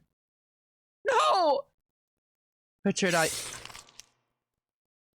The sword plunged down into her back. I tried to run, but the bishop was already holding my arms behind my back. Let go! Let go of me! The superior's lifeless face swung down and cracked against her desk. The cancel bounced and rolled towards a stack of papers. They caught quickly, and the room was soon illuminated in flickering firelight. The beast strode towards me, blade flashing. As it came around the desk, it dipped the sword into the rising flames, and the glistening blade was soon lit. I could feel the heat rising as the monster approached. I struggled against the bishop's grip. As the beast prepared to strike, I finally dislodged myself after stomping down on his bare foot. He howled and let me go. I fell to the floor and began scrambling around the room on all fours with no real goal, no real direction. I just had to move and kept moving. I heard the door open behind me. No doubt the bishop was taking the opportunity to escape alone. The beast was distracted for just a moment. I took the opportunity to rise to my feet and attempt to break the window behind the superior's desk. Try as I might, I could not shatter it with my bare hands, but I could sense the monster closing in on me from behind. I ducked to the side and the sword collided with the window. There was an ear-splitting screech as the tip scraped along the surface before the whole thing popped. My assailant staggered forward and I ran around the room again. If I couldn't leap through the window, then I would try the door. The creature howled in anger and barged after me, pinning me to the door from behind. I screamed and dropped to the floor, a dead weight, hoping to set the beast off balance. Its grip loosened and it steadied itself against the door with its free hand. It began jabbing the sword down at the floor wildly as I slipped between its legs and into the center of the room again, desperate to find something to fight back with. The window was out of the question now. The short shards of glass that remained were so jagged that I would assuredly spill my guts into the hedge if I tried. I scampered around the burning room in a daze, on the lookout for something I could defend myself with, something I could use to drag the creature away from the door. As I hurried past the desk once more, I noticed my old workbook resting on the desk next to the superior's head. The beast lurched forward and I picked the book up and held it open almost reflexively. The dense pages provided just enough resistance against the monster's desperate glancing swing. I stumbled backwards and dropped the 2 halves of the book to the floor. My notes had come in handy after all, it seemed. However, the book would not be able to defend me a second time. There was one thing, one single hope that I could cling to, that the blade the monster was wielding was its own. Where would the superior have put the other weapon I had presented as evidence? Finally, I saw it, a flash of metal in the adjoining bedroom. Through the door, I had seen the bishop emerge from so many times. I sprinted into the room and slammed into the cabinet on the side of the room. The bedspread was askew. There'd clearly been a struggle in here whenever the beast had first arrived. As my hands gripped the sword's handle, I felt a surge of triumph. It was short-lived, however, as the monster followed me into the room and began hacking wildly at me. I did my best to deflect the blade, but each time the hot flames approached me, it took all of my strength not to flinch. Still, I defended myself with enough verve to be able to change position, squeezing past the monster and sprinting through the flames towards the door. I fumbled with the heavy door and slipped through into the cold night air, coughing as it mingled with the smoke in my lungs. I wasn't sure what to do or where to go, and I did not have the luxury to deliberate because my pursuer was hot on my trail. My heart felt as if I could pop as I flew out of the late superior's office. I could not stop. I had to keep moving. I had to get to the library. Those infernal shelves were my only hope. Up the stairs I went. Heavy footsteps followed behind me. I considered screaming for help at the top of the stairs, but what good would that do? By the time anyone arrived, this thing would have caught up with me, and I was just as likely to kill anyone who came along with me. No, I could deal with this myself. I had successfully avoided it before. There was a lesson here. No more salacious nighttime excursions. That's not the lesson! That is a lesson, but that's not the lesson! That was fair. I could adhere to that. I could live during the day and leave the Abbey alone at night. Message received! I clambered up the stairs and plowed through the door to the library. The shelves. Please, please, please let me in. I collided with the wall. Fuck! I pounded my fist against the very real wall helplessly, but I could not vent my frustrations for long. I had to keep moving. Well, where on earth could I go? What could I do? I could see the beast now. Sure enough, it was the same creature that attacked me and Flora and had run me into the sacristy. It strode towards me with big, lumbering steps. It carried the sword at its side. I had no choice but to run straight past it to the door once again. I grimaced. I was good at getting myself into the same scrapes repeatedly. I sprinted straight ahead and dove forward, sliding across the stone painfully and crawling between its legs to reach the landing once again. I pushed myself away from it by kicking against its metal boot. She's really good at juking this thing, right? Right? The fucking evasion here. Holy shit. God damn. This girl is fucking bobbing and weaving. Holy shit. When I rose to my feet, I had to steady myself against the stone railing with my free hand. I turned around as I did so. I had to assess my next move. The beast turned. Then it did something very odd. It raised a gauntleted hand to its face, if it could indeed be called that, and gestured for me to stay quiet.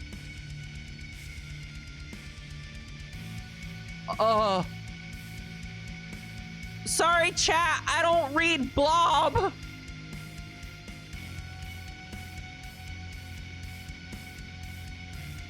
I did not know what to make of this, but I knew that I was still in danger. I did not scream, not because I was told not to, but because I did not want to endanger anyone else, but I did run. I just had to keep moving. If I could stay alive, I could think of something. I just needed to keep moving. I ran back down the stairs and into the cloister. Braving the snowy grass with my bare legs, I tried to get away. I dared not turn around to see how close behind my pursuer was. The sound of its metal boots against the cobblestones was enough to keep me moving. I glanced towards the archway. Can I make it to the camp?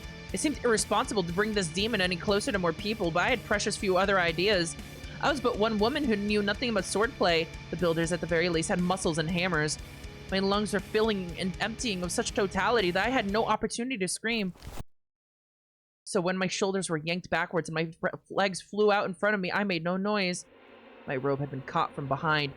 I could hear the threads buckling as my body struggled against the cloth. I let go of the sword as the cloak's buckle dug into my neck. It was flung far afield. I watched helplessly as it sailed away. The superior's old traveling cloak finally tore, and I fell into the snow, free from the beast's grasp. Holy shit. Holy shit. The creature loomed over me, blade in hand. Catherine?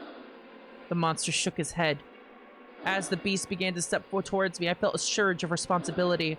I could not endanger the builders or the other sisters or anybody else. Where would I run if the men could not bring this demon down? The village? They were stricken with curses already. Would I run until I fell into a ditch on the way to London? I'd set aside my duties in favor of simple debauchery. I was the reason things had gotten this dire. I could repent later. Right then, right there, the only thing in the world that made sense to me was rising to the occasion in front of me. Selfishly, thoughtlessly, I allowed pride to animate me. What are you? The monster raised a gauntleted hand to its gnarled face to silence me once again. Tell me! Tell me or I will scream so loud the whole abbey will wake up! The builders too! I was nude, bloodied, bruised, and shivering. I had nothing left to gamble with and no leverage against this beast other than the fact that it wanted my silence. I can't understand you. I just hear noise. The looming figure seemed to consider for a moment. Then slowly it raised its sword. I tensed up, but the beast held out its other hand out to steady me. It turned the sword towards itself. At first I thought it meant to harm itself, but instead it seemed to be trying to cut something. The sword was far too long and unwieldy for this task, however. Apparently frustrated, the creature fell to its knees and placed the sword in front of me. Chat, what? What? I pulled its robe aside to reveal that under its heavy cloak it was wearing chainmail. Laid on top of this armor were leathered straps. Slowly it pointed to these straps and then to its own head. It indicated for me to pick up the sword. You want me to cut those free?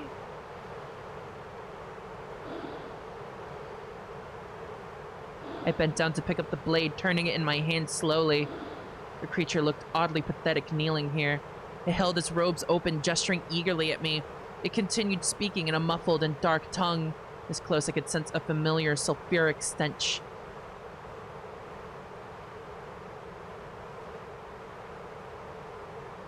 I could not bring myself to look directly at this thing. And even out of the corner of my eye, there was nothing that I could see that was worthy of pity. The creature's face was nothing but bone and burnt skin. There were no real eyes, nothing to look into and understand. It just looked evil, and I'd spent enough time allowing evil to manipulate me. This was all a trick, I thought to myself. I was being played with. Why was I entertaining the request of a mad beast that had attacked me many times before? What was there to gain from parleying with a monster I could not understand? Quia non est veritas en eo, cum loquitur mendacium exproprius, loquitur, quia mendax est, et pater ejus. I let out as mighty a bellow as I could, the loudest sound of fury I could muster. I brought my blade down onto the monster's head. The horrible visage cracked open just like a barrel. Bone fragments fell into the snow. I pushed as hard as I could. When I felt resistance, I began to saw back and forth. I had to be sure. I could not suffer this thing to live. I was not even sure that attacking it in this manner would kill it, but it seemed to me a better choice than going along with whatever little game it had planned for me. Eventually, I could saw no more. I tugged the blade out with a pop. The metal was soaked in blood. I expected the monster to fall, but it did not. It remained kneeling, its hands resting at its sides, its head slumped downward.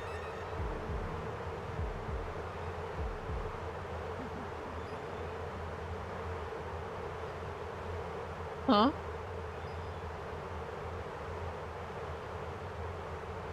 Through the broken skull, I could see viscera.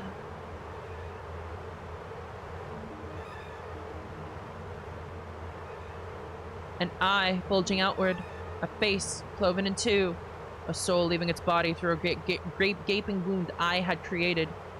Even through mangled skin and bone, I recognized the poor creature. James. Oh, God. Oh, God. Oh, God!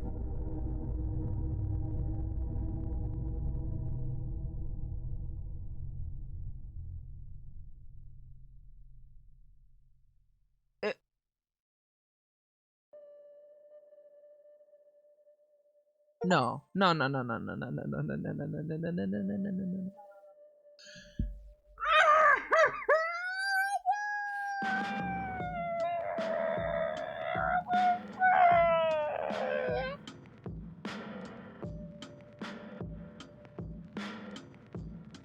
This cliffhanger is even worse than the first volume!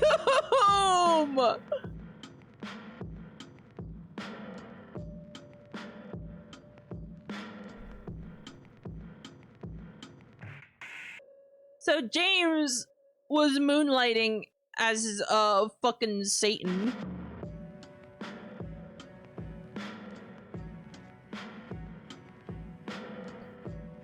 The Mother Superior and the Bishop tried to offer Hedwig to the monster. Is there any way of deciphering what the thing was saying? I wonder.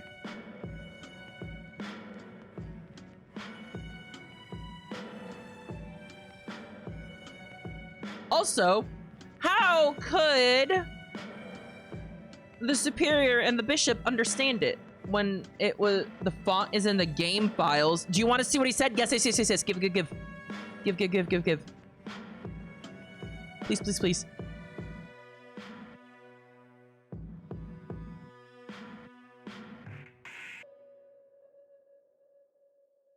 I have to see.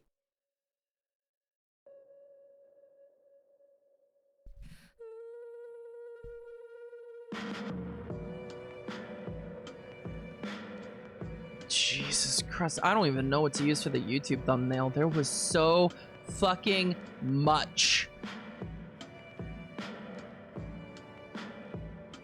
Why is NASA here? We had to go to space to find lesbians this toxic.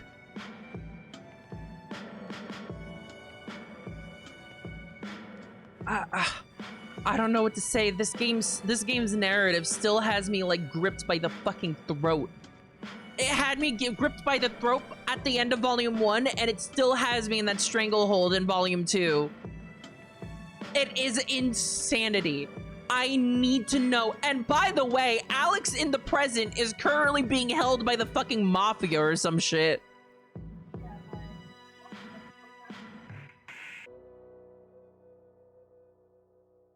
Oh my god. A huge thank you to everyone and anyone who made a stock image recording or tool that was used in this production. Who made this solo project possible.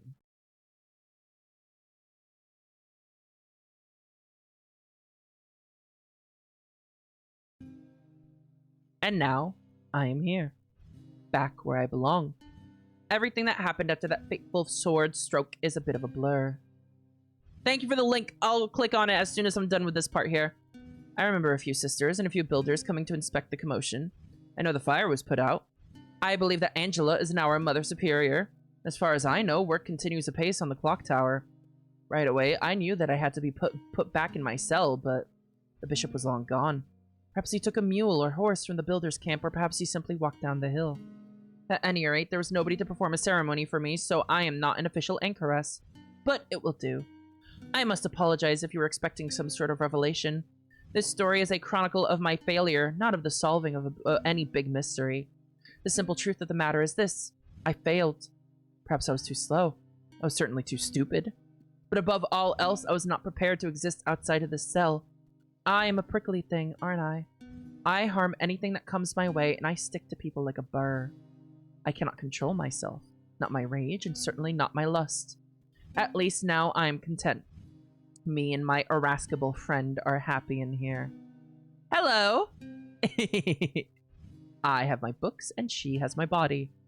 At least here, my insatiable desire for sin harms only myself. Huh. I feel like she just, like, straight up has, like a dissociative personality at this point. Which is just her fucking being horny. Like, that's the only way to interpret that, right? And who knows? I have a lot of time to make amends with myself. And with God. I doubt I shall ever see heaven, but one day I imagine I might crap open one of the Bibles on my shelf and try and find a way to fix myself. Until then, I am relieved to be caged once more. Plural Hedwig real. Have you ever been so fucking horny that it pluralized you? Flora is dead because of me. The Superior is dead because of me. And I allowed my demons to get the better of me once again, and I killed James. Even if he too is guilty of grave transgressions, he was asking for me for help. I denied him a chance to repent. And now nobody will ever know the truth about Catherine's death. There's a much grander mystery here, but the truth died with him. So, that is all. I have told you everything I can. What are you doing? What no eye has seen. Oh! We've caught up, chat!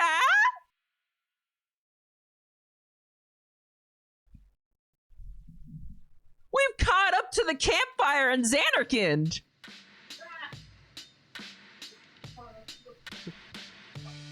Volume 3 is gonna be the present!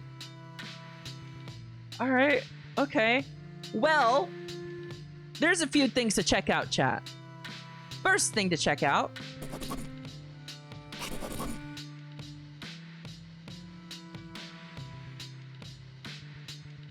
The beast turned. Then it did something very odd. It raised a gauntleted hand to its face. Don't wake anyone up. I don't want to hurt anybody else. I am being used. The devil locks me in this horrible thing and gives me orders. You'll have to do it. Cut these and I think the mask will come off. Holy shit. He was actually being controlled. He was actually being controlled. Cut it. I don't want to fight you. Yes, yes, please, God, set me free. I don't want to do this anymore. I don't want to hurt anyone else. I repent. I repent. Please help me. I can't believe her girl Hedwig got done in my wingdings! Oh my fucking god! Holy shit! What the fuck? So he was being controlled. He was literally being controlled by like the fucking devil. I don't know if it was like the actual fucking devil, or maybe it was the thing that was causing everyone to dance. Some kind of mind control bullshit. I don't know. James was begging for mercy, and Hedwig fucking slaughtered him.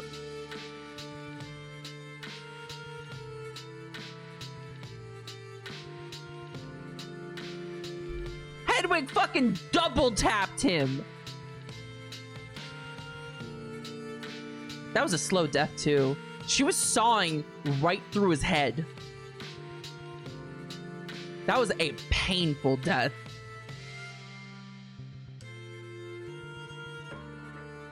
Now, chat, we have one last thing to look for. If you remember from Volume 1, we should check to see if we got any little secrets here.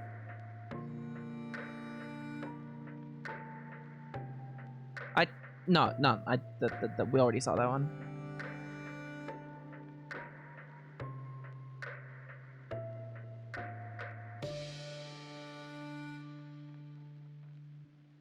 Is it this one?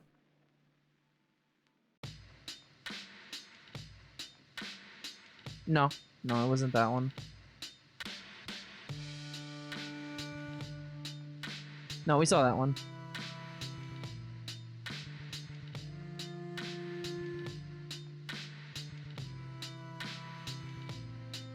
Are these out of order? These are absolutely out of order, chat. 100% out of order.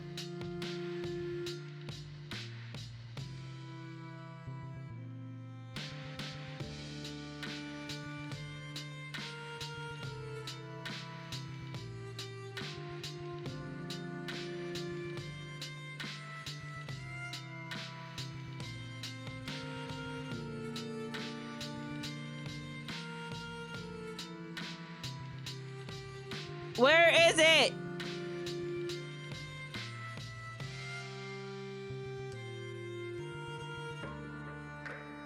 Yeah, we saw that.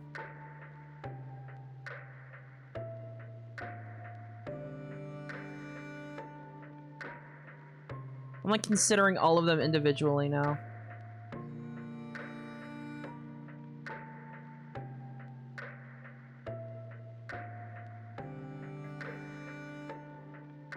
I mean, there is the chance that there isn't a secret this time.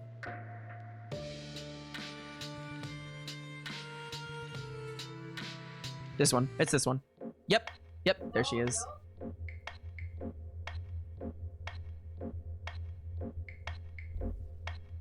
And you know what? I think this was one of the teaser screenshots, like before this even released.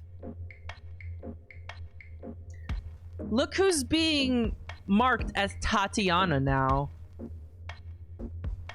We're not being coy with it anymore. Surprise! Or maybe not. Of course you'd come rushing here as soon as you could, eh? I should have thought of a more creative hiding spot this time. Oh, well, there's always the next go-around. Anyway, you won't be disappointed in what I have to show you this time. Or maybe you will. There's a chance I'll be a bit pissed. Sorry to say, but this is always how the story was going to go. The twist you've been dreading is right around the corner. If you've got a problem with it, I suggest you take it up with... Oh, I shouldn't spoil it. Suffice to say, we had many conversations about it. Conversations that I won. Anyway, this will be fun. And don't you worry, everything that happens matters. I just think it's important to set reasonable expectations. Everything that happens matters, chat.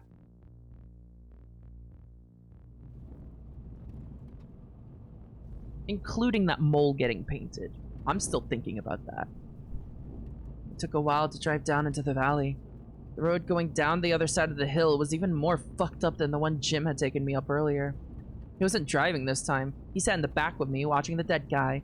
Not sure why. He wasn't going anywhere. Jim and the others had loaded the body into the van, insisting that I not touch the corpse. They didn't want me involved. I appreciated the thought, I guess, except that I was then told to get in the van anyway. That felt pretty involved. I wasn't sure if it was the body or the bumpy road that was making me queasy. Either way, I didn't feel good.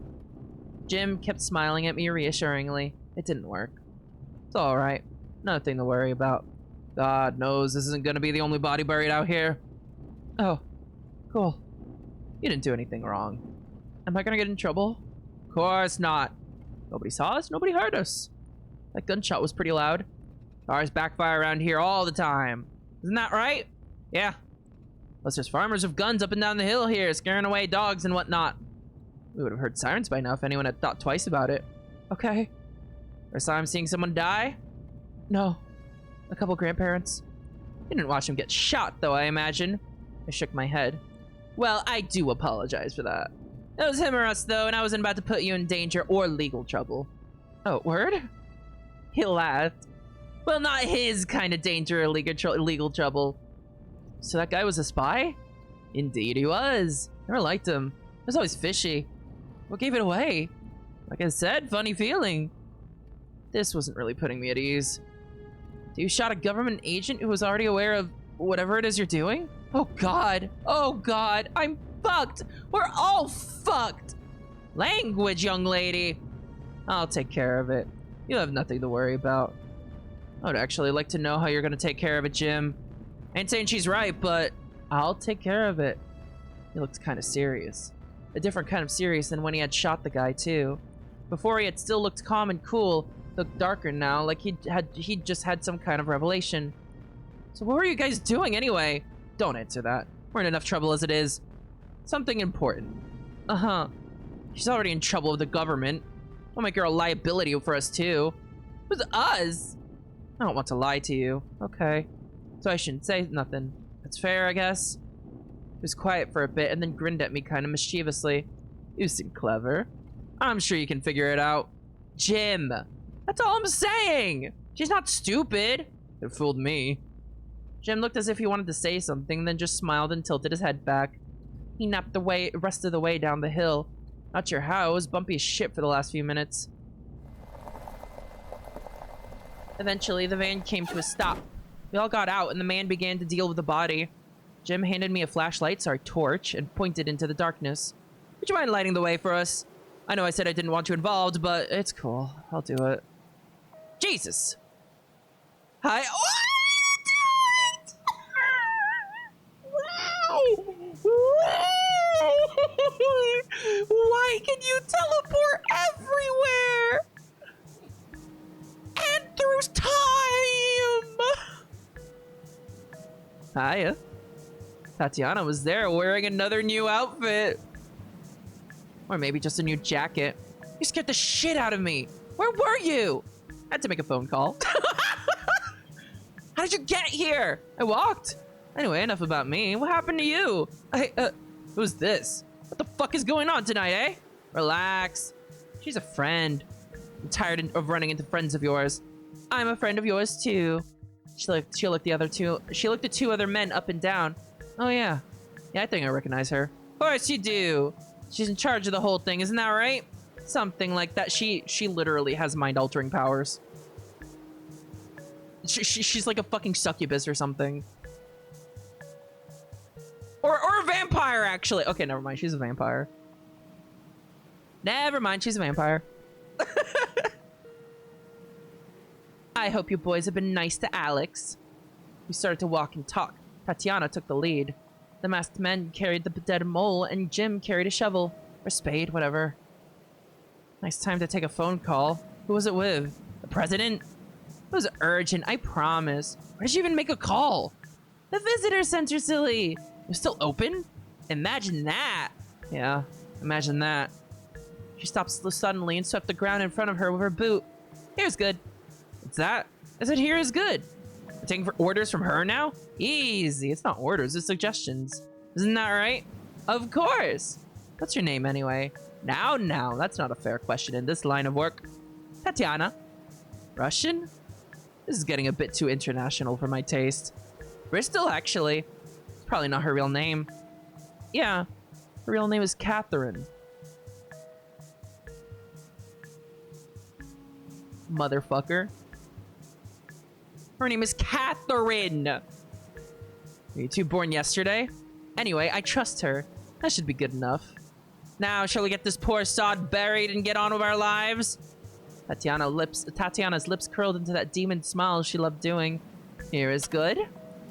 Jim broke ground first. It didn't take long for him to get tired, though. Hard to blame him. He was an older guy, and the ground was pretty mushy. I offered to help, but he shook his head. He and his comrades began taking turns. Tatiana watched for a while, but got bored or something and turned away. You boys mind if I smoke? Yeah, go on. She turned to me, jerking her head towards a spot a few feet or yards or whatever away. You want one too? Yeah, actually. Thanks. Keep the lighter covered so you don't give us away, eh? They are clever, aren't they? We stepped away. Tatiana offered me a cig, but even after a few puffs, I wasn't feeling much calmer. Nervous? Duh. Don't be. I've got it all figured out. If you're a spy too, or assassin or whatever, I work in publishing. Uh-huh. How long have you been smoking? A few years. Do your parents know? Hell no. That explains it. You hold it funny. Like you're going to have to put it out at any minute. I'm in college, you know. It takes a long time to break a habit. They definitely know, by the way. They've never said anything. Of course they haven't. Why would they? Smoking's bad for you. Hasn't stopped you so far, though, has it? I was really not in the mood for her bullshit. Only trying to lighten the mood. You have nothing to be worried about. I just saw a guy get shot!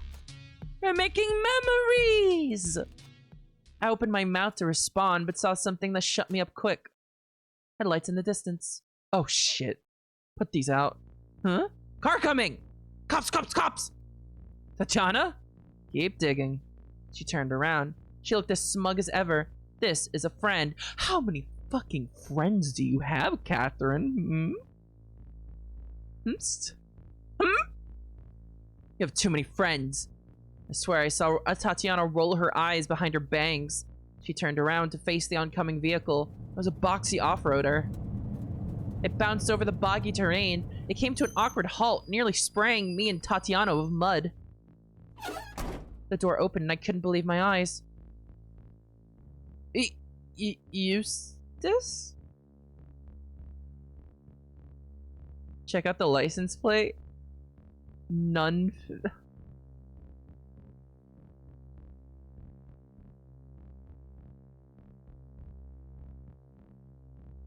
What the fuck am I supposed to make of this?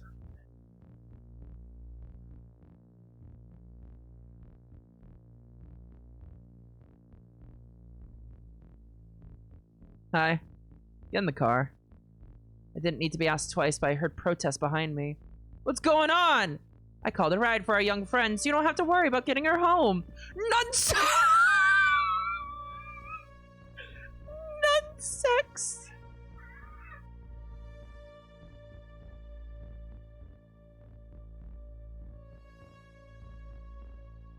Okay, is this also Vampire Eustace who's taking a lot of tea, or is this incredibly butch Eustace, or damn, you mysterious, what's your pronouns? Probably shouldn't stay at my place again, I'm sorry to say. I already thought of that. I told them to swing by and I'd pick up her things. Did you now? I hope that's all right. I'm sure Eustace was perfectly lovely to marry. He can be a little prickly, but he knows when to be polite. Isn't that right? Sure. Your wife says to make sure to come in quietly. Always do. We really need to move. Were there police? No, but the longer we stick around, the more suspicious this looks. Right you are. Alex, now's the time to say goodbye to old Jim. I doubt you'll see each other again. Yeah. Thanks for letting me stay with you, man. Not at all! He paused for a moment. Sorry it all turned out like this. ZC got asked if there would be trans rep and said, did you know Eustace was a male name in the 15th century?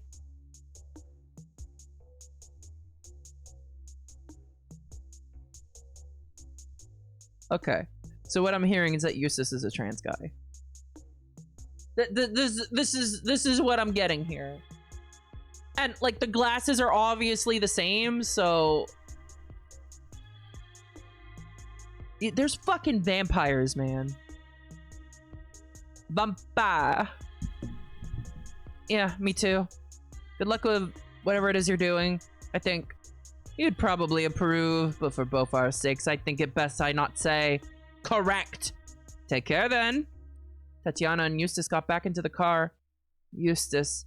I hadn't even begun processing how weird it was seeing him here. I turned to get into the back seat, but stopped. Weird as it sounds, I didn't feel good leaving Jim so soon. What was your son's name? What's that? You mentioned having a son. What was his name? Could we, I don't know, get in touch? I appreciate that, love, but I don't think that's a good idea. You know. He nodded towards the grave and winked. Alright. We would have gotten along, I'm sure. I think so. His dad was an interesting guy. Jim chuckled, waved, and then turned back towards his comrades. That was the last time I ever saw him. I got into the back seat and Eustace pulled us away.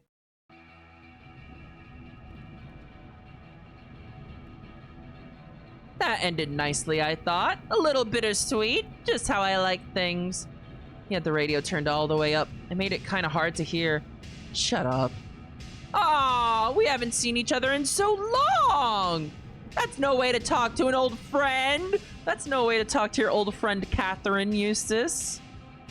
Your friend Catherine Eustace? Catherine Eustace? Eustace Catherine? Yes? You two know each other? I know! What are the odds? When you mentioned you had a friend who was researching Lindbarrow, I had an inkling. By the way, remember how James was being controlled by something and that he couldn't stop himself? Remember how everyone that Tatiana meets seems to be almost controlled by her and seems to suddenly do as she says? My chat room in Christ. When you mentioned you had a friend who was researching Lindbarrow, I had an inkling. We're so full of shit. I like the new look. It's not a new look. It's been a while since I last saw you, so I look how I look. Sometimes it's one way, sometimes it's another way. I like the uniform. It's not a uniform. Okay. Flattery's not gonna get you anywhere. I'm not impressed with you. A dead son? Really? I don't know what you mean. Jim's son died? Of course he did. Nice to see you, by the way. Sure. Yeah, it's nice to see you too. Jim's a folk hero, motivated by tragedy. It's trashy. It never happened. Oh. Yeah, she's implanting false memories. She's implanting false memories. They literally just said it out loud. I don't. They're not hiding it anymore, chat. Like this is. They're literally telling us what's going on. They're not hiding it anymore. Eustace and Catherine somehow became immortal after what happened in the 1500s, 15th century, whatever. And Catherine, for some reason, has mind-altering powers. That's rich coming from you. It didn't even come close to happening. Still rich. I think it's great stuff. Anyway, we can talk about this later. We have so much else to catch up on. I had no idea Lynn Barrow was still on your mind after all these years. Yeah, I don't know. Of course it was. It was a hard one to forget. Oh, thanks to you. No thanks to you, he says. Is he this grouchy in your college classes? No. Kinda. Uh-oh! I mean, I don't know. I like it. I sort of respect it. She likes you. Hey! Jesus Christ. New topic, please. Ouch. Okay. Why did you mess with my book? What book? None Left Alive. That's not your book. It's a book somebody here wrote about Lynn Barrow. Yeah. I gave it to Alex because I thought it might be a nice primer, but you deleted everything in it. I did that ages ago. Got an internship with the publisher and swapped out the press. Just to fuck with you, really. I've been following the rules, mostly. Really? Hand on heart. I'm a little touched. So you just never looked inside the test print? You knew it was rubbish. It's not rubbish! The cover is nice. Speaking of following the rules, how come that not in front of our guests? This is some masquerade shit. This is some literal Vampire the Masquerade shit. Did Eustace fill the book with don't because he doesn't want Catherine to tell the truth about Lynn Barrow? Because he felt like that might be what Catherine is going for?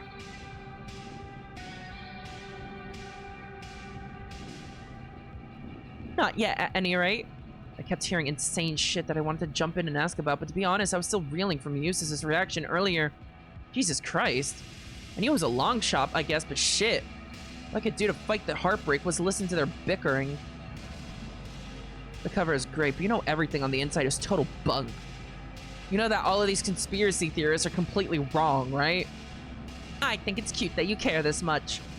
All this time and you're still clinging to your obsession with accuracy. I've never seen somebody quite so unable to enjoy their own fantasies. I don't want to have this argument right now. I haven't budged and it sounds like you haven't either.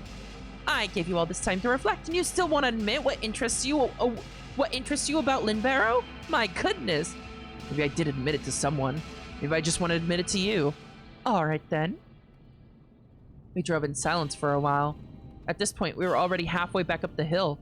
I was very grateful to be on even the wobbliest dirt road after being shaken around off-road for so long. You're at least sort of right about None Left Alive. Don't start. It's not as good as yours. I just think it makes an interesting point. I said I don't want to talk about this. It doesn't actually make that many changes. It made a nut. I didn't like how it portrayed Catherine. Oh my god. With a K? Yeah. You have to admit the evidence is pretty compelling. Anything can be made to look compelling when you're that far away from it. It's easy to stitch a handful of clues together. Not so easy when... Tatiana arched an eyebrow. When you know it's more complicated than that. Fair enough. You know what I think is funny, though? It gets one really crazy detail right. I doubt that. It does! In fact, it gets the detail right. Which makes me right, by the way. If somebody was able to piece it together. Coincidence, I'm sure. Then this was always... Eustace slammed the brakes hard. My head whipped into the seat in front of me. Careful! Honestly, you and your temper tantrums. I don't want to talk about this while Alex is here, okay? It's been ages since I last saw you. I was really hoping that we wouldn't have to immediately leap back into it. What's it? Stop playing dumb. Just put a sock in it for the rest of the drive, okay? Is that okay? Suit yourself, then. We drove back down the other side of the hill towards the village in silence. I felt sick. I'd seen a guy get shot and Tatiana had blown it for me with my crush. It was honestly a bit difficult to decide which was weighing on me more. Either way, being stuck in the car with the two of them arguing is making it so much worse. I like the license plate, by the way. Non-sex. Total coincidence if you can believe it. I can't. We finally arrived in the village. Eustace stopped the car in front of the pub I had visited the night before. Get out here and color a taxi or something. I'm not driving you two all the way to Heathrow. Me and Tatiana stepped out onto the curb. She helped me grab my suitcase from the back. Eustace fired the engine back up again, but Tatiana rapped her knuckles on the window politely. What? Pack up and have a drink with us. No. Oh, don't be mean. I'm sorry we got off to a bad start. Come on, I'll pay. Eustace thought for a moment, then rolled his eyes. The car pulled away. So, think he'll join us? Yeah. Come on, let's get a seat. The pub was pretty much empty, same as last time. Our table was free again. We sat down. The mood was really low. Tatiana's smile was impervious, of course. Well, that's the publishing business for you. Somebody's nose is gonna get knocked out of joint at some point. Somebody got shot. I was shaking a little. How's I gonna explain this to friends? Family? I'm a staunch fuck talking to cops believer too, but like, I don't know. He was a bad guy. Okay, but that's still super illegal. Like, we should not be talking about it in here illegal. You think the landlord's a spy for MI6? Don't worry. I already thought of that, actually. And? It does stretch credulity a bit, don't you think? I don't know. I guess so. But at this point, I'd believe anything. Is that a promise? She looked like she had just thought of something really funny. What are you talking about? You packed the book, yeah? I think so. I put it back in my suitcase this morning. Take it out. I didn't feel like arguing, so I unzipped the case and started feeling around until I had the book. Here. Open it up. It's gonna be blank. Well, mostly. Put a bunch of creepy text at the beginning. Oh, what did it say? Don't. A message from me. That's cute. Threw it towards the back. I did. Any pictures? No. Wait, yes! Right at the end! She grinned broadly. I knew it. That had to be printed on a different machine. They don't normally put illustrations and whatnot in this format. I held the book open to the page that I'd seen the black shape on. Huh? What? Why is Christopher Columbus here? Why is there a picture of Christopher Columbus in this book about English nuns? It was Christopher Columbus. He killed Catherine. That's him, officer. Go get him. There was that demon smile again. I shivered. Why, indeed. Fuck you! Fuck off! Fuck you! Go fuck yourself!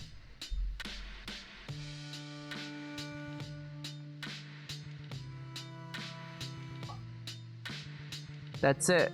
That's it. We now understand. Catherine and Eustace are time traveling to fight Christopher Columbus, who's also time traveling. I knew it. He never got over his grudge against Amerigo Vespucci. I know it. I see it now. I see it all unraveling in front of me. I see it now. How long is it gonna be? Another fucking year, chat?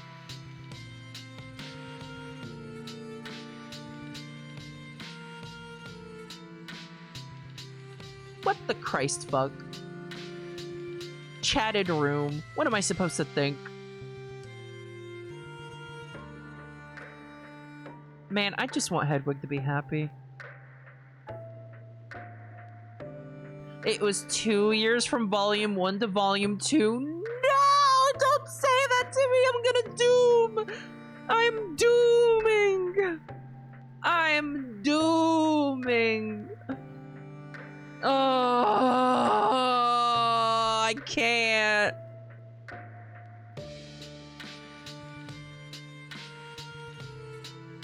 Chat, that was Misericorde Volume 2, White Wool and Snow. I still don't understand anything. Why are Catherine and Transmask Eustace in the future? I don't understand. Nun sex license plate. Nun sex plot point multiple times. The Superior is fucking dead. James is fucking dead.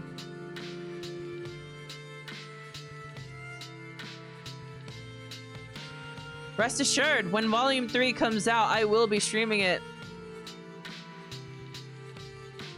Thank you so much for watching, chat.